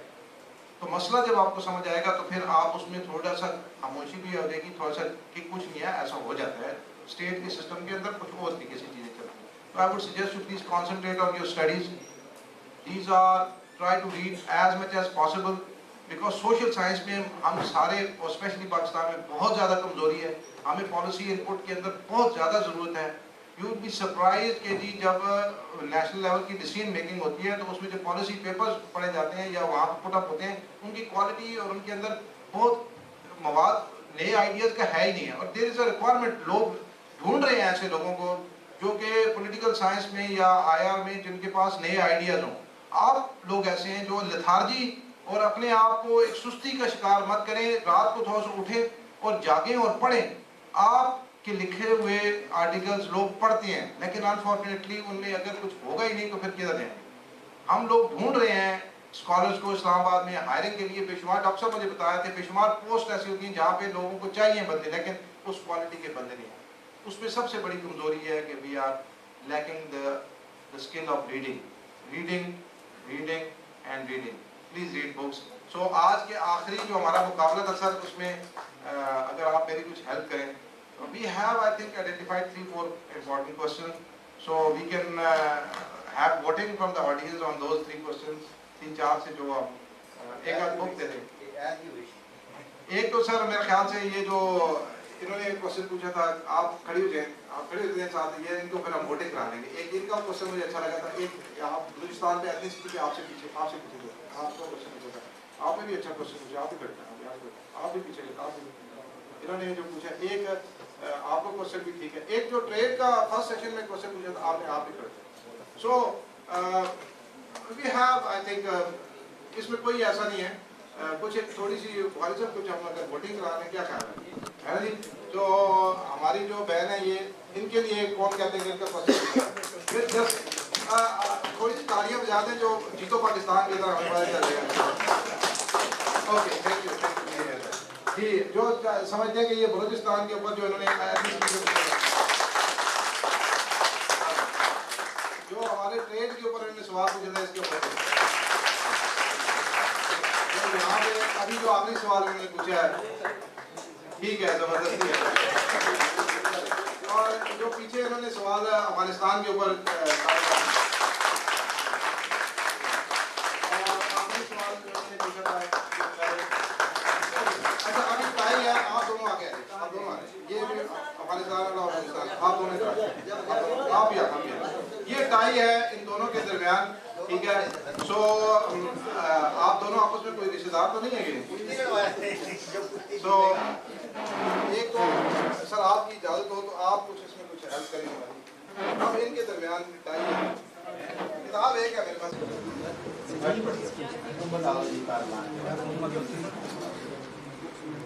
کوئی آرٹیکل, کوئی نام, اس کا نام بتایا, کسی کا نام تو بتاؤ, اس کا نام بتایا تھا. چلو یہ مسئلہ حل ہو گیا تھا. تھینک یو ویری مچ. بہت شکریہ اس بات کی.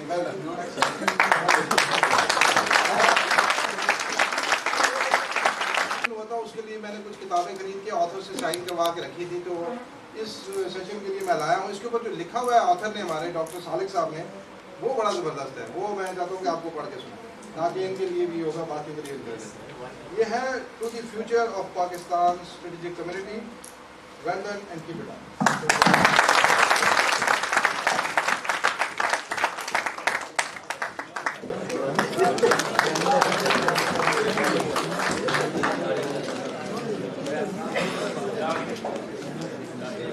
Thanks to the Department of Political Science and BZU, and I wish that we should continue this kind of sessions for the future, and I think we would be trying to come back again, and for a better, rather I am thinking of planning a workshop kind of activity, 2 to 3 days, engagement, a short audience and a prolonged activity, sir.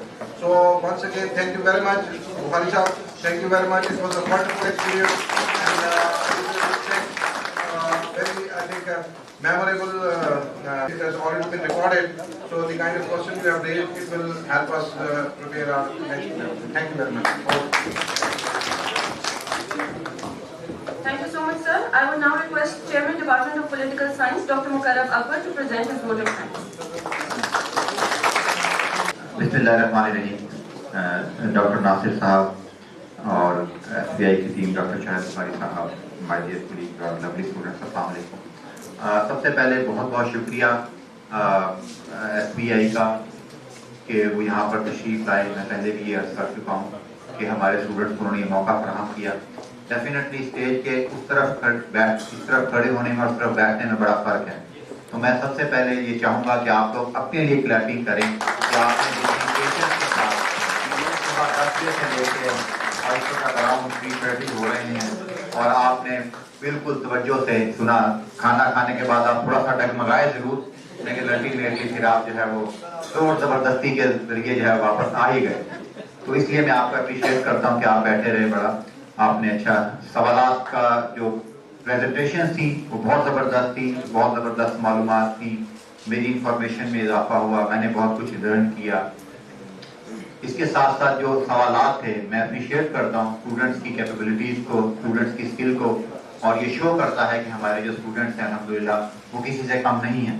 تو انہوں نے بڑے اچھے سوالات کیے. اس کا مطلب یہ تھا کہ ان کی سبجیکٹ کے اوپر پوری گریپ تھی. اور میں ڈاکٹر شاہد بخاری صاحب کا خاص طور پہ شکریہ ادا کروں گا. وہ کہتے ہیں ہر تقریب کا نا ایک دلہا ہوتا ہے، تو اس تقریب کے جو دلہے ہیں وہ شاہد بخاری کوشش کرتے رہیں گے، یہ موقع فراہم کرتے رہیں گے. اور ڈاکٹر صاحب سے گزارش کریں گے کہ دوبارہ SVI کی ٹیم کو اور دوبارہ ہمارا یہ سلام بھی پہنچائیں بریگیڈیئر خالد صاحب کو تشریف لے جا سکے، اور باقی صاحبان کو، ٹیم کو بھی، اور ان سے بھی ہماری طرف سے بھی ریکویسٹ ہے جو تھنک ٹینکس ہیں، جو آرگنائزیشنز ہیں، وہ بچوں کو ایسے مواقع کنٹینیوسلی فراہم کرتی رہتی ہیں. اور کچھ نہیں تو مختلف جگہوں پہ ہوتے ہیں اور بچے خود چلے جاتے ہیں. اٹ از انفارچونیٹ کہ ہم جو ہے وہ ایک تھرڈ ورلڈ کنٹری کے تھرڈ ورلڈ حصے میں رہ رہے ہیں. تو ایک تو تھرڈ ورلڈ اور اس کا تھرڈ ورلڈ حصہ، تو یہ تھوڑا سا جو ہے وہ مشکل ہو جاتا ہے. لیکن الحمدللہ ہم کوشش یہ کرتے رہتے ہیں، سیمینار کانفرنس کا انعقاد جاری رکھتے ہیں. اور آپ نے بڑی اچھی باتیں ایک دو کی کہ میں ایک اگر شیئر کو اس کو سمجھنا چاہوں کہ یہ بار بار جتنے سوال تھے جو میں نے آبزرو کیا، اس میں ایک چیز بڑی کامن تھی کہ ہم یہ سمجھ رہے تھے کہ بچے یہ سمجھتے ہیں، اسٹوڈنٹس یہ سمجھ رہے ہیں کہ انڈیا کی کوئی ڈومیننس ہے اور ہماری نہیں ہے، اور ہمارے کیا پرابلم ہے. تو ہمارے پرابلم جو میں سمجھتا ہوں اس کو اگر میں ایک شیئر میں بند کر سکوں تو میں یہ شیئر کہوں گا، اگر کوئی مجھ پہ فرض جرم نہ لگ جائے، کہ ہمیں خبر ہے دشمن کے سب ٹھکانوں کی، شریک جرم نہ ہوتے تو مخبری کرتے.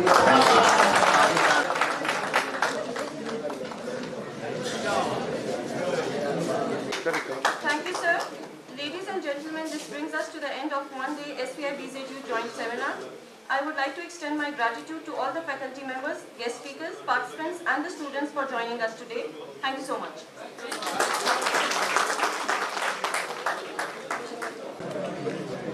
इधर देखिएगा sir. Okay sir, thank you. सामने देखिएगा सर, इधर देखिएगा.